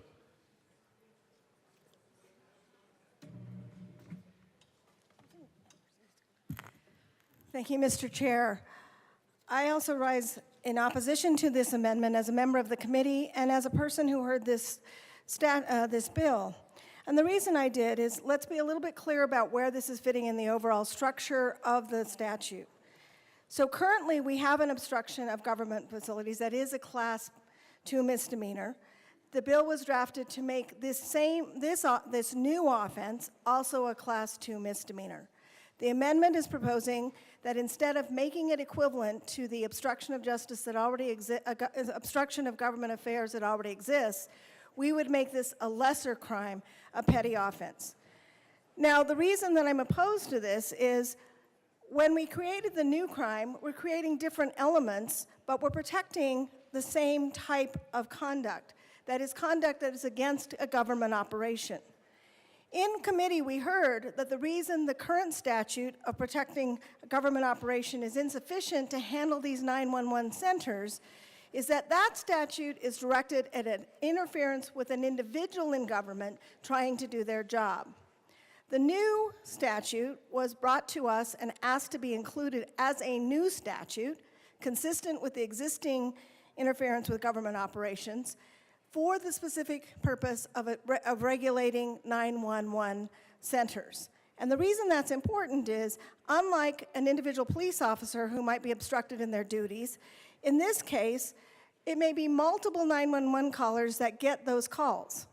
And in terms of how then that offense has to be prosecuted, it's a much higher burden for the prosecution and for the community. So they have to have multiple witnesses who come and testify about the number of calls that were made and how they were done. We heard about the burner phone numbers that can be used to call into 911, so there's no effective other remedy that can be imposed. We've had a civil penalty that's been imposed, and that civil penalty has done nothing to resolve this issue. So when I looked at the bill, I looked at the parity that exists between interference with the government operations for individuals and this interference with government operations for a function, as the good representative from Arapahoe County indicated, that in these circumstances, we're talking about multiple calls in a day that have the impact of diverting those services from people who might be in actual crisis. And so I supported both the establishment of a new offense that fits neatly under obstructing government operations, but I ask that we reject this amendment and keep the penalty equivalent to that of an interference with a peace officer or an individual in a circumstance in order to have parity in the statute, and frankly, in order to support the individuals who have been supporting us in these 911 call centers. So I rise in opposition. I rise in support of this amendment. And as support of the amendment, I vote. No, sorry, opposition, sorry. And I'm so used to being on this side. I actually rise in opposition to the amendment because I want to keep the bill as it came out of committee. Representative Caldwell. Thank you, Mr. Chair. I'm against this amendment as well, like my colleague from Denver. We saw this amendment in committee. We voted down this amendment. The idea that you can call emergency services over 4,000 times and it's a $100 petty offense is ridiculous. Let's have some respect for our first responders and our taxpayers, because it costs them money when our emergency services have to show up to these literally thousands of calls from single individuals. All right? To make it a petty offense is ridiculous. We heard from people testifying, stakeholders in this, who support this bill. There was a phrase they kept using over and over. They said, I support this bill as it is, because they got word before they went in committee that they were going to lower this penalty down. So they kept saying, I support this bill as it currently is, indicating they are not happy about this amendment that they knew was coming at the end of committee that drops it down from a misdemeanor to a petty offense. You call emergency services and you abuse that. Now, 4,000 is the extreme case, but there were several cases that were in the couple thousand and in a few hundred. And a lot of times these people are calling, they're berating our call center people and just tying up the phone line. A petty offense is about a $100 penalty. That's what? I'm not good at math. My colleague from El Paso is, but you call it 4,000 times and you get a $100 penalty. That's ridiculous. Let's have some respect for our first responders and our taxpayers who are footing the bill, wasting everyone's time and resources for these calls. Please reject this amendment. This is ridiculous. Assistant Majority Leader Bacon. Oh, Representative Mabry. Thank you, Mr. Chair. Members, I chair the Judiciary Committee, and the only reason why this amendment didn't get on is I called the vote too soon. This amendment would have made it on had I not called the vote too soon. So I want to clarify that. The other thing is, a petty offense also carries 10 days in jail. 10 days in jail can totally ruin your life. And I think if you are the type of person that is calling 911 4,000 times, you probably have underlying mental health issues that I am concerned about over-criminalizing.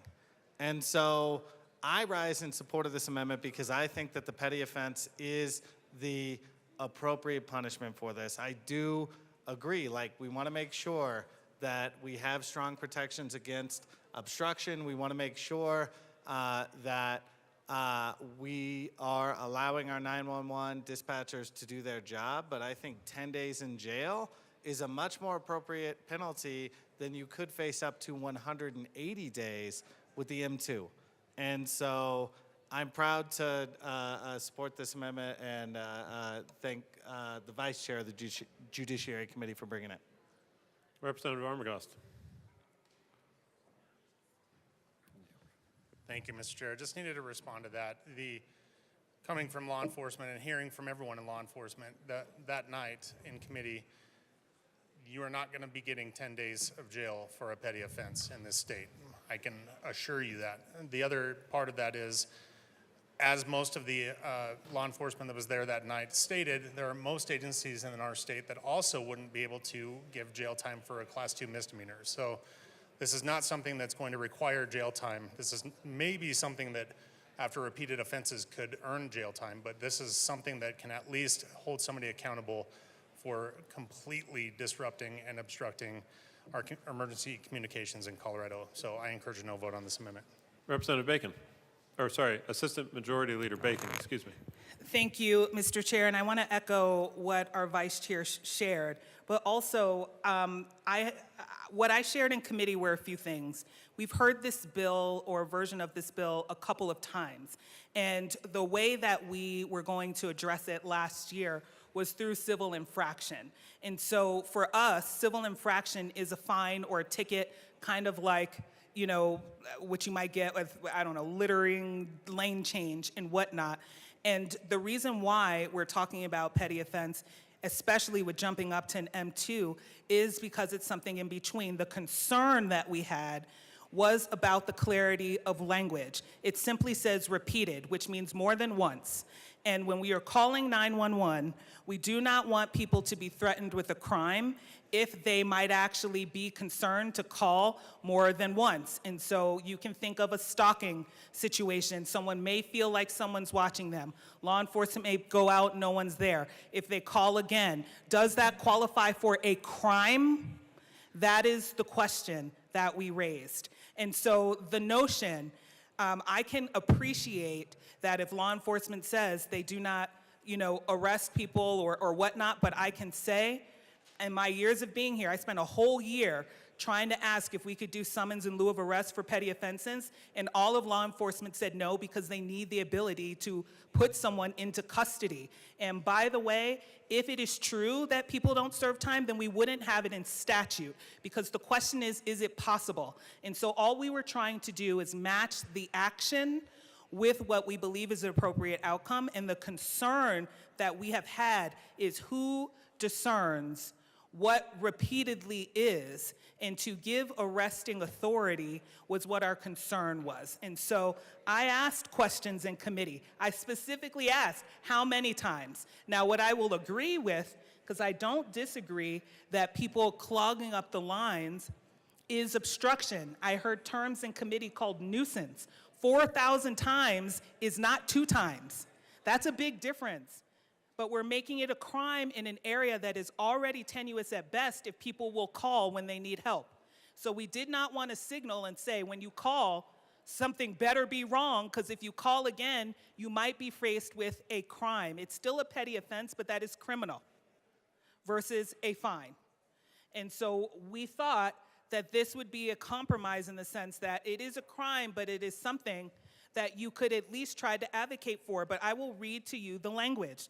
The language says, a person commits obstructing government operations if the person repeatedly contacts a public safety emergency call center or public safety entity after an employee of the public safety emergency call center or public safety entity provides the person with a warning to stop contacting the center. Just so you know, if you want to even block a phone number from calling, you got to go to a judge. So what we're asking our 911 operators to do, and they are first responders, I agree, is to decide by themselves and to warn people. And if someone is sent out, they could be faced with a crime which you could be put in arrest for, even though the practice might be given a summons. But you can be, because that's what the statute reads. And so nuisance is different than repeat, and that's what we asked for clarity on, and we did not get it.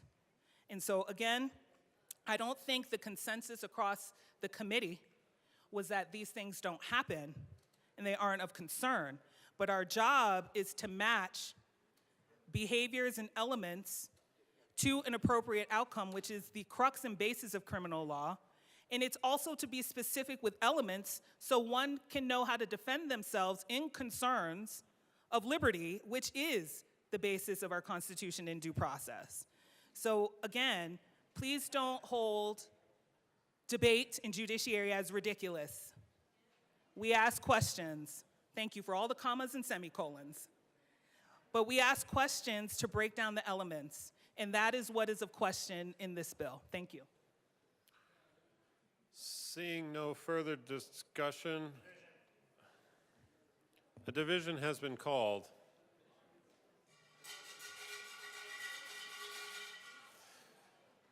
The committee will stand in a brief recess.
Committee will come back to order. The question before us is the adoption of Amendment L009. A division has been requested. All those in the chamber not entitled to vote, please sit and remain seated. All those in favor of L09, please stand and remain standing in one place or raise your hand and keep it raised until the count is taken.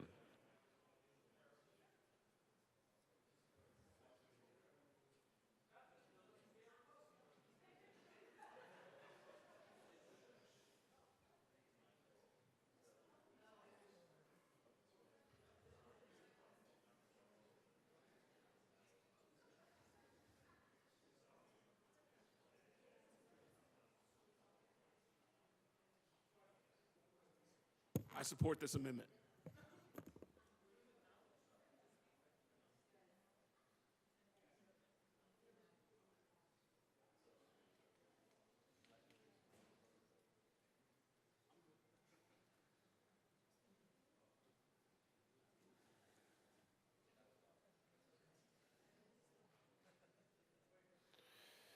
You may be seated. All those opposed, please stand and remain standing in one place or raise your hand and keep it raised until the count is taken.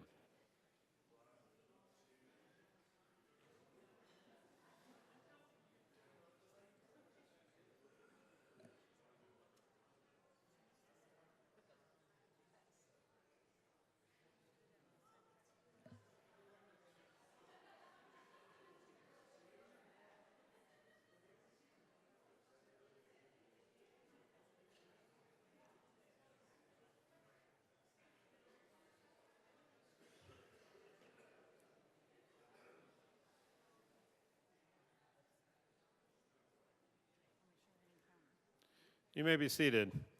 L009 is lost. To the bill, Representative Carter.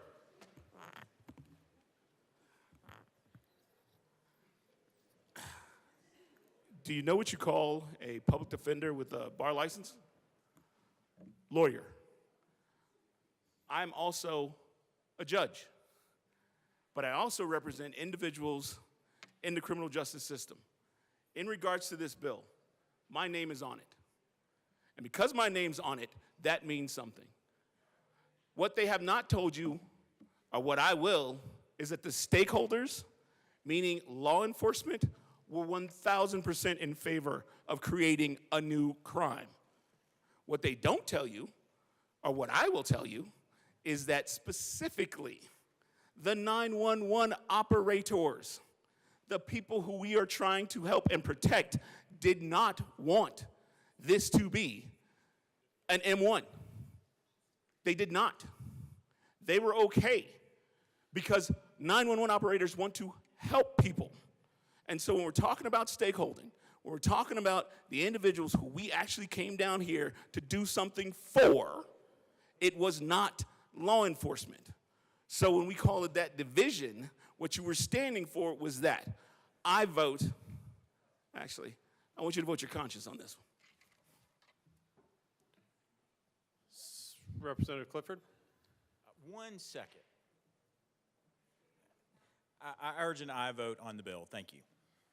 Seeing no further discussion, the question before us is the passage of Senate Bill 60. All those in favor say aye. Aye.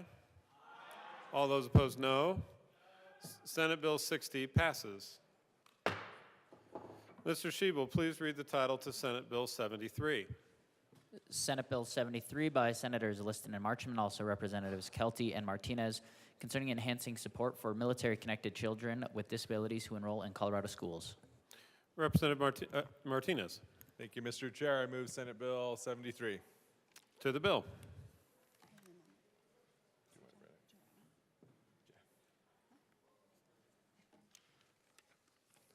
I move Amendment L3 and request that it be displayed slightly to the left. We'll do our best. That is a proper motion. Give us a second.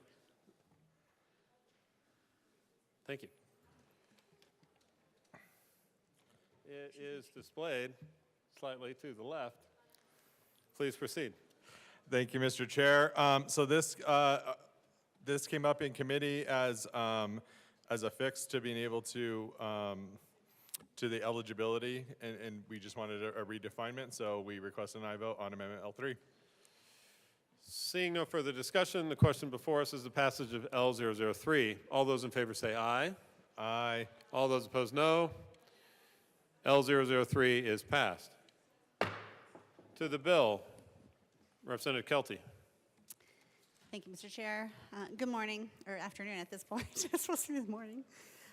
We bring before you today Senate Bill 25073, Military Connected Children with Disabilities, a bill designed to provide clear guidance and necessary support for children of military families with disabilities as they transition into Colorado schools from other states and countries. As we had heard from many testimonies, there is an urgent and undeniable need for this legislation. Too often, children with disabilities of inbound active duty military members face delays in receiving special education services they are entitled to, simply because of administrative and communication barriers. Many families are unaware of their rights regarding individualized education programs, IEPs, or 504 plans, leading to unintended exclusion, service gaps, and even educational regression for these children. This legislation, this bill, ensures that children with existing IEPs or 504 plans receive an appropriate educational services immediately upon enrolling in a Colorado school without unnecessary delays. It guarantees open enrollment and seamless matriculation, providing much-needed stability for military families. It explicitly clarifies that remote, or as we call advanced enrollment, is part of the bill, allowing military-connected students to begin the school enrollment process before physically arriving in Colorado. This ensures schools can prepare the necessary accommodations ahead of time, preventing gaps in support. It requires school districts and charter schools to proactively inform inbound military families about their rights to special education services. This simple step reduces stress for military parents, allowing them to focus on their service and transition without fearing disruptions to their child's education. It strengthens Colorado's commitment to military families, which in turn supports military retention and keeps service members stationed in our state. This bill removes barriers that have long hindered military-connected children with disabilities, ensuring they receive the educational support they need without disruption. By prioritizing stability and access to services, Colorado reaffirms its commitment to supporting military families and honoring their sacrifices, all without recurring new appropriations. One of the greatest challenges for military families is the frequent relocations that come with service. Every 2 to 3 years, families must uproot their lives, often moving across state lines or even internationally. For families with children who have disabilities, this transition is even more difficult. Special education services vary widely from state to state, leaving many military-connected children without consistent support.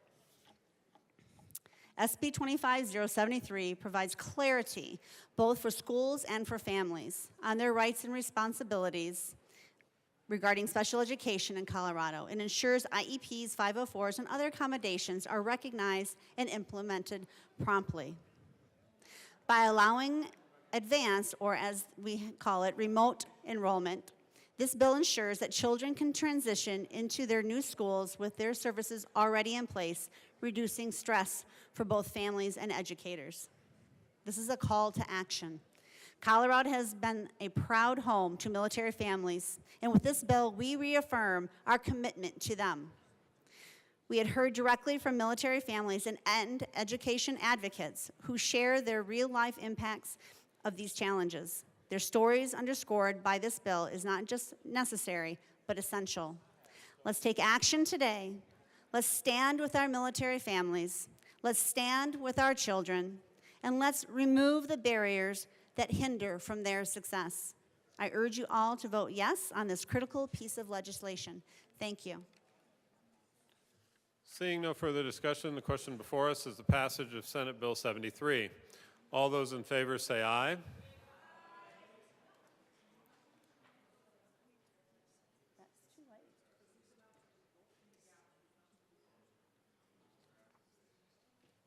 Already.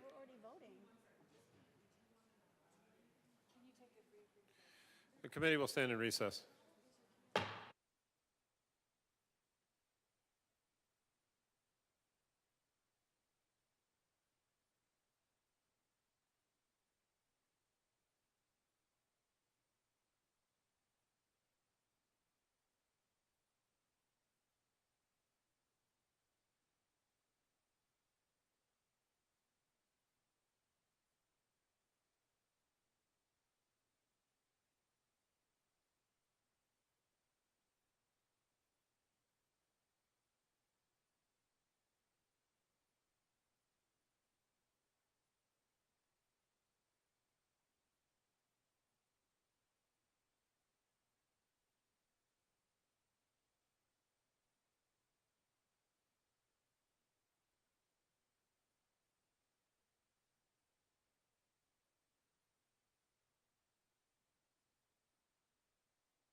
The committee will come back to order.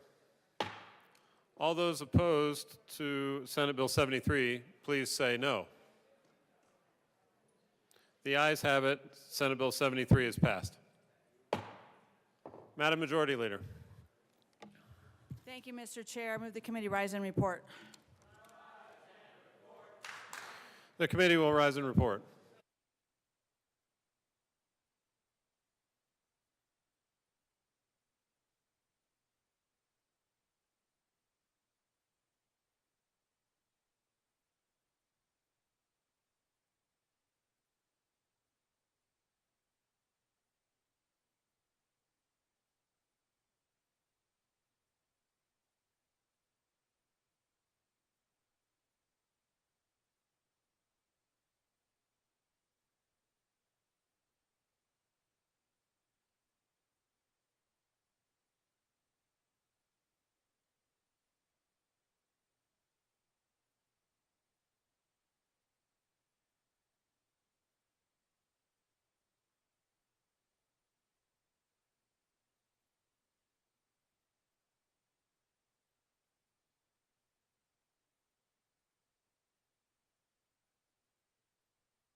The House will come back to order. Mr. Shebel, please read the report of the Committee of the Whole. Madam Speaker, your Committee of the Whole begs leave to report as under consideration the following attached bills, being the second reading thereof and making the following recommendations thereon. House Bills 1001 is amended, 1136 is amended, 1277 is amended, passed on second reading, ordered, engrossed, and placed on the calendar for third reading, final passage. Senate Bills 60, 62, and 73 is amended, passed on second reading, ordered, revised, and placed on the calendar for third reading, final passage. House Bill 1174, 1300, and Senate Bill 63 laid over until April 2nd, 2025. Representative Brown.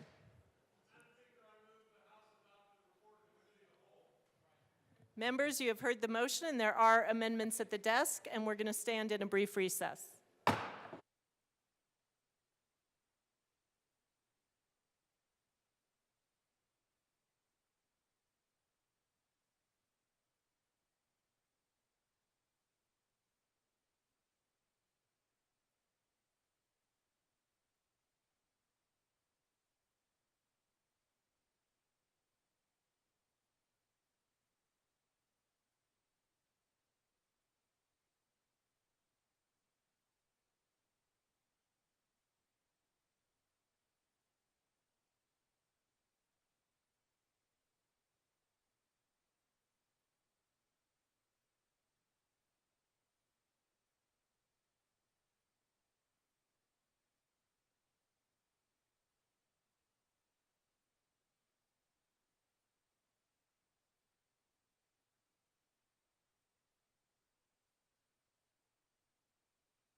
The House will come back to order.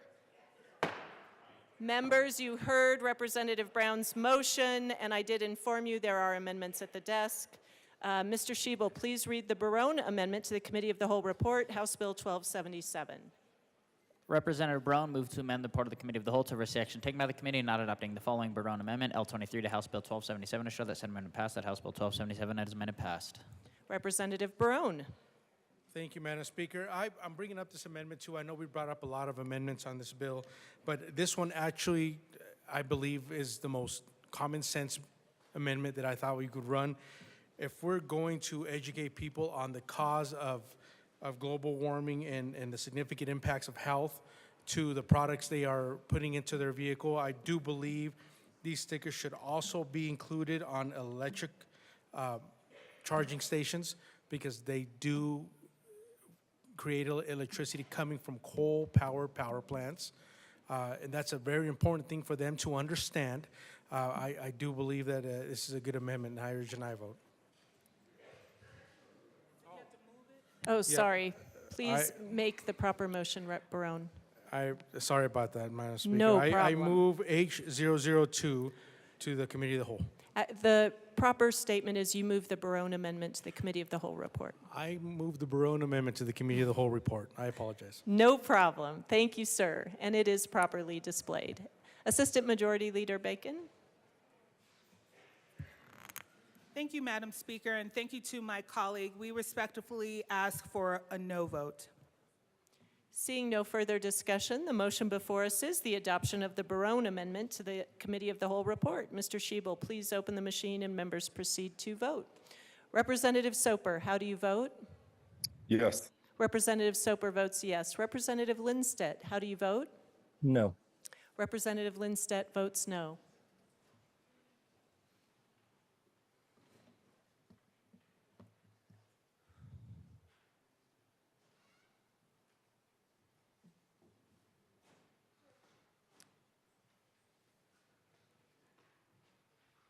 Please close the machine.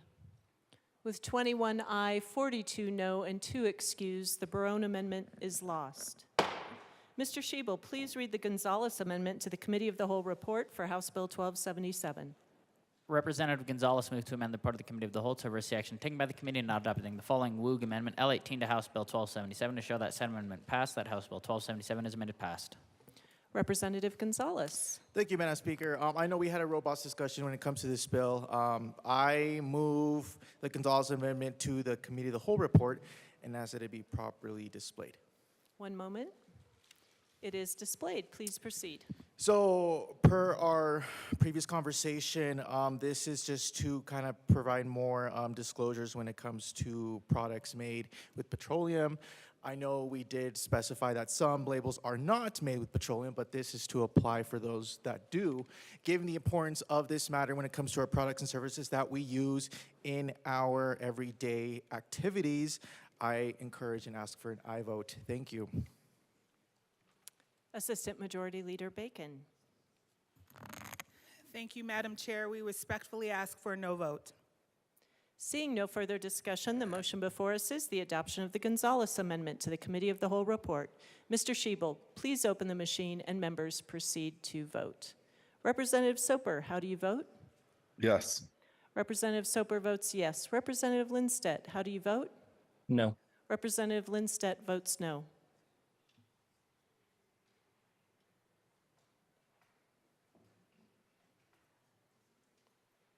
Please close the machine. With 22 aye, 41 no, and 2 excused, the Gonzalez amendment is lost. Mr. Schiebel, please read the Carter amendment to the Committee of the Whole report, Senate Bill 60. Amendment L9 to Senate Bill 60 to show that said amendment passed, that Senate Bill 60 is amended passed. Representative Carter.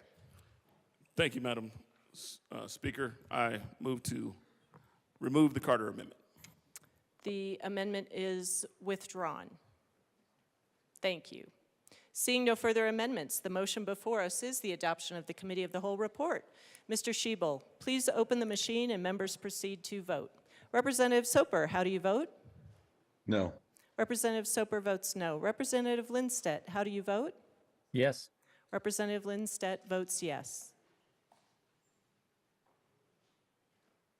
Please close the machine.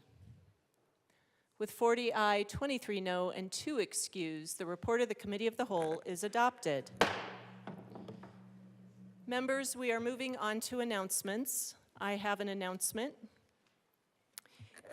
In my authority as Speaker, and at the request of the bill sponsor, under Rule 46A, I direct the Chief Clerk to remove Representative Carter's name as joint prime sponsor of Senate Bill 25060. Representative Carter. Thank you, Madam Speaker. To be clear, when I tell you that if my name's on something, it has to mean something, and because of that, I'm taking my name off this bill. I say it now, I've said it since the beginning. We need a better way of dealing with our issues than putting people in jail and increasing incarceration. I took my name off that bill because it does not represent who I am. Thank you. Thank you, Representative Carter. We will recognize that as a moment of personal privilege. Members, we are moving on to announcements and introductions. Representative Brown. Thank you, Madam Speaker. Tomorrow, I misspoke earlier. Tomorrow we will hear 4 bills in Health and Human Services: 164, 1146, 1287, and 1309. See you there. Thank you. Representative Mabry. Thank you, Madam Speaker. Judiciary Committee members, we will meet at 2:30 in the Old State Library. We're going to hear Senate Bill 9 and House Bill 1312. See you at 2:30. Thank you. Representative Froelich. Thank you, Madam Speaker. 2:30 LSBA, the Transportation, Housing, and Local Government Committee. Thank you. Madam Majority Leader and Madam Minority Leader. Thank you, Madam Speaker. Members, a reminder, tomorrow is Denim Day. If you have not donated, you cannot wear denim tomorrow, and it's for a good cause. So please, little donation box is on the sergeant's desk. It's not too late. Please put that on, or please donate. Confused me there with AML. Minority Leader Puglisi. Thank you, Madam Speaker. There is also a QR code. I know I sent it out to my caucus. I think the Majority Leader sent it out to hers. So if you want to Venmo money as well, instead of putting cash in the box, that is still an option if you want to wear denim tomorrow. Please support sexual assault survivors. Thank you. Madam Majority Leader. Thank you, Madam Speaker. One more thing, and please don't forget this. For all of our male legislators out there, tomorrow is a no-tie day, along with Denim Day. Wait. Don't they have to pay more? Well, yeah. Like you make pay an so extra much for contribution. denim. Some of you have paid more, but others haven't. So please do that, and it'll be no-tie day. Okay. Representative Woodrow and Representative Luck. Thank you, Madam Speaker. Members, we wanted to come down on Friday, or at least I wanted to come down on Friday and join Representative Luck in telling all of you, the entire chamber, that you are indeed loved. And I'm serious. We don't always see eye to eye on things, but it is important to take a pause, just a moment, to recognize the humanity in each other, because that's how we get our work done, with respect and dignity and kindness. And so I would just like to carry that going forward. And Rev. Luck? Representative Luck. Thank you, Madam Speaker. We apologize for not getting down here in time on Friday. It got away from us, and then yesterday, again, we were unable. So today, we just hope that you all remember, indeed, that you are loved and amazing and genuinely worthy of all sorts of amazing things and adored. So thank you all for being here. Thank you all. That was a wonderful touch for April Fool's Day. Thank you. You know, it's not Friday, it's Tuesday. I love it. Madam Majority Leader. Oh. Thank you, Madam Speaker. I move to lay over the balance of the calendar until Wednesday, April 2nd, 2025. Seeing no objection, the balance of the calendar will be laid over until tomorrow, April 2nd, 2025. Madam Majority Leader. Madam Speaker, I move the House stand in recess until later today. The House will stand in recess until later today.